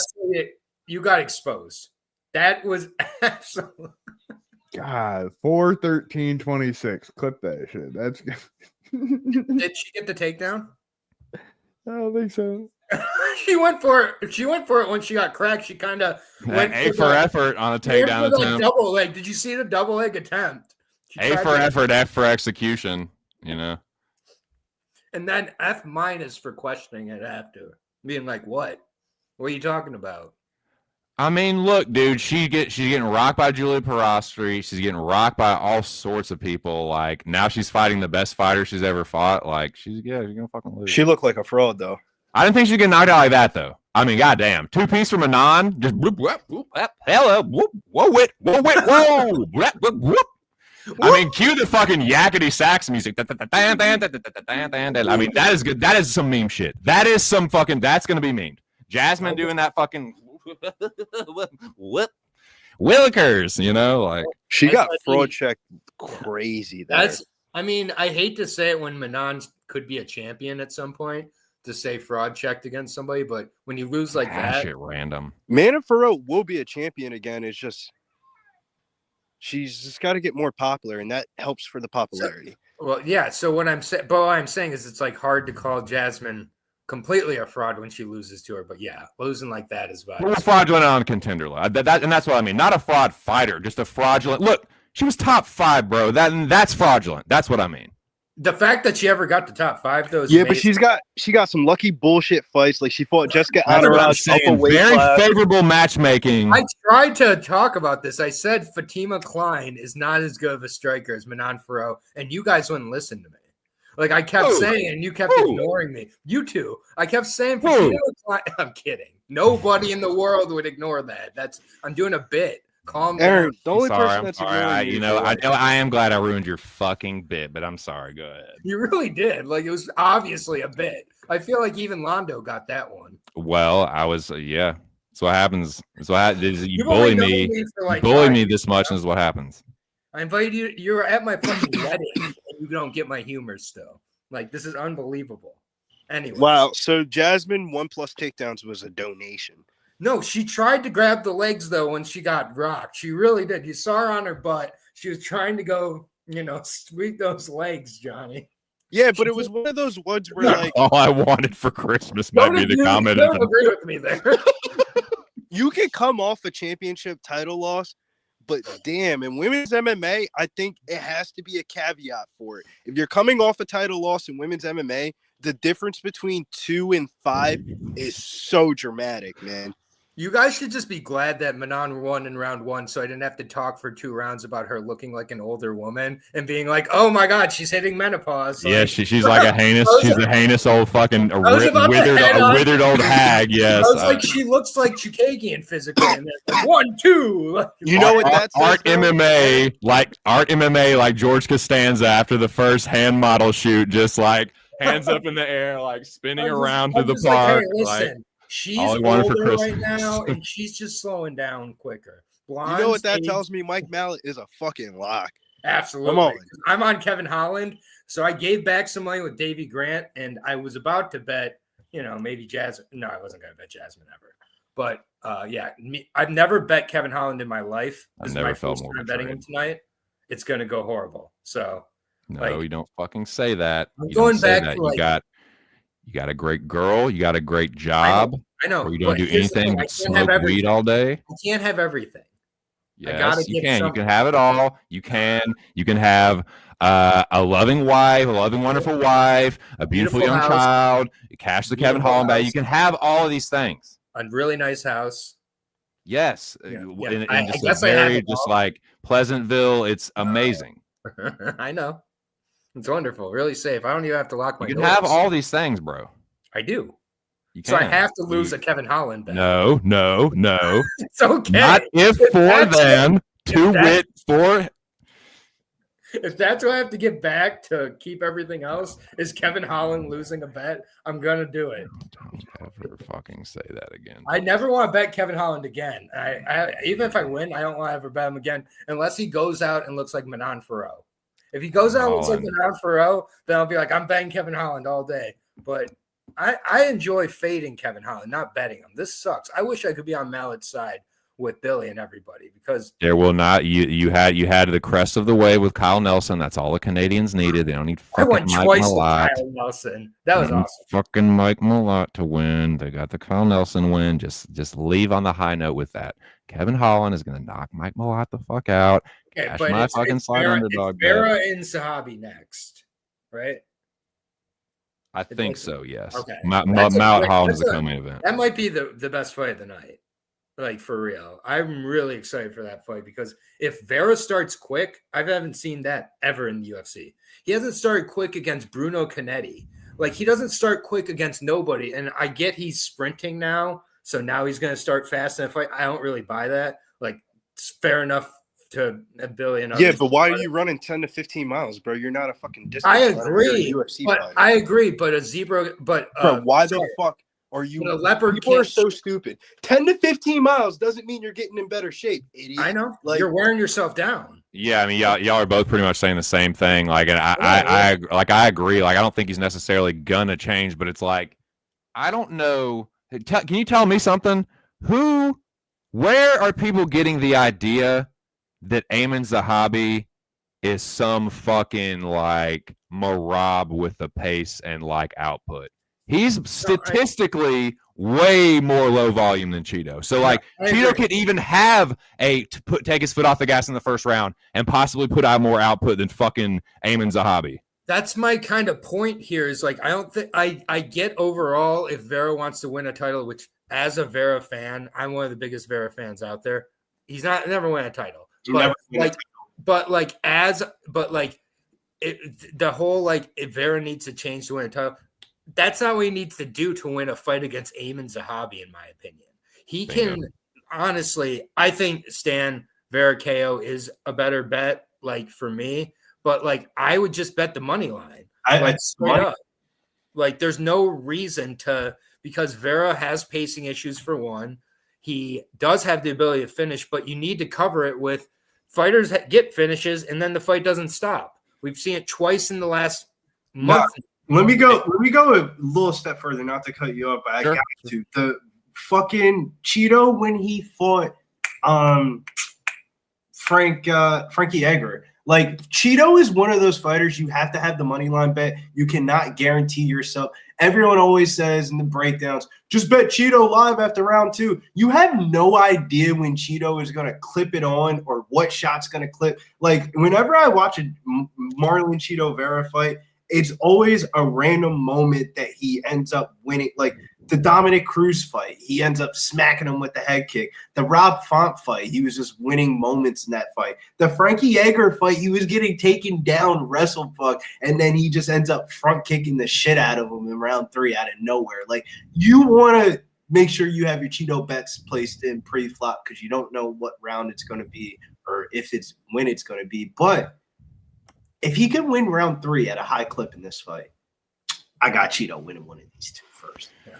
Yeah, this is funny because Billy, I can't remember. Was it Saturday? It was one time when it was either Saturday on stream or it was Tuesday on the podcast where you asked me about this fight and who I had and what I liked, and you told me that you liked Cheeto, and I don't think I said it then, but it's like we just ended up on the same side as this fight.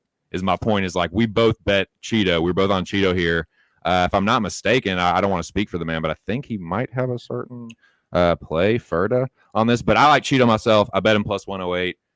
Yeah, I think it's potentially a levels fight. Like I'll go ahead and say like if Aiemann beats Cheeto, I'll just have to throw my hands up. But to me personally, I think Aiemann Zahabi might be the most fraudulent top 10 fighter in UFC fucking history, dude. 6-fight win streak, bro. He keeps on doing it. Since COVID, he's been on one. But again, like it's getting a robbery over Aldo, and that's his best fucking win. Like that basher. I don't know, dude. Like, yeah, cool. You knocked out Draco. You knocked out Draco and fucking Arichi Lang. Cool story. Like, I don't know, man. Like, Cheeto's really tough to fucking. He's not knocking Cheeto out. He could maybe win a decision, but like I think he could win a robbery. In fairness, I do think he could win a robbery. He's done it before. You know, if you're using MMA math, yeah, Cheeto lost to Jose Aldo, although I think it was a little bit of a better version. But Aiemann Zahabi, you know, technically beat Aldo, but I think it was a little bit of a dodgy decision. In any case, Cheeto's younger. He literally has more than twice the fucking UFC experience. He works at a higher clip. Not an opinion, it's a fact. I think he's going to have more volume here. I think he's going to, you know, he hits just as hard as Aiemann Zahabi to me. He's just as dangerous. And I think he's a better grappler. So it's like, I like Cheeto everywhere here. I think this is some recency bias baked into this line. And I think Aiemann Zahabi is just like, again, I think he is such a fucking fraudulent top 10. I don't think he's a fraudulent fighter. I think he's a fraudulent top 10 fighter. And I think Cheeto's going to expose him for being just that. Cheeto plus 108. That's my fucking action here. The risk is baked into the money line. It's not like you're paying Cheeto for minus 175. You're getting plus 110 for Cheeto. It's the longest layoff that he's ever came off of. But that could also be a benefit where, like, Cheeto knows he ain't getting no title. So if he wants to continue to have fun, entertaining fights, you know, you got to win these type of Johns. And he said he isn't overlooking Zahabi. And that's like everything you wanted to hear is what you wanted to hear correctly of, like, I'm hungry as fuck to win this fight. I don't give a fuck who it was against. It could be Zahabi. It could be anybody. And you know that you're going into Canada. You have to put an exclamation point on this fight. It's just like if Cheeto doesn't win this fight here, it's just like, I'm just going to chalk it up. Might not be betting on Cheeto for a little bit. And, dude, yeah, sometimes Cheeto can fight down to his level of opponent. But it's like, dude, this other shoe or other foot is going to drop for Zahabi eventually. He's 37. He was getting rocked all over the place by the shell of Jose Aldo. Like, it's going to happen at some point. He's going to get fucked. And, dude, I pray for him, honestly, if he does get a decision over Cheeto, because he is in for it. Just know that. He has well overkicked his coverage. And I think the bill is going to come due tonight. But if it doesn't, hey, credit to him. I'll throw my hands up. But, dude, it's coming. Yeah, if it's not tonight, it's next fight. I think that's totally true. But, yeah, I got Cheeto. I'm going to dip for a little bit, but I'll try to be back for the co-main event. But I will be back in a few, boys. Peace, homie. Thank you for joining us in all seriousness. And check you later for sure. Best of luck, boys. I feel so dirty fading Zahabi. Like, I was so when the week that Zahabi fought Aldo, I did the episode with Cal. So in hindsight, you know, talk to the Canadians, see what's the Canadian perspective of the card.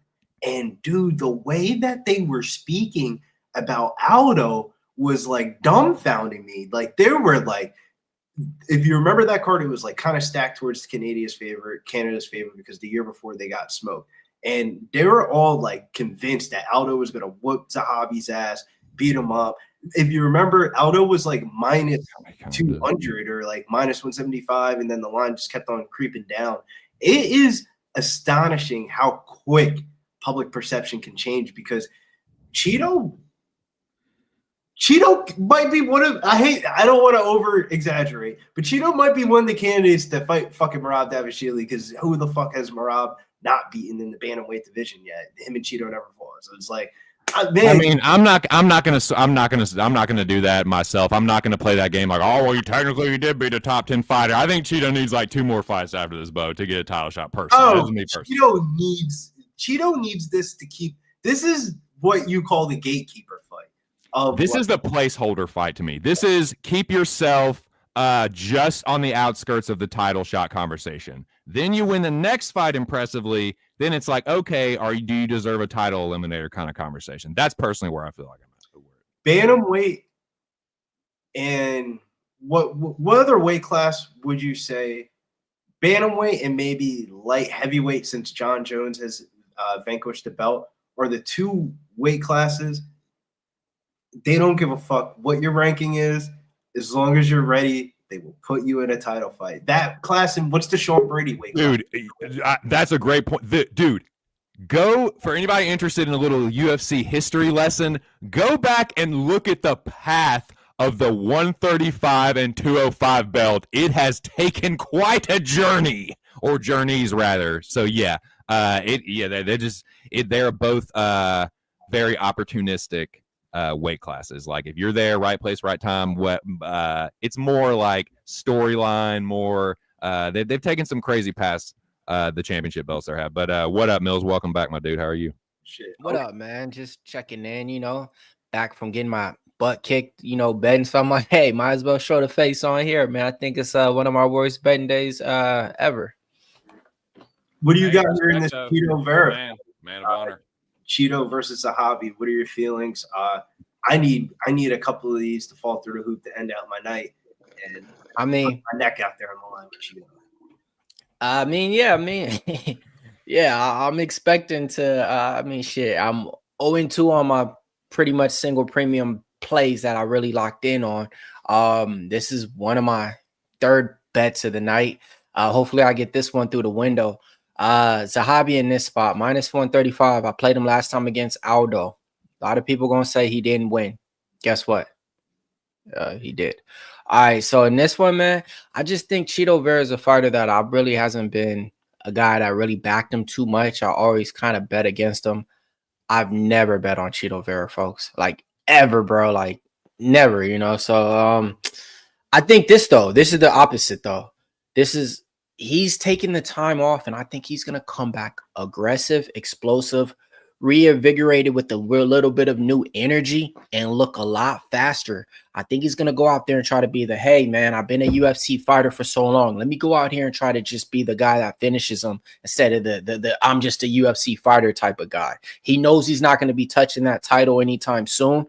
So I do think you're gonna see a way more like improved and energetic Cheeto Vera. I'm on Aiemann Zahabi in this spot, -130. Yeah, so I'm not the guy to listen to on this one, Bills, man. Like I've been losing everything. I got parlay live with like a few legs left and stuff like that, but hell no, man. I've been getting Matt Frevola loss, you know what I mean? The Lisboa loss. The Reeds that I thought that was gonna win in fight to start round 2, that lost for me, and then I lost Danny Barlo and Reinier 2-leg parlay. So yeah, I'm definitely a little bit sour coming into the main card here. And I lost my different though, Billy. When you leave when you lose a single bet's like how I lost, like those is way different in the account. So it's like I said, I start the podcast. I'm like, all right, cool. I'm up this week for betting all week. And within like 2 fights of the night or 3 fights of the night, I'm down now for the whole week. You know what I mean? But it is what it is. Fuck all that talking and shit. I just like to take it on the chin. So I mean, if I do get this one through the window with Mike Malott and then an RDR, I'll be back on top. But it could definitely happen too, and I'm confident in him because I made those bets regardless of what happened.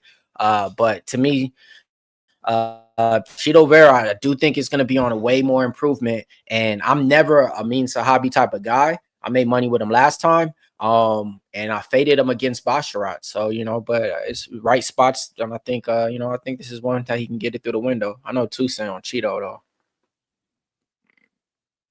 Yeah, I'm on Cheeto. I've talked enough about it. I made my point ad nauseum, I think. But yeah, best of luck, everybody. Zahabi could start if it's close.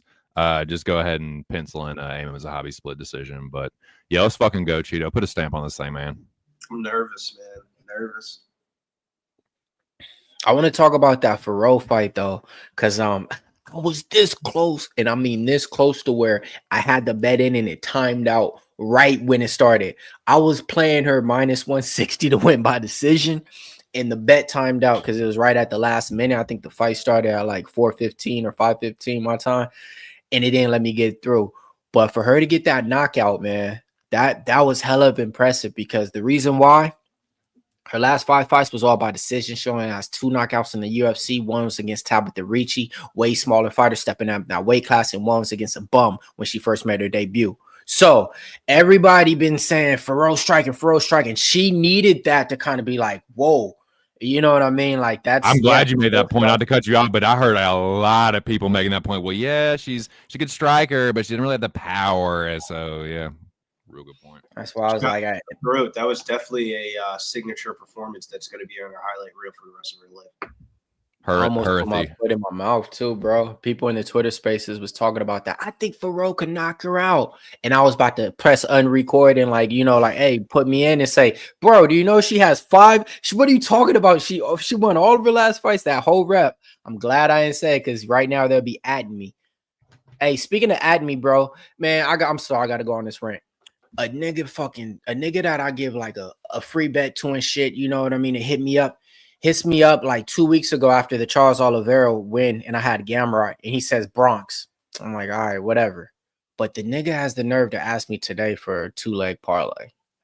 Like, bro, like you just threw it in my face when I just lost with Gamrot when you asked me for a play.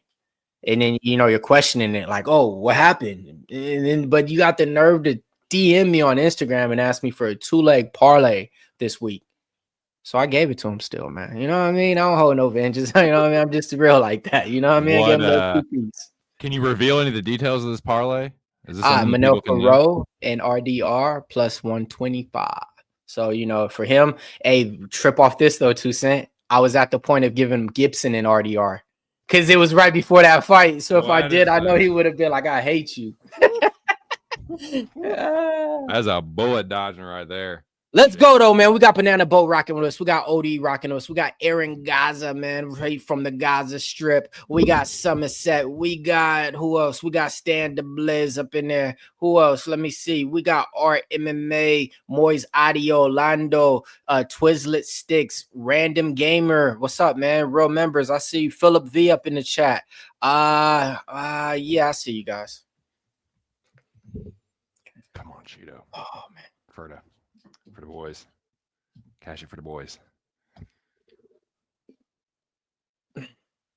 Dude, it was so funny. I think a lot of those like kind of comedic skit things that the UFC tries to do promotional wise before the fights are kind of corny most of the time. But they did. This one was funny though. I gotta give them credit for this one.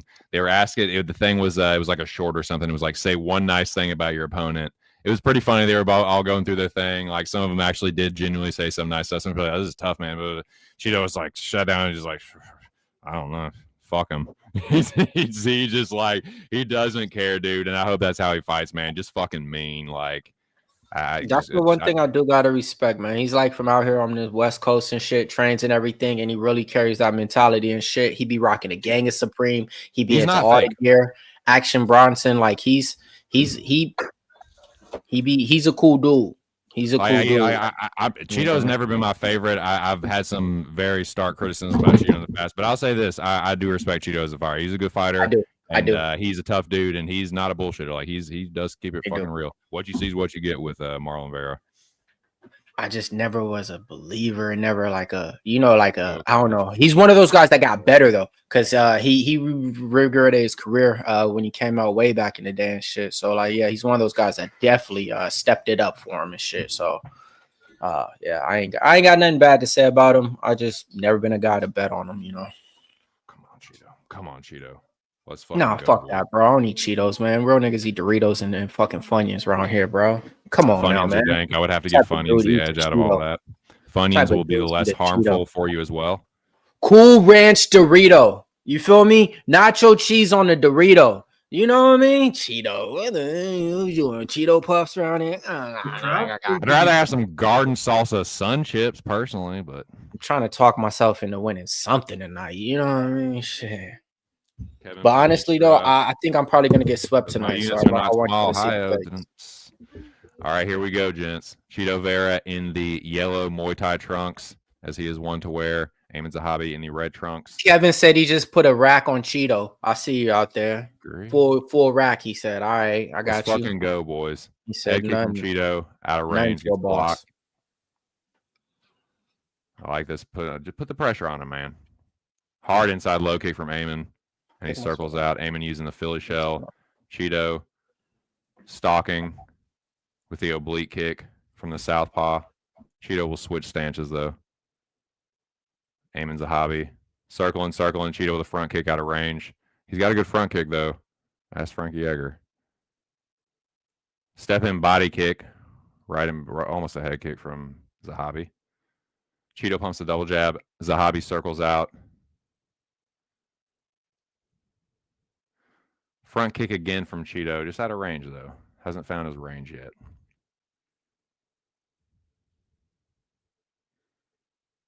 Cheeto with a head kick that Zahabi gets the guard up for.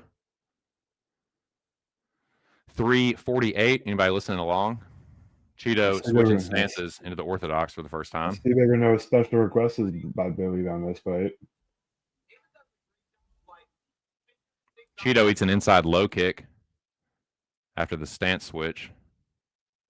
Zahabi circling out. Cheeto with a jumping front kick that Zahabi blocks, or parries down, rather. Cheeto with a step-in oblique thrust kick.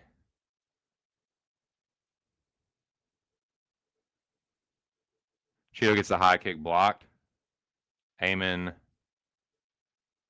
almost got the body kick parried. Cheeto with a two-piece and a head kick that Aiemann blocks. Neither dude really landing clean so far. A lot of blocks and just misses, and except for these inside low kicks, Zahabi has done a good job of landing those.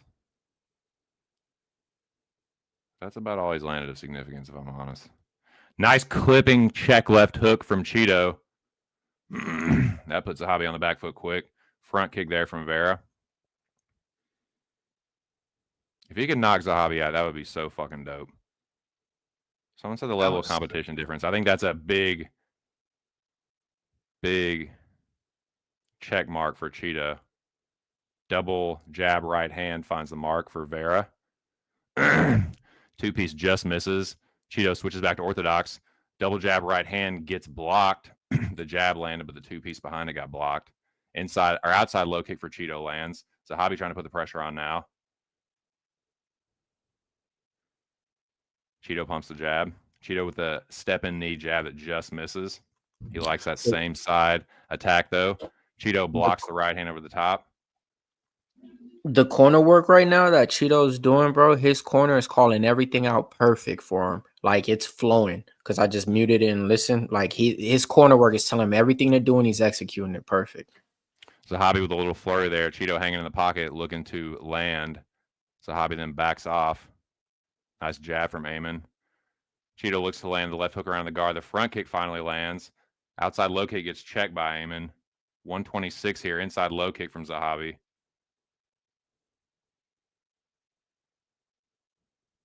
But again, Aiemann Zahabi has gotten nearly killed before and still won decision. So he gets highly favored by the judges. He's Firas Zahabi's brother.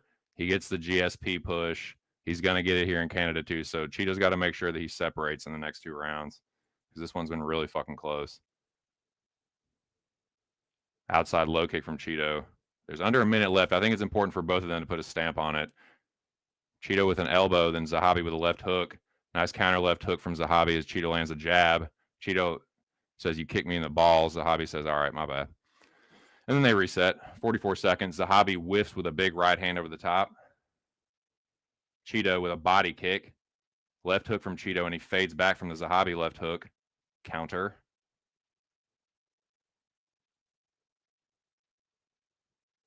Zahabi looks for the left hook.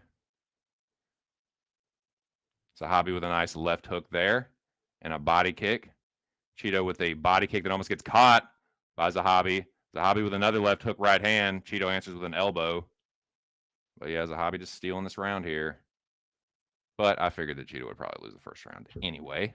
Close round, though. Nah, man, I disagree, man. I think Cheeto won that round, man. I hope he did, but I wouldn't be surprised if Zahabi was given that round by two judges. I kind of disagree a little bit on this, though, that you were saying about, like, I think Cheeto's a bigger name. So, like, I think when it comes to the judges, too, I think, like, I still think Cheeto, like, nobody knows who Zahabi is. I get it, we're in Canada, but, you know. Yeah, I guess it would be more true if it was in, like, Montreal or Toronto, but I get what you're saying. But, yeah, I still think Zahabi probably has the edge with the crowd. But I haven't muted. Anybody that doesn't have it muted in the chat, is everyone cheering, like, when Zahabi? Because if they're cheering every time Zahabi even throws something and Cheeto blocks it, that can influence the judges.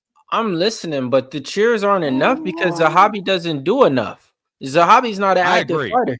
You know what I mean? So it's like OD said, it's got to be 1-1 right now. Like, honestly, like, that's hypothetically speaking. You know what I mean? Like, it got to be 1-1. So either way it go, we'll really see how this fight plays out. But I get it, but like Zahabi to me still, I got him bet this and that, but he doesn't move the needle for the UFC to kind of say we need him just because we need a Canadian to win. Here's one thing I do know, though. Here's one thing I do know, though. If Cheeto does hurt Zahabi late, like Aldo did, think he's probably in trouble. Like Cheeto is not going to fucking death gas like Aldo did. I do have faith in that. Yeah, like he was saying, man, the crowd, yeah, Cheeto gets love anywhere he goes. Like I think the crowd was cheering for I fucking. hope so. I mean, he didn't have to drive far for this. He just had to go ride the coast. Outside low kick and a jab from Vera. You know he builds into the fight. Everybody knows that. But I have a feeling that he might have dropped the first round. I won't be surprised. I'll just hope and pray that's not the case. Body kick from Zahabi. 4:30. Damn. Kevin said if Cheeto wins, he's gifting 50 memberships. Holy shit. Straight like that. Come on, Cheeto. Straight like Ferda, Cheeto. Cheeto looking for the left hook. 4:14 for anybody listening along in the second round. They trade low kicks.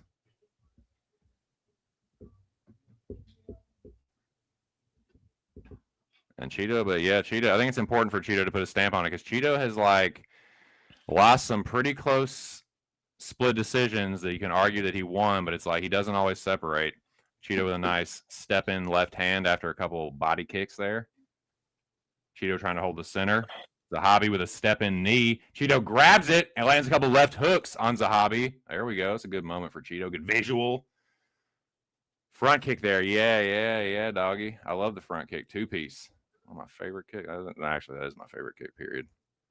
That's one I'm best at throwing to. But anyways, Cheeto switches stances with the left hook there. Looks for the elbow. Zahabi looks for the jab left hook. Left hook right hand there from Aiemann. Flying knee from Cheeto, but he catches a counter check left hook from Zahabi. Cheeto looks for the left hook right hand. Nice jab from Vera. Switching stances. They're getting after it now, boys. Heating up there. Cheeto tries to catch the body kick, front kick there from Vera. And a two-piece. I don't think Aiemann like that. Front kick. Cheeto drops Aiemann with a cage. I don't know what it was, but he sat him the fuck down. Cheeto with a couple of huge moments. Aiemann Zahabi's busted up. It might have been a power jab, but he just hit the fucking deck like a sack of potatoes. Huge moment in the second round here for Cheeto Vera. And he is not the death gassing type like Jose Aldo. Head kick from Cheeto. Come on, Cheeto, for the boys.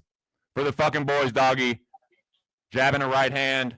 He's running Zahabi like a bitch, Cheeto. Get him. Zahabi on his bike. Hard outside low kick from Vera. Zahabi just checks it. Left hand from Cheeto on the stance switch. Staying right in front of him.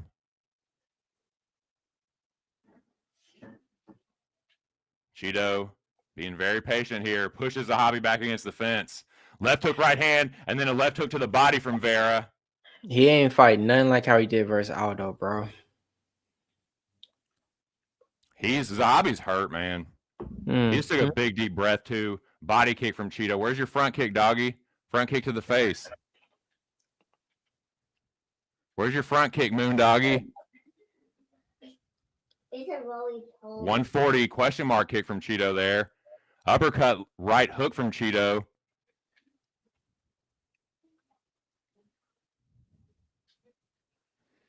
Zahabi leaking. Cheeto's got it. Zahabi pumps the jab. Cheeto with the Superman punch. Zahabi's just going to fight scary for the rest of the fight now. He's just going to do this shit for the rest of the fight. He was fighting scary from the beginning. That's why he's a scary-ass fighter. He's scary That's as why, fuck. yeah. I'm looking at somebody. He does have power, but when he can't hurt somebody, he is a scary-ass fighter, I'm dude. just laughing at myself. Volume. He fights like this. He runs away. And I was like, why did I? And I was like, oh, wow. I'm like, all because I really don't like and bet Cheeto. I'm like, why did I really pick him? Left hook there from Cheeto. He's not good like that, but I'm like, oh, because I was fading Cheeto. Oh, my damn bias. My stupid shit. He's going to try and be a rat here and steal it at the very end. Still nothing, bro. He got dropped, bro. Now he decides to fight for 30 seconds. You know what I mean? I'm telling you, though, these fucking fighting. Judges, dude. I'm worried. Nah, bro. I worry about. You should have been fighting. Now he wants to fight. Look at him. Now he wants to fight, bro. Like this is the little rat that Zahabi is, dude. You lost 2 rounds and now you want to fight. Now you want to fight. You lost 2 rounds, bro. Like, yeah. But this is the kind of shit Aldo almost killed him, and then they gave it to Zahabi. Nah, yeah. But from there though, it was different. Oh, look at that. Bro, they were going back to the corner and they bumped into each other and just standed there and faced off and looked at each other. Like it's real beef about to come out in this third round. My thing is, for the last 32 seconds, you've seen Zahabi finally fight. Wow. Man, I already watched 9 minutes of this shit, man. That is such rat round stealing tactics. You fight like a scary ass bitch, and you try and be a tough guy for the last 30 seconds to steal the round like a rat. The rat you are. Yeah, man. I would imagine Cheeto's like minus 300 on the live line. Easy. That's what I would imagine. You know, that's what I would put out there. But yeah. Like, bro, that's what I thought he was gonna be doing from the first round. Like fighting this dude. Oh man, like, yeah. And like I said, I'm not even a Zahabi like guy like that. I made this. I came to the realization I made this bet and pick because I just don't really like bet on Cheeto. So I was like, God damn. The Aldo bet, it was too much big plus money, and I thought he had a path to victory. Hey, dude, that's a great moment of self-reflection, though. You got to, because I was like, I'm watching him fight, running scared. I'm like, what the hell am I? And I was like, I know why. I'm like, I've never been a Zahabi dude. I'm like, I made this because of Cheeto. I'm like, oh, okay. Got it. Zahabi looks for the step and knee after Cheeto throws a head kick. Zahabi head kick gets blocked. Cheeto looks for the hook kick. Does not land. Wasn't a very good one, if I'm honest. They trade low kicks. Cheeto right in his face. Fuck 6-7. We won one. They don't get it though. They don't got kids. Zahabi with a step in knee after a Cheeto left hook. Cheeto looks for a head kick. Like if you went out here and did a dominant round, went for the takedowns, went for the wrestlings, got some ground and pound and just beat him up for the whole round, and then maybe gave one round, maybe the first round, a judge might have thought that you won, I'll be okay with it. But you still ain't doing that, bro.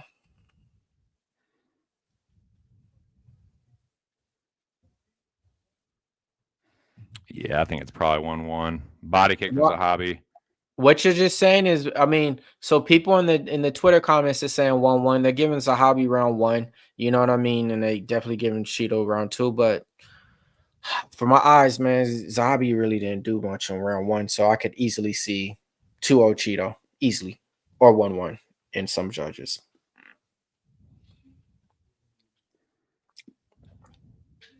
Like, bro, go for a fucking takedown. Mix up your fucking game. I mean, come on, game plan, man. All right, straight left from Cheeto. Zahabi missing a lot. He does land a left hook to the body.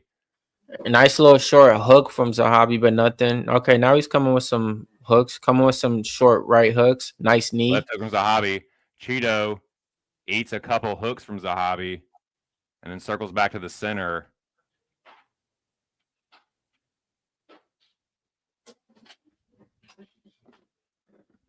Just under 3 minutes to go here in the fight.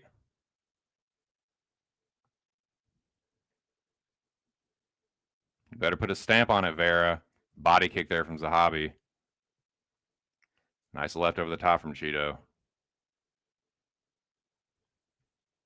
Front kick from Zahabi. Inside low kick from Aiemann. Cheeto with a jab. Inside low kick Zahabi. He's just going to do this point fighting shit. But Cheeto ain't doing shit about it. Jab from Cheeto.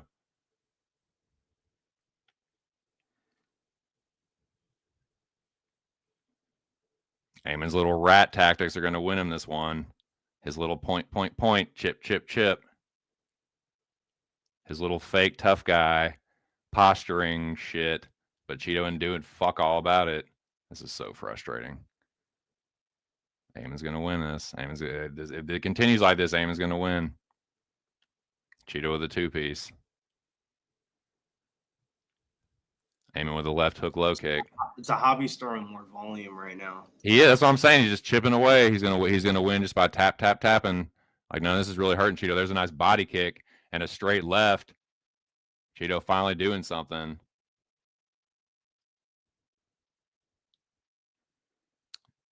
Cheeto, if you don't want to bitch about getting robbed, dude, you better put a stamp on this motherfucker because you can't really bitch too much about it because you haven't done much in this round, dude. So I don't be fucking pissing and moaning when you fucking lose a split here.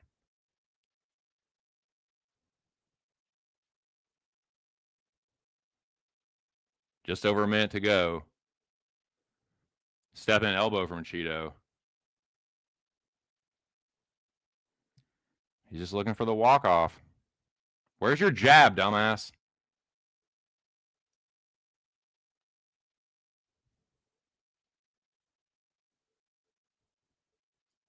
Like, this is such fake offense from Zahabi, but it just like, he's doing something, you know?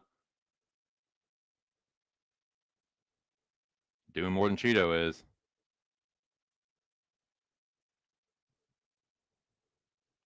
"28 seconds.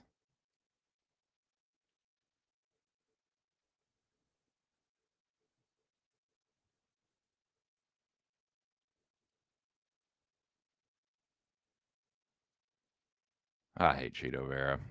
Dude, he pisses me off so fucking bad. Up! Cheeto cracked him. Cheeto cracked him. Zahabi fires back. Cheeto, you're a fucking dumbass.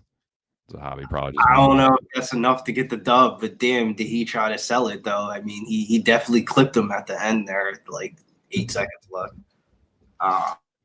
Cheeto has no one to blame but himself because he didn't do a fucking thing in the third round until 10 seconds left. So like, just chill.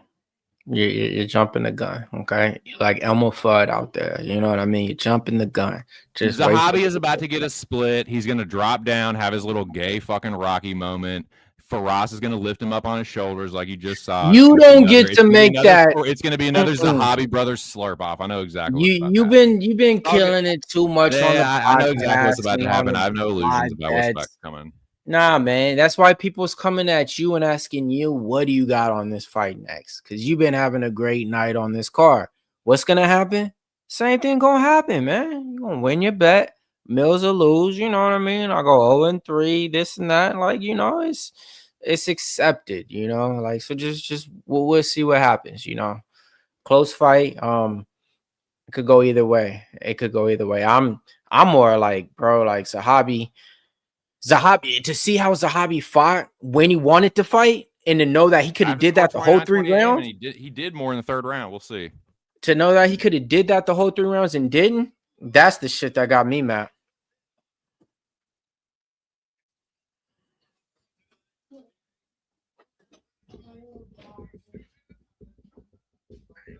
Let's go, baby. Okay. I miss Zahabi. Like you said, hey, Cheeto's pissed, bro. And he walks out mad as hell. Literally, he has nobody to blame but his fucking dumbass self because he didn't do a fucking thing in the third round. And I was going to reiterate exactly what you said on that. He has nobody to blame but himself because he was all. And this is what pisses me off about Cheeto. He's just a whiny little fucking piss pants. He's gonna piss and moan, say all this tough guy shit, but he didn't do no tough guy shit in the third round. He didn't do shit. He was scary. He fought scary in the third round. So he got nobody blaming himself. Congratulations on the bet. And I'll fade back and just take the L.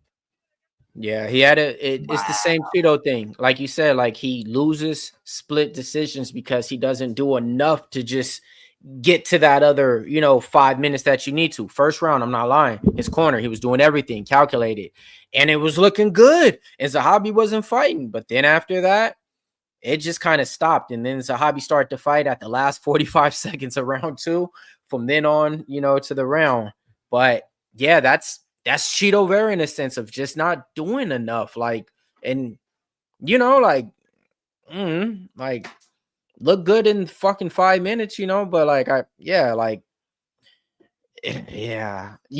hate that with fighters. I hate that with fighters to where man, look, it's like freaking Max Griffin sometimes back in the day. Go close to where it's like, bro, all you had to do is like fight for 3 more minutes and you could have won that decision. And it's like, oh, and then you get mad when he loses and shit. But yeah, man, close fight either way. Cheeto's a fucking retard. Cheeto was up too. Like, dude, like if Cheeto had literally shown any fucking offense in the third round, he would have won that fight. He had that in front of him. Like Zahabi was just doing these like little bullshit flurries, not really landing much damage, but he did way more. So I had to score. I had it scored for Zahabi. I had to because he just did more than Cheeto in the third round. And neither one of them really did hurt say each other did more. He did do more on the volume. He had 81 strikes landed to 59 for Cheeto. Out of those 81 strikes, 47 to the head, 28 for Cheeto, 1 knockdown for Cheeto. But this is the thing: no clinch control, no takedowns for Zahabi.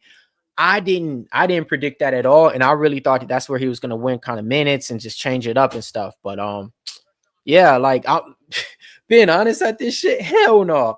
All right, so he beats Cheeto Vera. There's no way I could probably be betting him in his next fight. Like I said, I bet him against Aldo because I just thought the value and I thought he had a game plan and I just thought that dog money. Like this barely beating Aldo, barely beating Vera by default. And right. Dude, like I had to score at 29-28 Aiemann, and I have to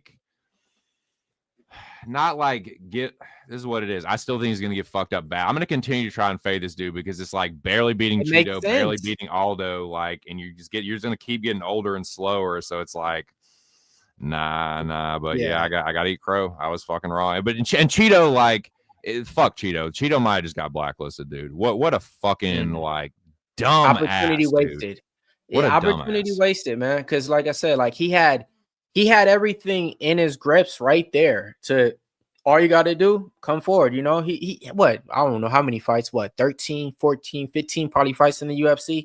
So you should know kind of what it takes to be like, all right, man, this is where I get the win, or this is where I go and look at the scorecards and say, oh man, you know, and like that's the thing. Like, yeah, man. But yeah, I mean, I'm glad because shit, that was the first bet that I actually made all week. That was minus 130 and shit. But I mean, all right, folks, we back on the come up, man. I got Mike Malott to close out in RDR, man.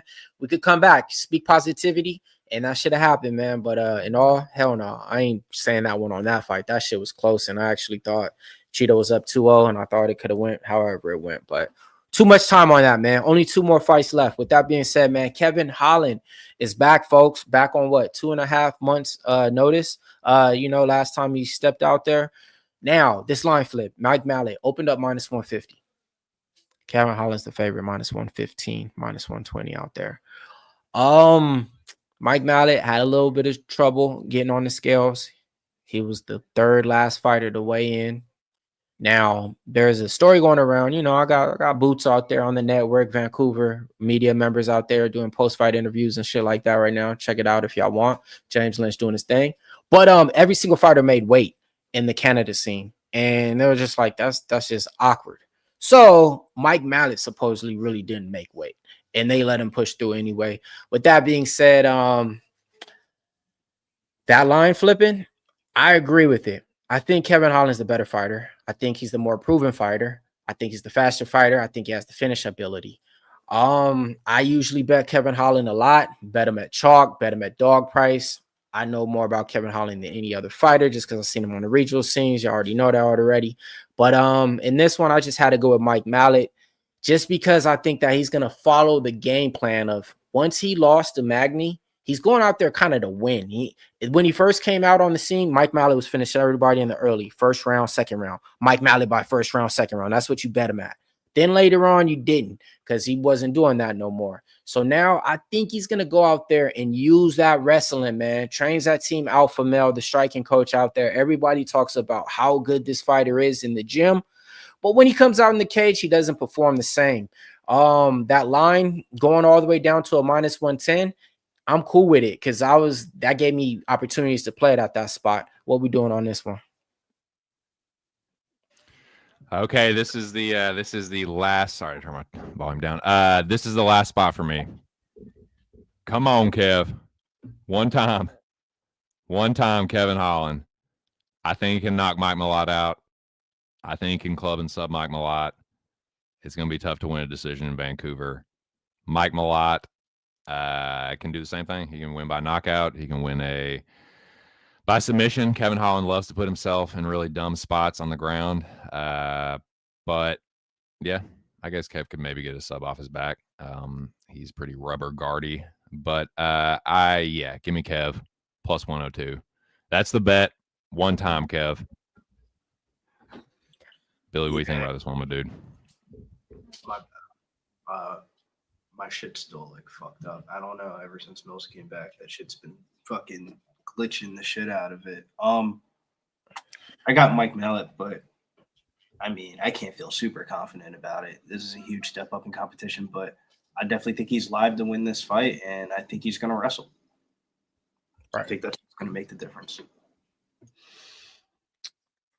You doing any takedown props on DFS? Because I know you was killing that shit last time with Marab. You laddered him up to like 8 or 9. Dude had like 16 or something, man. It reminded me of Jamar Chase out there with 16 receptions last time. Gave him out over 6.5. Hopefully y'all listen in cash.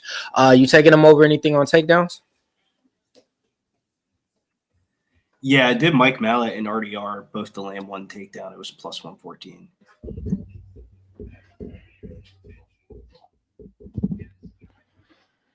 Yeah, I mean, I think. Sorry, go ahead, Billy. My fault. Go ahead. No, I was just running out the chat. Go ahead. No, it's my fault. Go ahead. Summits on Trailblazer money line. All right, I get it. We haven't really seen main card. We only seen that Manon Ferro. I want to say finish, right? Yeah, I do believe. Right. Yeah. Yeah, the split in the Cheeto, Aiemann fight, the unanimous, I think, 29-28 in. I can't remember exactly. Oh,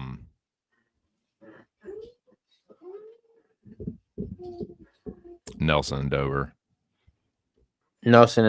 That fight, I can't even believe they really did that. I posted on Twitter. I'm like, I don't see why y'all so surprised. They did it to Jake Matthews like a month ago. They're like, oh, you won the fight. No, keep fighting. Actually, sorry. Mike Malott, man, famous brother duo family out there. His brother plays for the LA Kings. You know what I mean? He out there supporting them. Yeah, man. One thing about Mike Malott is being a coach. It's like you have all this knowledge that you can give off to fighters to improve them. And you would think, oh man, if I was in the cage, I would do this. You go in the cage and you don't do that, you know. So it's like sometimes you would think the coaches are going to be the best guys out there, the striking coaches. I think it was Brad Riddle was like the striking coach for one team. Rafael Fiziev, the striking coach for a team. So you're just thinking, no matter what, these guys are just above everybody. And then you see their ass get knocked out by other guys, and you're like, oh, okay, they're really not. You know what I mean? So I don't put too much hype into all that and stuff. So, and then Team Alpha Male, all you got is some wrestling, grappling, corn-fed motherfuckers over there. You know what I mean? Eating good and shit, like good glucose diets and shit. Like they ain't worried about striking. So it's like, oh, well, yeah, Mike Mallott's the best striker out there. Check out the contest. Who's winning? Who's in first? We got Chris Stout plus 505 on the books. We got Ice Viking right there. He's right there. 5 points down. We got Mike Guran right there. 50 points down.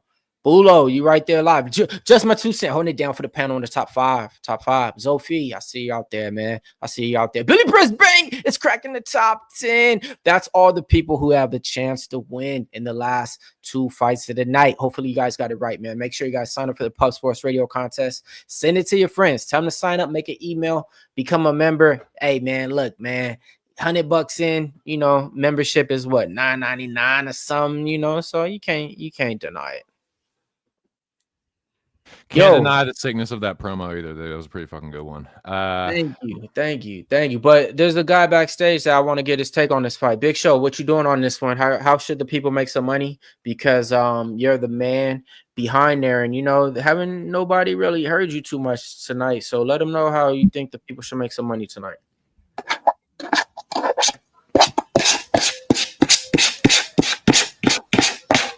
No more coke. Quit sniffing. Quit, bro. No. I can't make money on this fight because if I did, I would have to bet on Holland, and right now he's got to win this one to get off the old blacklist. Yeah, you blacklisted him. I still never blacklisted him though. He got to win this one to get off it. I get it. Yeah, I'm not too I know what I got with Kevin Holland. Like, you know what I mean? So it's not I can't blacklist him. It's just in certain spots You could play him, you know, like you could play him, but I don't got to bet every fight though, so okay. It's pretty easy for me to blacklist him. And I'm gonna be so I think this fight's gonna end in submission, bro.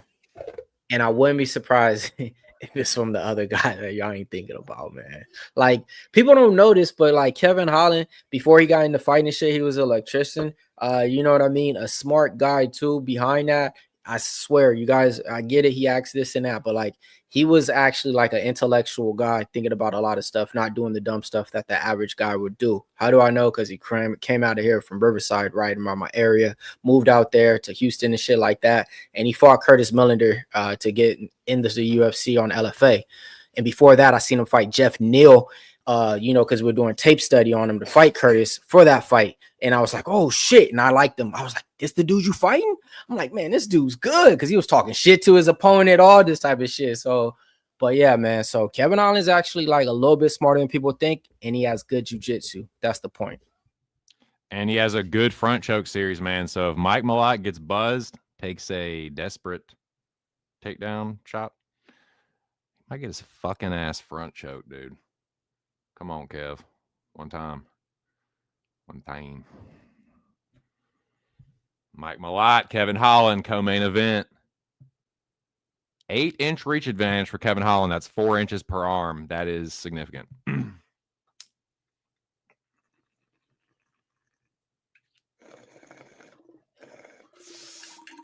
That is the punch getting there quicker just about every fucking time if it's in the right range.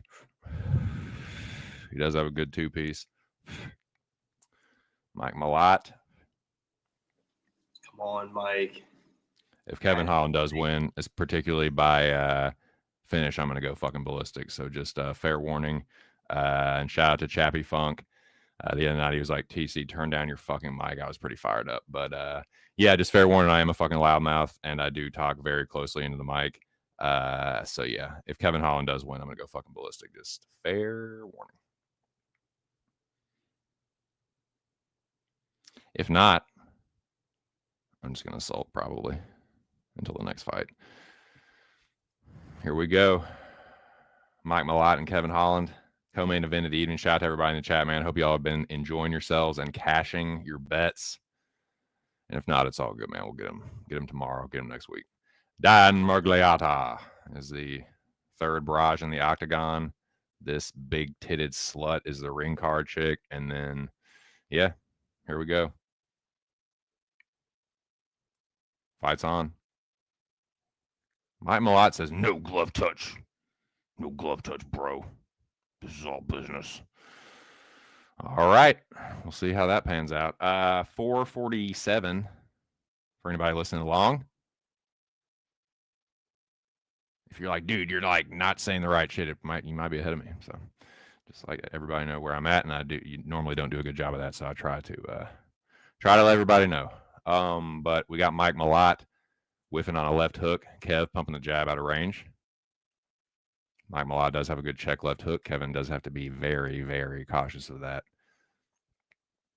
Inside low kick from Kev. 415. Tentative start. Inside low kick again from Holland. Kev pivots to the inside. Malott pumps the jab out of range. Inside low kick again from Kevin Holland. High kick misses. Malott pressing forward. Kevin looks to land the left hook after checking a low kick from Mike Malott. The low kick. Kevin holding down the center of the octagon, pumping the jab out there. Jab to the body. Malott thought about the right hand and then pulled it back. 335.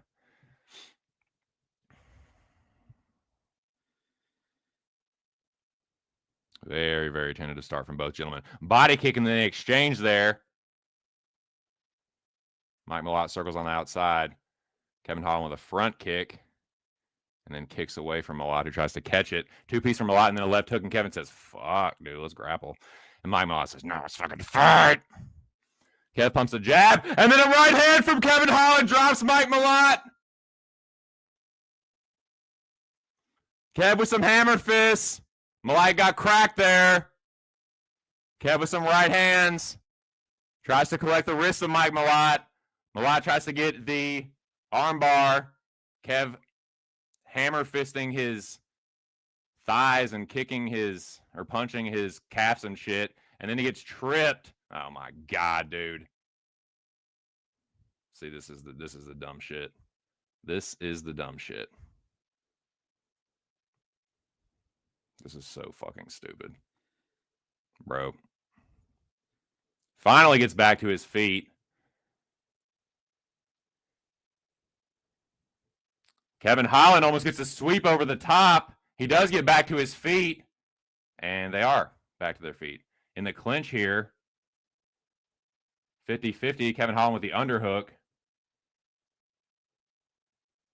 Looking for the left hook, right hand. They separate. Just under 2 minutes here.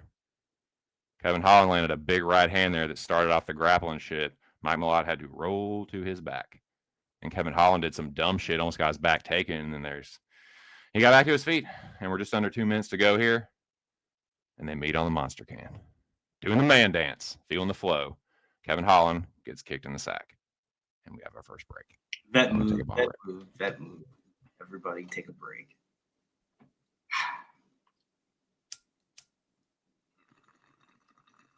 Fuck, man.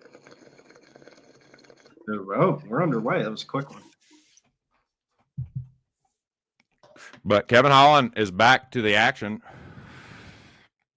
Not letting Mike Malott take a breather. Left hook, right hand from Kev lands. Malott not reacting very well to these punches. Kevin Holland misses the Superman punch, and Malott almost cracks him. Needed the body there from Holland. Malott looking for this takedown. Kevin Holland showing good defense so far. Needed the body. And again, hit him in the pills. Take a point, man. What the fuck? Is that going to be a point? Take a point, dude. This is bullshit. That was blatant, dude. That's bullshit. You're a fucking bitch. You got hurt. Hurt to the body and upstairs.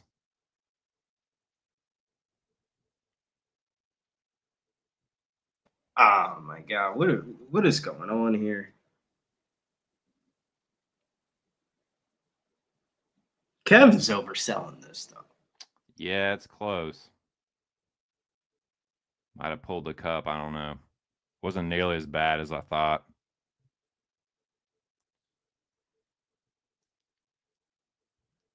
Hit him in more the dick root, top of the cup area, but not nearly as bad as I originally thought. So, yeah, we'll see.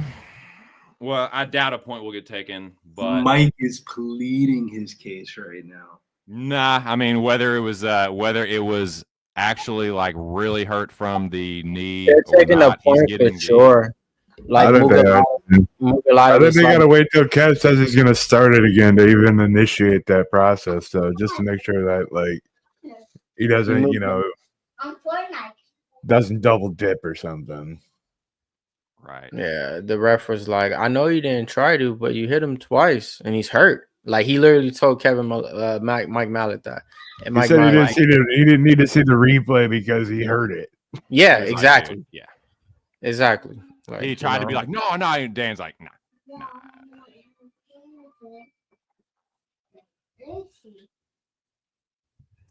So you got Mike Malott going into a fight already down to 1 point, 1 round, and let's just say if Kevin Holland wins this first it caught the cup and dragged it up. It wasn't like a direct hit, and it did. Yeah, it looks close there. It doesn't look quite as bad, but I do think it made some contact there on the right side.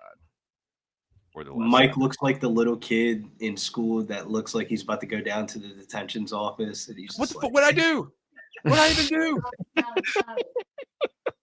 He called me a fucking doo-doo brain. What do you want me to do?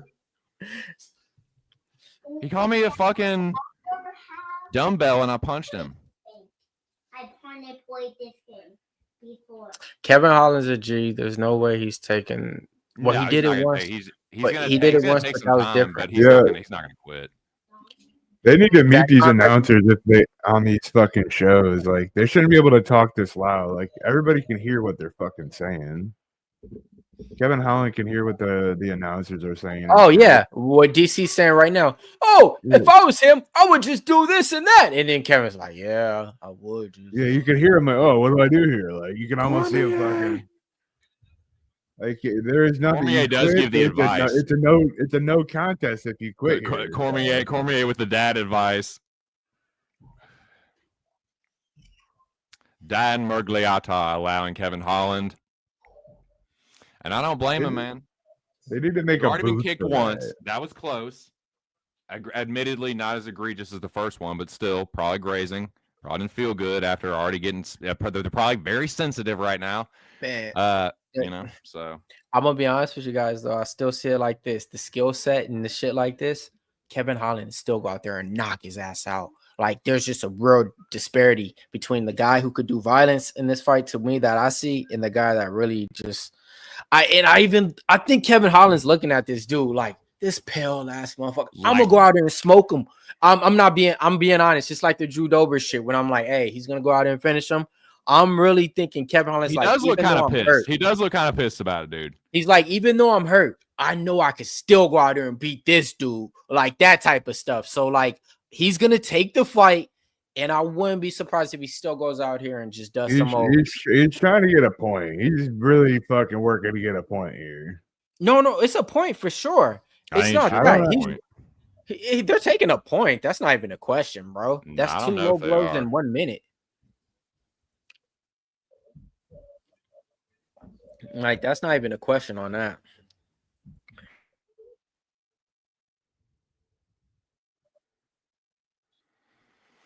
I don't know. He's got 12 seconds.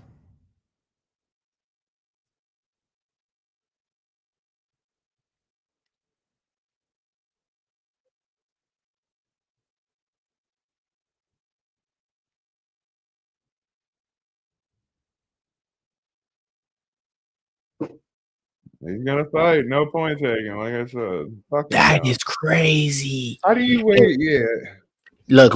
Mugalati, whatever his name is, Margarita. Like, yeah, you hit me in the nuts. You better touch my fucking glove. The dude dropped the ball. He stopped the fight in the first round, and the time was still left. And then he just did this and didn't take a point. That's crazy, bro.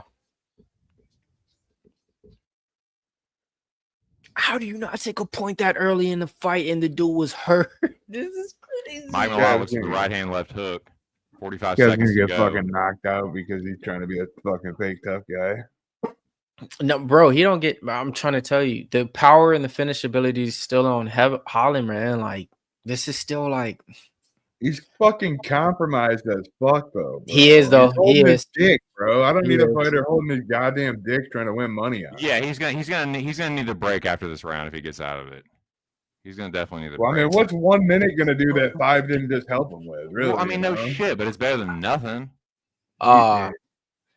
He fucking tore something, bro.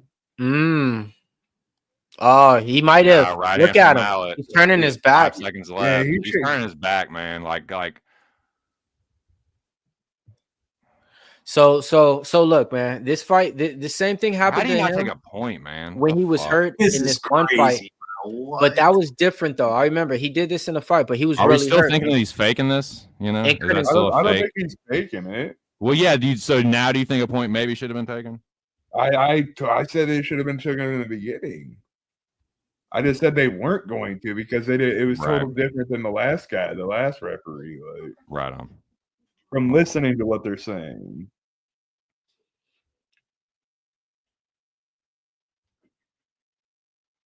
But fucking Cormier is fucking kind of a dick move talking about just. What was he saying? Just like he's taking all this time, he ain't gonna fight. He ain't gonna fight. He ain't going back out there. He was saying that. Oh. Yeah, bro. Yeah. I mean, it looks like he's trying. It looks like he's doing everything he can to continue. He's gonna hurt himself more, bro. This is a mistake. Oh, shout out James Lynch. I see him right there. It might be cooked. This is some bullshit, dude. Tell me. He's saying, tell me. He's saying, tell me.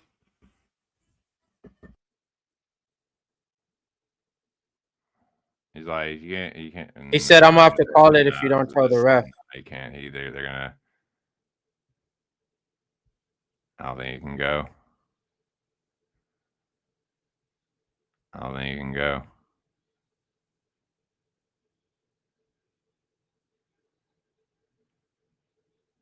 Mugilati just told him it was accidental. He said, look, he said it was accidental. If you choose, you're going to lose by DQ. So he literally told him, look, here's the opportunity right here. But if you do this, you're going to lose by DQ. And he didn't. Why don't we announce this over the loudspeaker? He didn't choose to do it. So I don't want to hear none of y'all. It's not going to be a no contest? I don't want to hear none of y'all talk about this Kevin Holland. That's crazy, dude. That's crazy. We're just gonna give it an extra 5 minutes here too. What the Billy? I'm sorry if Kevin comes back and knocks him out, you should have bro. this. Bro, I don't want to hear none of y'all say. All right, they're going though. They literally told him if you choose it, you're gonna lose by DQ. All right, Kev, you show him your wrath. He don't care about winning or losing. I know wrath is a sin, but show him your wrath, brother. Go out there and throw a kick and see if you can do that. If not, you're fucking too compromised to fight. Mike Malott, if you don't bone rush him right now, you're about to lose everything that I ever even like. I will unfollow and I'll text 10 people and tell them to unfollow you.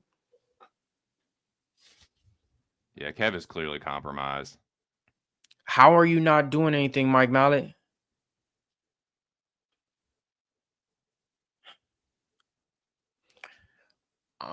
Bro, I'm about to throw my phone. I need to see some stuff right now. Kevin Holland throws off the clinch attempt from Mike Malott. 4:15 for anybody listening along here in the second round. After a lot of stoppage time, we are back to the action here in the co-main event. I was going to say the second from the main event, co-main event. Kev looks for the shovel hook. Malott with the high guard, looking to parry down the jab and the punches. Looks for the front kick. Kev just blocks it down. Mike Malott, you're so... Gosh, bro.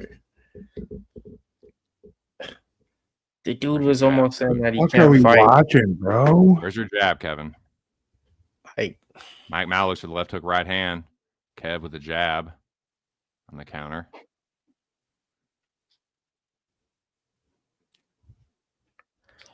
I'm trying to prepare myself for the worst.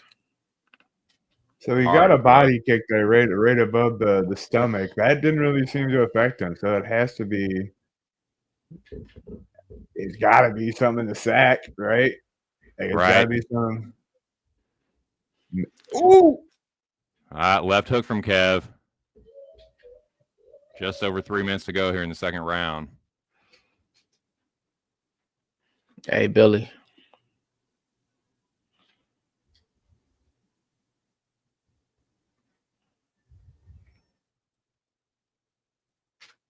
Is Billy alive? Deep in thought, it looks like. Not to speak for him. It's all good, Billy. Carry on, my dude. I was going to give him counter left hook from Mike Malott.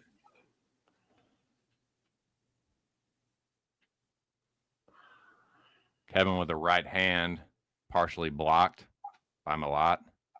He's throwing his kicks, so I mean, legs feel good enough. He's working his way back into it. Oh, nice counter left hook from Malott. How you just let this guy bro? I can't believe this though. Like, why are you not taking advantage of anything? Malott with the right hand left hook there. 2-3 landing for the Canadian.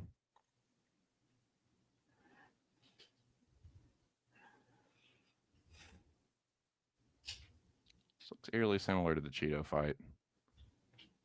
The third round of that fight, anyway. Oh, man. Outside low kick from Kevin.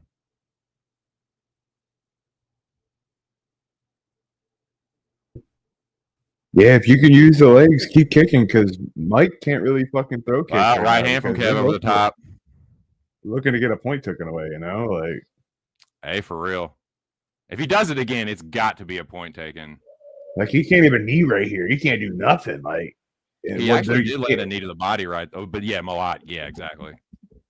At that moment right there, where it was like 1 minute and 15 seconds left in this round, they clinched up. Mike Malott tried to go a little bit for the takedown and wasn't able to even to get it. That shows me enough what I need to see in there. Like you're not even. Oh wow. Kev. Yeah. Rolling with a lot of it, but then gets caught with a knee. Tries to land the left hook. Blocks a high kick. 46 seconds to go here in the second round. Kev pumps a jab out there. Kev misses the 3-2. Malott lifts the knee. Kev with an oblique kick. 32 seconds. Counter left hook from Mike Malott. Right hand over the top. Nice jab from Kevin on the end of that one. Hey, where's your jab, Kevin? I mean, Kevin's trying to do good head work, though. And I will give him that. He's trying to do head movements. He's trying to, and for the most part, he's evading a lot of it. Right, right. In particular, he had showed really good front movement. Right. So he's doing his thing. Now Mike Malott's leaking. Yeah, there we go. And like that's good for Kevin in the third round.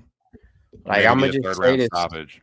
I'm out the Mike Malott business after this fight. It don't matter who, what, where, when. Like to me, this is like a game. Yeah, I'm selling my cards, bro.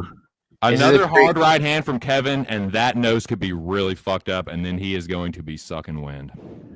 This is like a created player on a video game. You create him, he's supposed to be good. He has power, 99, this, that, stamina, speed, whatever, right? He lacks heart because he ain't really real because you created him. So to me, that's a Mike Malott now, man. I've seen enough of this. Win or lose, yes, I'll be happy, hopefully, to win the bet, but I'm out the Mike Malott business. You're scoring it for Mike Malott because the live line is throwing me off. I don't think the live line's right at 270, but Kevin's also being on some complacent bullshit right now. No, I think Malott won that round for sure. And on top of it, Kellerman ain't really trying to fight. So it could easily look like, oh, okay, even though this is happening, like he's not really going out there and just kind of going out there and fighting a little bit. Mike's got too much fucking empathy for what he's already done. He needs to go out there and either finish him or fucking Kevin needs to fucking just track him and get on top, I guess. Yeah, it ain't even the empathy, Big Show. It's just like Well, why is he like? Why won't he just got no killer instinct, bro? Like, right, and he did though. That's how he came into the UFC, finishing everybody in the first round. That's what I'm saying. It was Mike Malott to win inside the distance. First round, he was finishing them. Then all of a sudden, all that stopped. And for you to have a hurt, fatigued fighter out here, and you not go out here and try to implement that, can't even get a takedown. This is crazy what I'm watching, man. So I'm out the business. Dang. Times is changing in the hood. 4:27 the third round. Mike Malott got his schnoz busted. Brother, I've been there. And when Kevin Holland seeing blood, he's like, oh, wait, I got you. Oh, ha, ha, ha. I'm not bleeding. You are. Right. Think about it. Kevin Holland's not bleeding at all. And this dude is. Now he's like, wait a minute. Hold on. Am I really losing the fight? You know what I mean? Think he's up at least round one. Yeah, and Mott's pawing at that nose. Just pop on the jab. Pop.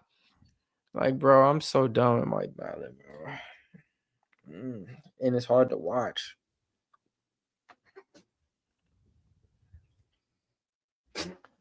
Hey, Tucson, what does Kevin Holland struggle with takedowns? Everybody takes him down, right? Mm-hmm. How many times he got taken down in this fight? I don't know if he has. 0. To be honest. 0, I think. 0. Big 0. Mike Mallott's a striker, right? He thinks he could strike. Yeah. Okay. I'm the striking coach for Team Alpha, man. Yeah, literally a failed clinch from Kev lets him evade the punches of Mike Malott. He's literally just like doing this around his tie plume. Two-piece from Kev. Malott busts it up again. Malott misses. Big whiff with a right hand over the top. But Kevin is probably just going to fiddle fuck around, almost knock him out, and then lose at 29-28. I don't really know what I was thinking. Get back in the Kevin Holland business, but, you know, sometimes I don't think. Is Danny Garcia boxing tonight? I haven't seen him in a minute.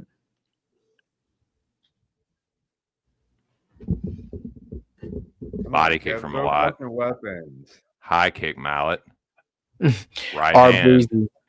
Breezy, I agree. Trash co-main event. Yeah. Like Talk about it. Your Canadian superstar who we all want to see, Mike Malott. We're showcasing him on the co-main event against Kevin Holland, somebody he should be able to get the finish against. And what is he doing, man? There we go. Kev with some nice work there. Malott backs up.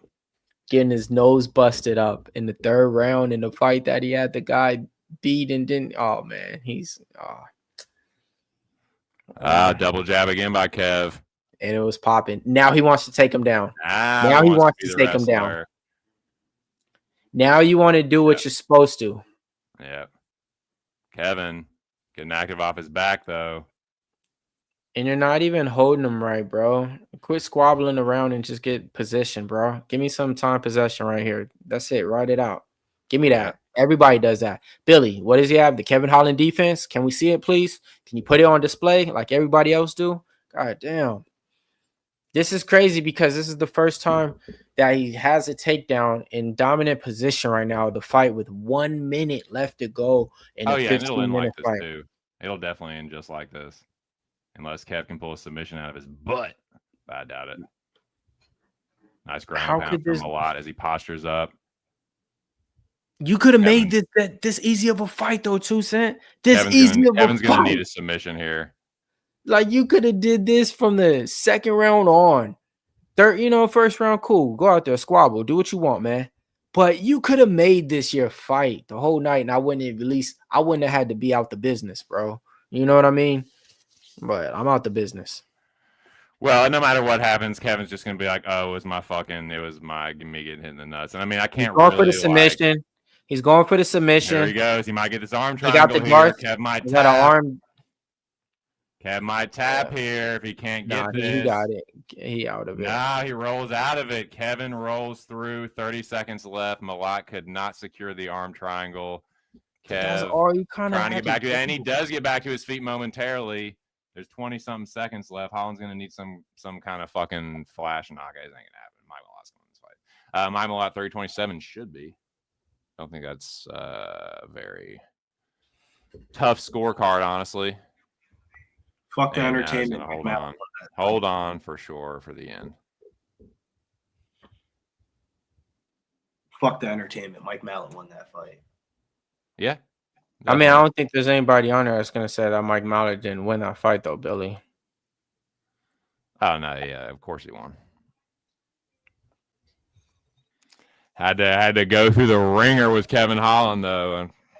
But I'm going to ask you this, though. You still in the Mike Malott business?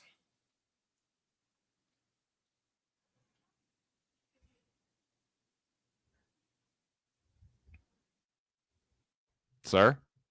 Billy? No, it's the second time doing it. I'm done talking to this nigga.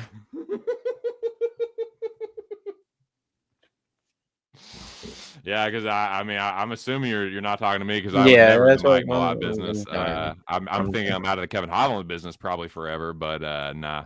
Billy, any comment? Are you still in the Mike Malott business? With that being said, man, we got the main event coming around. Shout out to Banana Boat up in there. Yeah, that fight sucked, bro. That fight really did suck, man. And this is the thing. Now watch this. The Chito Vera and Zahabi fight was better. And just to say a Zahabi fight was better is crazy to me because I've never liked any of his fights in my life. Like to say that fight was actually better and they had more stuff. Oh, man. Yeah, this one, and Gugliotta for not pulling out a point, that has to be the most crazy. Yeah, it's wild. So check it out. This is the situation I'm looking at for the main event, gentlemen. Just to jump ahead here, and I apologize if I'm speaking out of turn. But Gosh, that Mike Malott money line -110. We back in there to win. But yeah. No. I'm sorry. Sorry to jump the gun there. Good shit. But for this main event, it's going to be a losing night for me if I just stop right here. So why not just lose a little bit more or potentially win out. We'll see, man. I'm going to look at these props here. The more that I've thought about this, I do like Reinier de Ritter. I really don't like the short notice for Allen. And I can see Reinier, have you potentially getting a finish. So I'm going to look at that right now. and I might get stupid here in this main event. But See, Mills, my dude, what do you like here in this? It ain't about how you start; it's all about how you finish in life. Started off 0-2 tonight, 2-2 on the night. You know.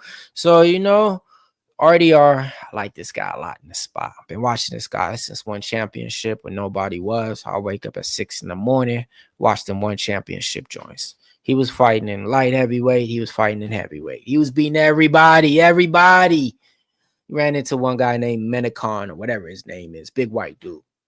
Dude beat him in like both weight classes. You know what I mean? But that's the only dude that he got losses to in his whole career in this spot. His striking is not there, but he's learning on the job a little bit, improving. He trains at Killcliff, putting in good rounds with everybody. He has these high knees that he throws to the body. They're deceiving because he throws them as a no look. He'll be holding his hands up like this, and then a knee just come up and it hits you in the body in your solar plex and you drop. His submission skills is top tier. Competing in some grappling competitions and stuff like that. I like a lot about this guy. You know what I mean? I only went against him once, man, and I was against Kevin Holland. Besides that, I've been riding the train. I like RDR in this spot. This was the premium play that I put out for the podcast, trying to go 3-0 this week. I got him at -190, straight on the books. I played the under 3.5. I wanted to just bet it because I didn't want to regret it. But I'll be honest, man. I think this one's gonna finish like late 4th round, man. Like 4th round, not the 5th, but like 4th or 3rd round. Brandon Allen, game fighter, man, comes in there and he's gonna be the guy trying to finish you. I think in here he knows he's taking this fight on short notice. So instead of him being that relaxed guy to kind of see how the fight plays out and see if he can win, I think he's gonna come out there explosive in the first couple of rounds too. So I think that would be his path to victory, to try to go out there and get the finish early on. Don't let this fight drag on. I never really been a Brandon Allen guy. Been betting against him his whole goddamn fucking career, I want to say. I probably maybe bet on him once in my life. With that being said, though, still, the fight resume that Brandon Allen has compared to RDR, don't even compare. We're talking about B+, Brandon Allen, B Allen, be all in. RDR resume, I give him like a C+, you know what I mean? Biggest win is Robert Whittaker. So if you guys are taking shots on Brandon Allen, I get it. But I think a lot of people just like to fade RDR because they're like, I don't think he's that good, and I'm going to keep fading him until it works. I don't think it's going to work in this spot, though. What y'all think? Billy Briz.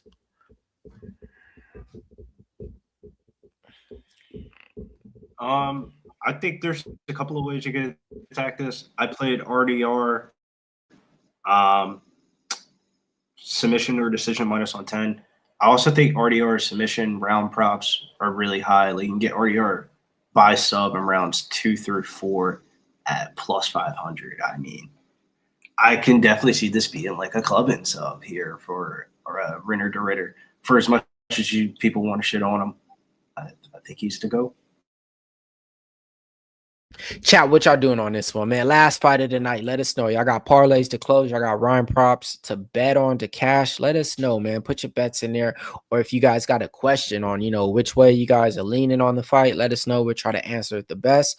But, you don't got just us 3 people. You got the 474 live people that checked in with us from YouTube to Twitter all night to help you make your decision in the chat. So shout out to all y'all. EWM community, Imminent Hippo, R Breezy, Matthew Green, Banana Boat, A+, Jesse Gomez, Kevin, my man, Aaron Gaza, Alex Cruz. Who else we got? We got Random Gamer, For Real MMA.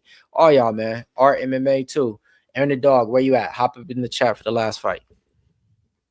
All right, so I just made a move on this one. I'm about to put it out on Twitter. I just dropped it in the Discord.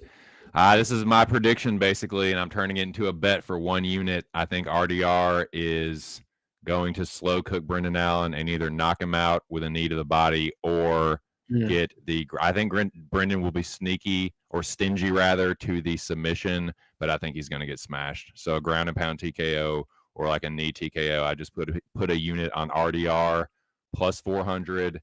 I'm either going to win a little – I'm either going to lose a little bit more or I'm going to have a winning night. So let's fucking go. De Ritter, Brendan Allen on short notice. I really don't like it here for him. and I think DeRitter smashes him. So let's fucking go.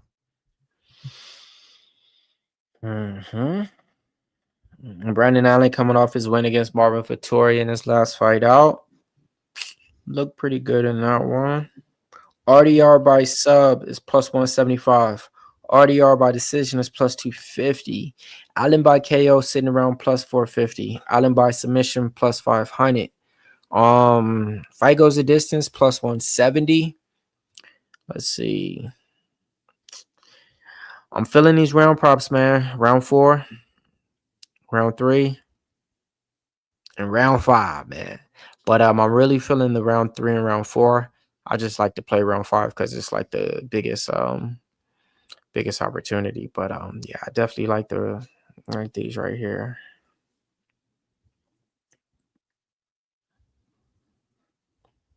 Let's see. Yeah, I'm rewatching some of the knockouts of the night. It's going to be hard to see who's going to get a 50K bonus, man. I mean, it's pretty competitive for 50K bonuses. Give me a few who you like.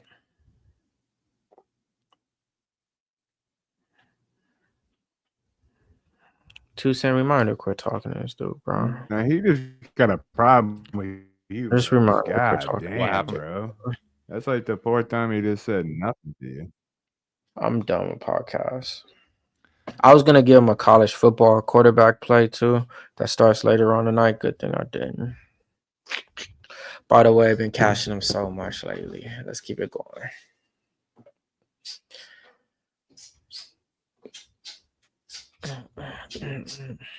This dude's the most awkwardest dude ever on a podcast stream. And he's gonna pop back up like you know nothing that was people said. asking him in the chat, like So funny. Man. But Stimmy OG, they want to know who is 2 Cent on, bro. You graduated and you made it, man. You officially got chat members saying what's the play of the day. I like RDR by KO TKO plus 400, and shout out to Nunya. He fucking DM'd me, said, "What's your problem?" I think it was because I forgot to hit the like retweet on his post that he put out that he tagged me in. Well, there you go, Nunya. Don't hurt me now.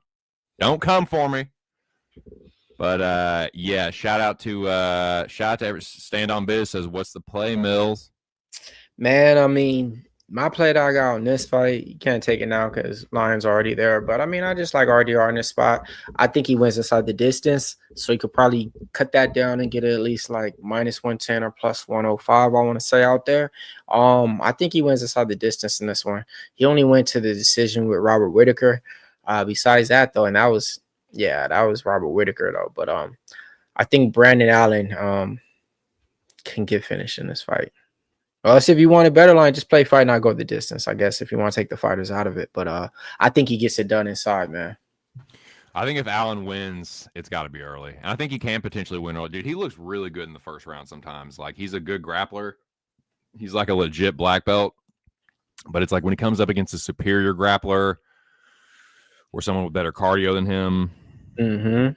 But here's the thing is, like, Allen doesn't have terrible cardio. I just don't like this situation in particular with a short notice. I think that is going to, not be good for him here because I think RDR is pretty relentless. He showed that in the Whitaker fight. I still think he lost that fight, but even then, that's like a razor-thin loss to Robert Whitaker, but it counts as a win on his record. But even if I do think he lost, that's still Robert Whitaker. I think he's better than Brendan Allen.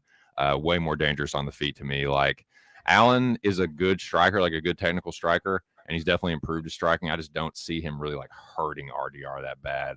But we'll see, man. I could be wrong. But yeah, DeRitter to knock Brendan Allen out. But like I said, Allen's a good grappler. I don't think he'll get subbed. I could see the club and sub maybe if he's really hurt, but I think more than likely he'll be stingy to the submissions, and RDR will get frustrated and just smash him because he does have good ground and pound. And he does have like really good step in knees. Like, he hurt Whitaker with that shit. He stopped Bo Nickel with that. So come on, RDR. Smeesh. Okay. And for the people out there, man, Billy Briz, I guess it's a little phone computer shit just been lagging and shit ever since he's been having those like blurry connections and shit. So that's why I guess he's saying it's like on a delay or some shit. Like, he's not hearing everybody on there. or he's hearing Big Show or some shit. So yeah, shout out to Billy. Yeah, I think he was having some technical difficulties. I don't want to speak for him, but I know how frustrating that could be. So I understand, man. It's all good. Just take your time, get your stuff in order. We'll be here. Stand on Biz says, fucking around says I burnt money betting on Allen. Oh well, hey, he could win, dude. He could. Hey, just check it out. He is bigger than Whitaker, and he does have better jiu-jitsu. So if it's Brendan Allen getting on top, it's going to be way more of a threat to Reinier than Whitaker would be. I mean, Whitaker's a good wrestler, but he's smaller than Allen. Like Allen's a decent sized middleweight. So yeah, and they were about the same size at the weigh-ins, but I think Reinier is going to end up being stronger here. And Allen is kind of, I'm not gonna say he's a gas bag, but I think he's more of a front runner usually. Like he does his best work earlier in the fights, and when he does break somebody, I just don't think it's usually this caliber of fighter. So we'll see. it would be something though for all the people that already are far. If he was the one to beat him and be like, "What? Like I'm the guy that beat RDR." That's right. That would be wild. Nickel gets crushed. Whitaker gets dragged around and kind of. And then it takes on short notice. Right? Takes it away from Fluffy because we were supposed to be seeing Fluffy Hernandez versus RDR. So just imagine that to where like, RDR, huh? And you're like, wait, what? Like Fluffy Bud is some bullshit. Yeah, man. I got a first TD play for y'all tomorrow. Yeah, man. I'm running with Castellanos, Florida State quarterback, anytime touchdown. If you want some better money on it, take him to take 2 anytime touchdowns. But yeah, that's the play. Game kicks off in about 40 minutes. Castellanos, Florida State. Had a winning day with college football, man. That is feels like it's been a while. I think it's been 2 weeks actually. But yeah, SMU got it done. Cash the plus 176.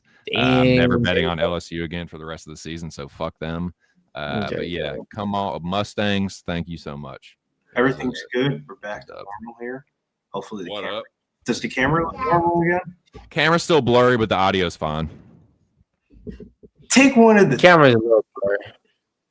Take one of the two. I'm gonna have to order a new laptop. Yeah, that's fine. Audio's not bad. So what you already went over this one? No, I got already article 2-leg takedown parlay. I lost the 3-legger with Cody Gibson, so I replayed it with the 2-leg. And I also have RDR to close out some bullshit parlays. But Infinite Hippos is UFC ND overs killing me right now. It's raining in South Bend right now.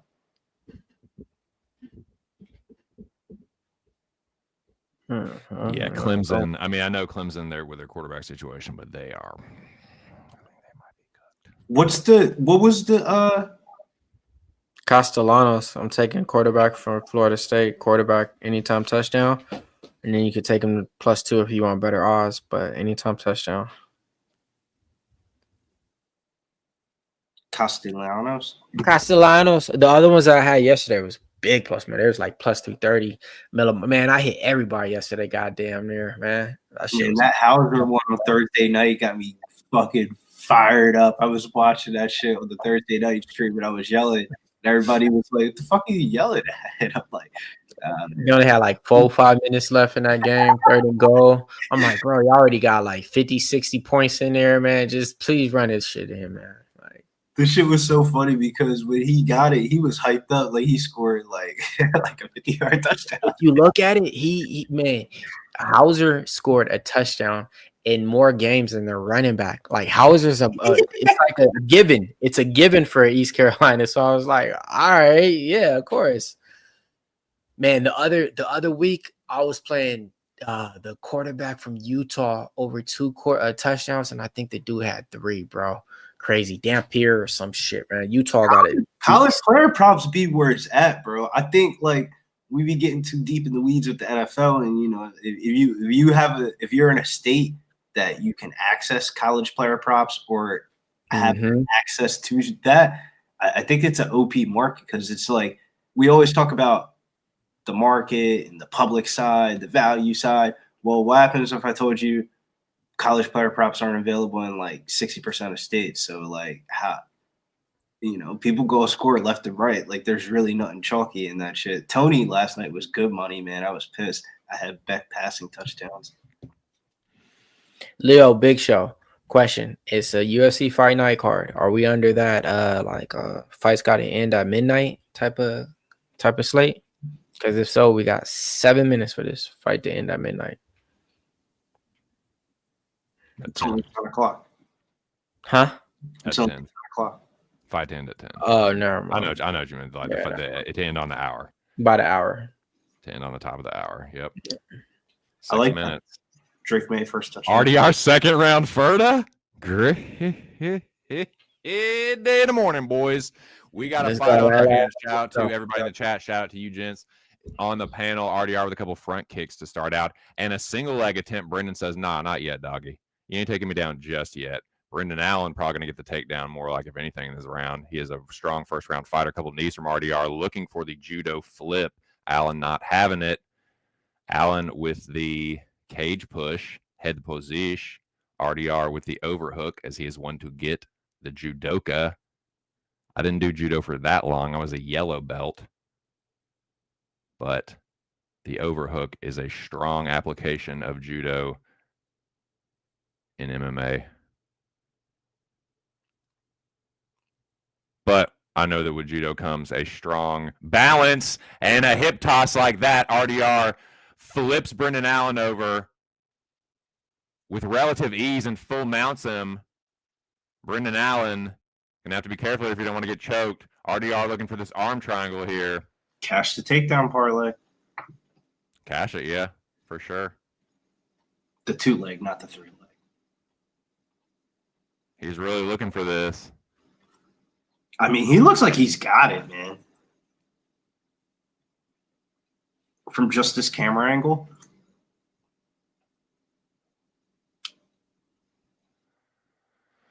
We got 3:33. Allen is like, we're doing this with his hands. I don't know if RDR has this. He's like, what? The camera angle's terrible. So RDR is having to readjust here, softening Allen up with some left hooks and stuff, but he really wants this arm triangle or this this high choke here. Now he's looking for it. Now he's looking for it. Don't, nip. Now he's looking for it on the other side. Brendan Allen does go belly down. I mean, Brendan Allen is not a bum grappler. Like, he's a black belt. He's not some fish. Not at all. And he might frustrate RDR. That's what I'm hoping for anyway. But RDR is steadily progressing through these grappling positions. There we go. Yeah. Get some. Allen is not some bum grappler, dude. I mean, he might be looking for the trophy. You know, the submission over another black belt. He might be black belt hunting here, but I'm hoping that Allen will frustrate him enough to where he just starts softening him up with the ground and pound, like full mounts him. 3 minutes till 10 o'clock. Just saying. Yep, and Mills just brought that up. Allen answering the phone. Excuse me. The UFC needs to steal the PFL's ref camera.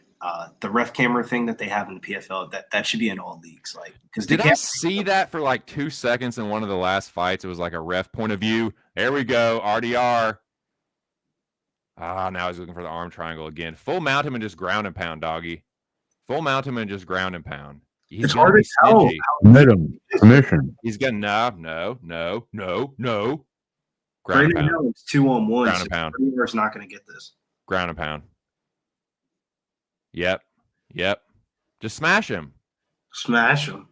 Just fucking smash him, dude. Oh, Allen's baseball grip, you fucking dumbass. Yeah, just smash him. Yeah. Yep. Allen don't like that shit. Allen have been knocked out twice. Maybe 3 times, actually. Yep, there you go. I knew he was going to pull it at some point. RDR. But again, Allen not panicking. He knows how to defend a rear naked choke. He is bound and determined. Just smash him. Yeah, just smash him. There you go. I'm telling you. Smash him. This is the path of least resistance right here. RDR's on some Netherlands bullshit. He's trying to I want the submission on this guy. Every time he tries to go for a sub, Brandon Allen's going 2-on-1. A black belt. There you go. Yep. Elbows. Yep. Come on. Yep.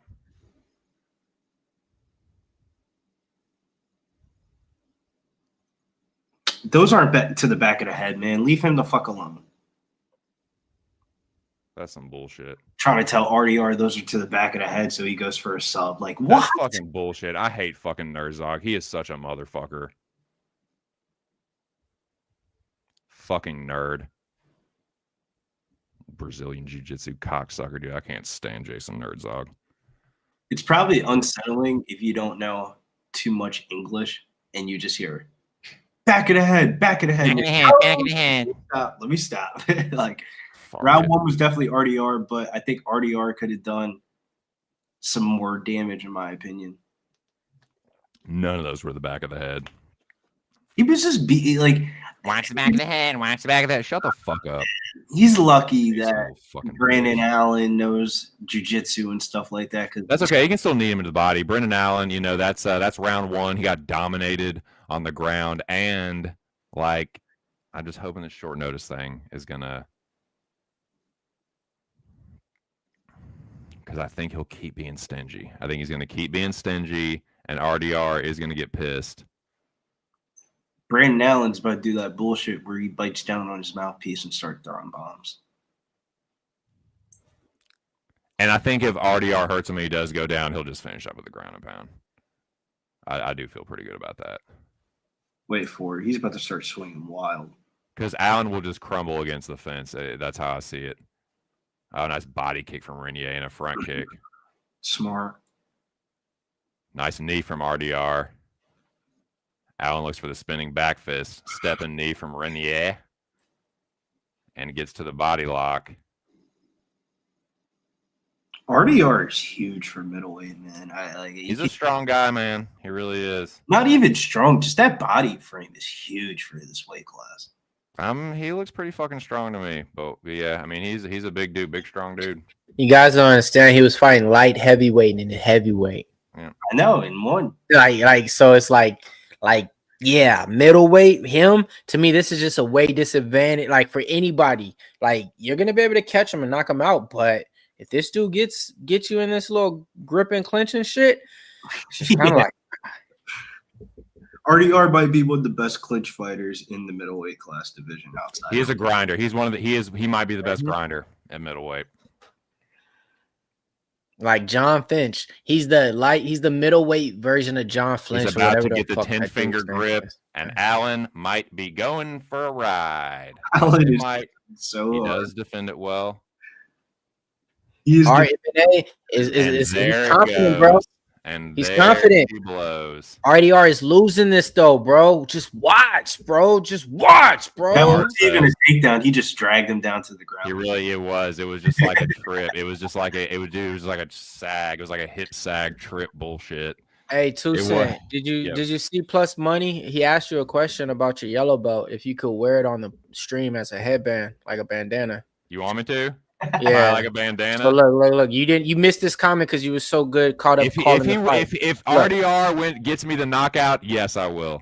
He said you should wear it like your yellow belt on stream right there. I've and then he got my followed it up. karate brown belt back there too. Don't make me put my fucking gi and brown belt on. I just have to bring it up because his comments are like literally one of the funniest shits ever. Oh, And dude, then he followed it up. is a ball buster, man. He's always busting chops with your boy. Brandon Allen on top control now. The fight just changed in reverse now.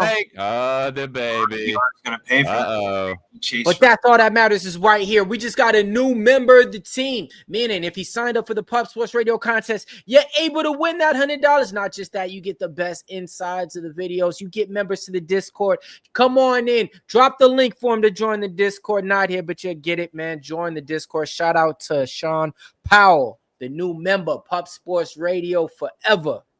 But no, I will put I do have the judo yellow belt in the closet. I actually pulled dude, I had like my karate gi in with my like boxing gloves and hand wraps and like fucking boxing shoes and shit all in the same bag. So I had to like do a little inventory and like clean that shit out, man.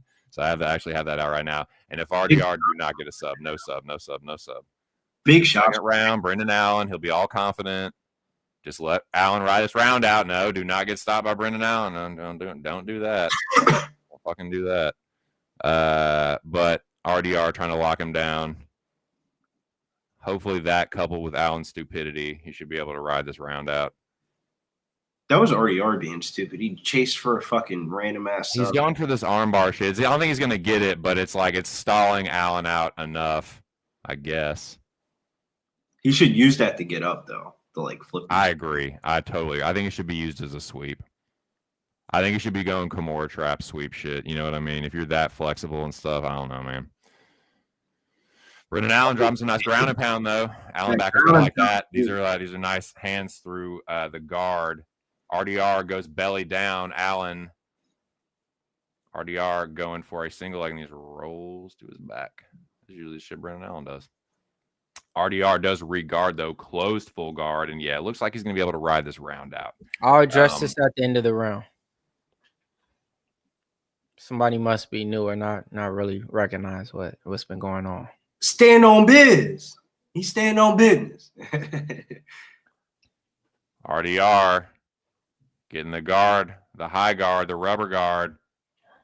24 seconds here. Allen with a nice right hand over the top.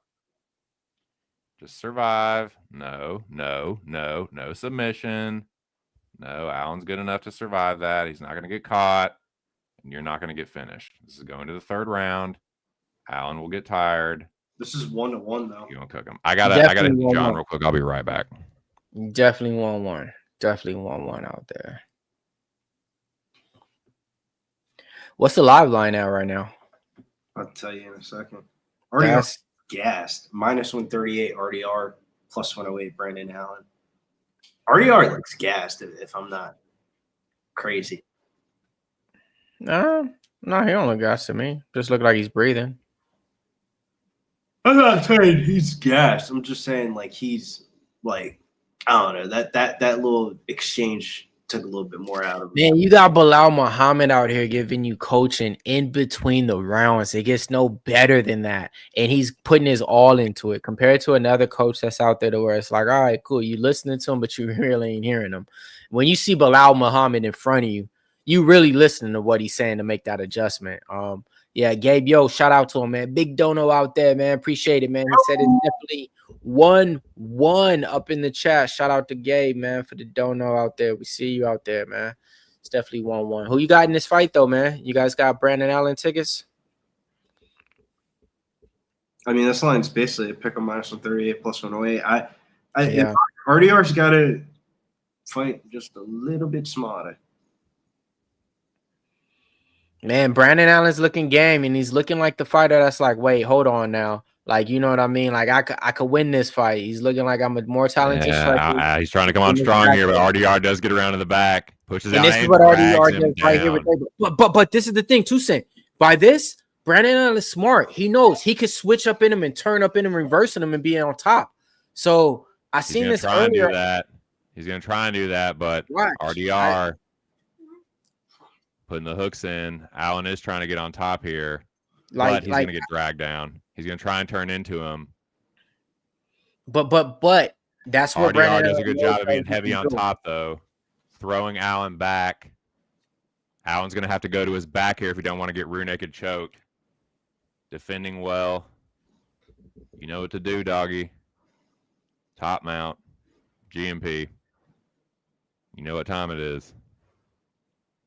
You know what time it is for the win. He sees Allen trying to turn into him. You got to threaten with something. You got to make Allen make a choice. You got to soften him up or threaten with the submission. Or Allen's just going to wait for his opportunity to reverse. RDR's cut, though. Brendan Allen's saying, oh, it could be stand up. And Brendan Allen just turned into him. So you fucking stupid for that. I mean, I called it. That's why I'm like, this is crazy, and it's not because like I seen it already. Like this is where he, fuck, man. We'll see. He did this already, and like this is the.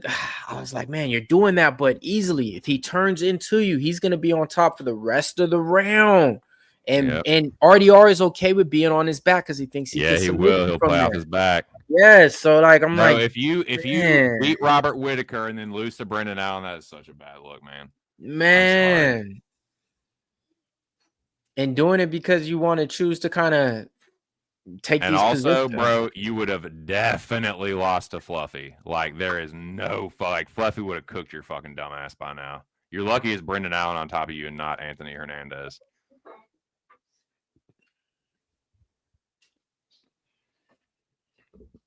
Yeah, man.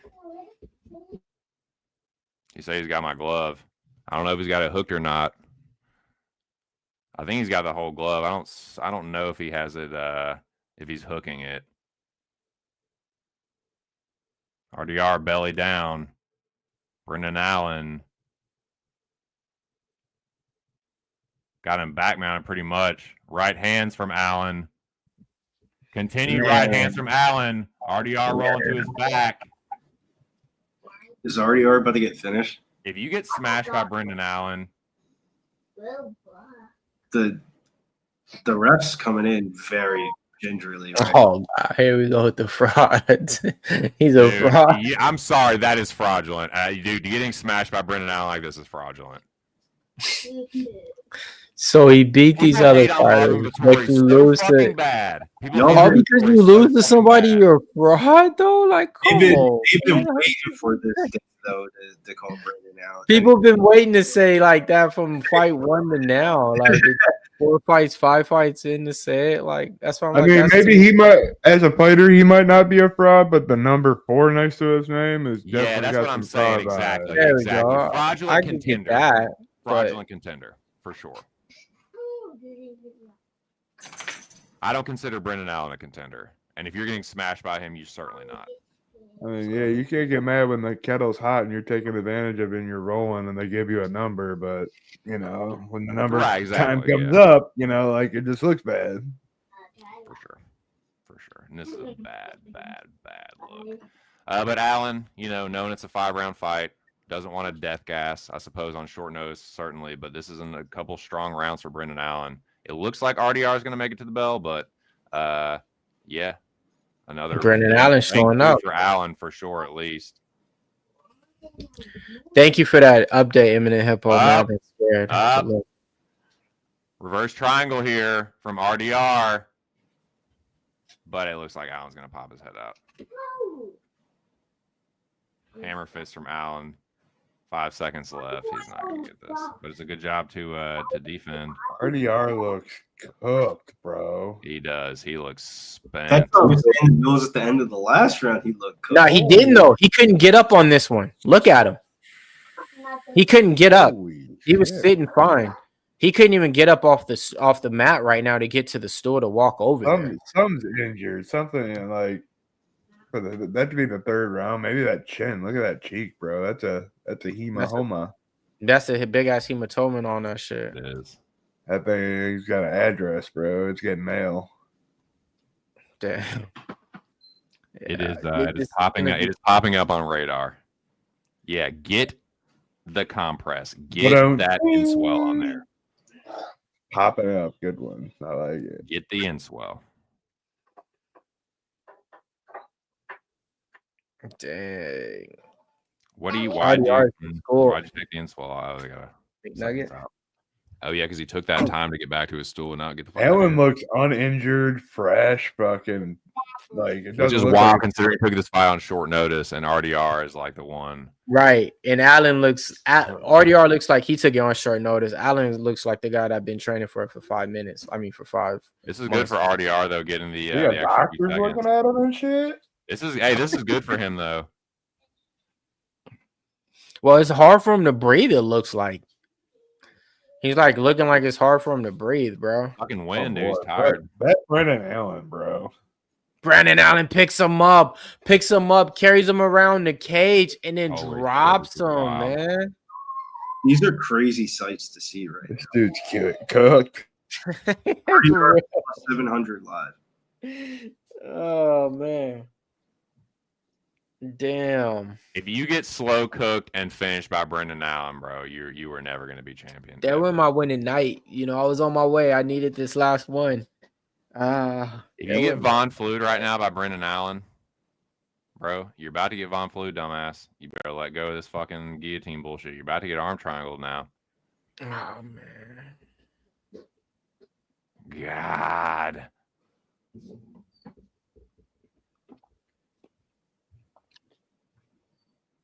Yeah. The Euro trash grappling succumbing to the Brazilian Jiu-Jitsu, the American wrestling Brazilian Jiu-Jitsu of Brendan Allen, which is a sad state of affairs to be the rank this high and be getting audited like this by Brendan Allen, dude. Again, Allen's a good fighter, but superior grapplers usually audit him. So again, if this is fluffy, oh my God, it would have been over by now. Oh my God, he would have cooked you by now. Brendan Allen cooking you, doggy. Wow. Brendan Allen just big brothering RDR on the ground. Just like forearm in the face. A lot of time to work for Allen, too.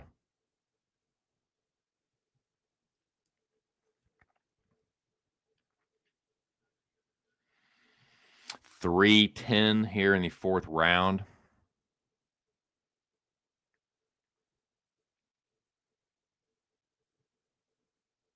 I'm not gonna lie though, Allen is not really doing a whole ton here. Like he's all right, there's some ground and pound. He kind of been just like laying a little bit, but here he postures up. Starting to get to work.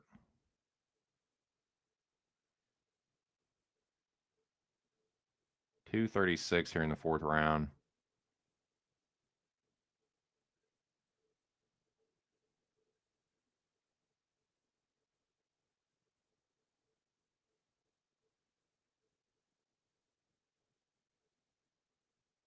Just get the fuck up, dude. Enough of this bullshit off your back. You're not going to get a fucking arm triangle on Brendan Allen. You need to go for a leg and get a sweep. These are crazy sights to see. Or you need to go for a fucking Kimura and get a Kimura sweep. Or try and butterfly sweep something. You're not getting an armbar on Brendan Allen. You're not armbarring Brendan Allen. You're not triangling Brendan Allen. Just stop those two attacks.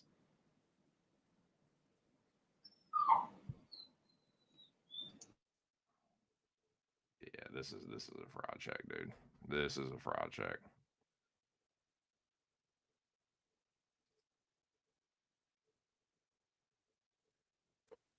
Man, he put this motherfucker in the crock pot, dude. Jesus Christ. It's insane. This is insane. Yeah, this is crazy. From side control, RDR goes to his back. Allen very predictably floats around to the back. Probably like Brandon Allen is taking the hype away from RDR that nobody was able to do yet. Right here, they were saying RDR is about to fight for the belt if he wins this fight. Like that's crazy. There goes that. This makes Fluffy look so much better, bro. Yeah, Fluffy might get it by default. No, they're gonna announce it's whatchamacallit, man. Immovable, bro. They were just waiting for this fight to see how it played out. That's how it should be. That's who it should be. But turn on. Brendan Allen in side control. Getting close to the scarf hold position.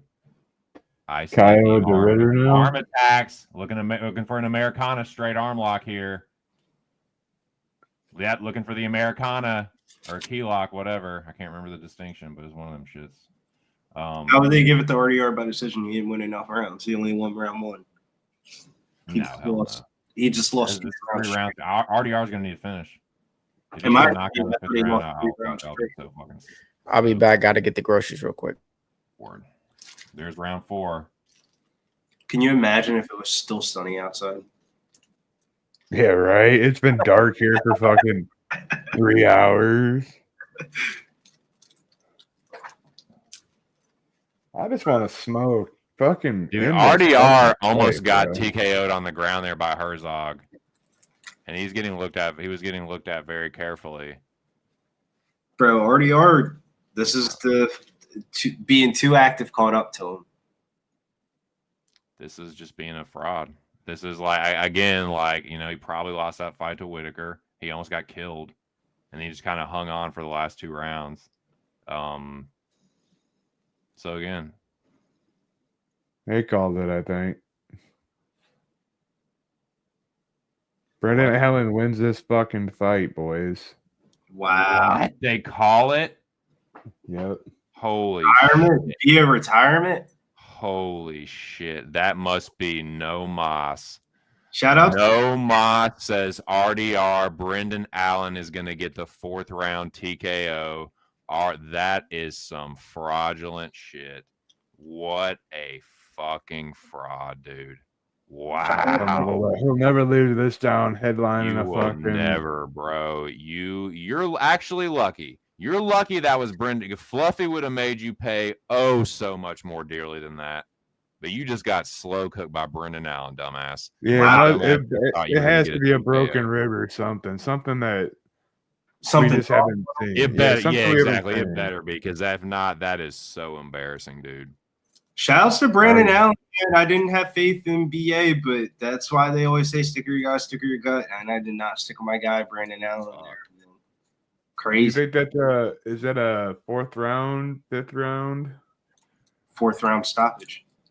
I think I'll say 4th, right? Because the 5th never started, so it should be 4th round. I think that's crazy though that they called it. He must really be great in as a 4th round. If you guys got a problem with it, take it up with me, I guess. RDR got fraud check. That was the fraud check of the night. For sure. And our winner coming on down Cristal by 5 points. 555. Crystal. Beat that eye.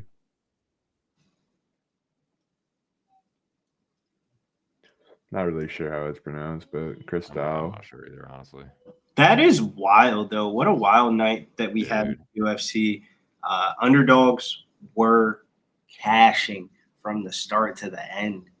Oh, my God. For sure, man. Oh, sorry, boys. But yeah, I had a couple big dogs cash for me that saved a bad night from being an even worse one. It wasn't a terrible night, but I did end up losing, and I lost a little bit more because of that dumb bet on RDR. But you got to take the good with the bad. I lost almost 3 units, I think. But shout out to Arichi Lang, cashing for the boys for the podcast, and Bruno Silva. Should have put way more on that in hindsight. But yeah, both of those were good underdog cashes for me and kept it from being, it mitigated a lot of the damage. So yeah, I'll take that. But yeah, looking to get back on the saddle and get my revenge next week. We will be back. So make sure you tune in for the next episode of the Locker Room Talk podcast that premieres every Tuesday at 6 p.m. Eastern Standard Time right here on Pub Sports Radio.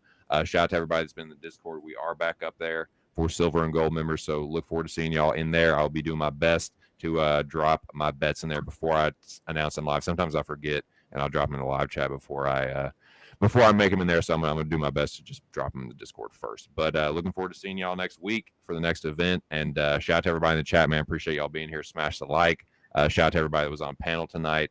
And shout out to you, Billy, Mills, and Big Show. Looking forward to seeing y'all on Tuesday. But yeah, catch y'all tomorrow, hopefully for the live stream tomorrow night, and see y'all at the Pub Hub for NFL, man. Shout out to the whole pub, man. Shouts to everyone that ended up joining us after party in the Discord. Shouts to the boys last night. Fucking not oldie, Man Bear Pig almost cashed a 2-leg underdog parlay of Louisville and UNC, and it came down to like the last drive of the game. So that's the type of stuff you can find in the Discord. I mean, some of the stuff that was posted for Thursday Night Football. Make sure you guys check out all the shows here at Pub Sports Radio. Tomorrow is a big day. NFL Pub Hub. The boys have been smoking hot on NFL Pub Hub. That's at 11 o'clock. And then when all the games are done, we'd sit around the campfire and listen to some campfire songs for Sunday Night Football, because it's about to go down. Sunday Night Football. That's where you can catch me, 2 Cents, Gordon, Jimmy, Jose, TJ, and it's Atlanta, San Francisco. So until next time here at Pub Sports Radio, make sure you guys hit the like and subscribe. And make sure you guys hit those hype button on the videos. We need the videos to get more hype. Yes. And shout out to everybody that donated too, man. Appreciate all those donos. Hell yeah. I appreciate everybody for the donos, and I appreciate people that have became a member. Remember, there are some benefits becoming a member. Make sure you guys get that Discord link if you're a member, and make sure you guys look out for those live races. NBA starting back up next week. So until next time here at Pub Sports Radio, we out.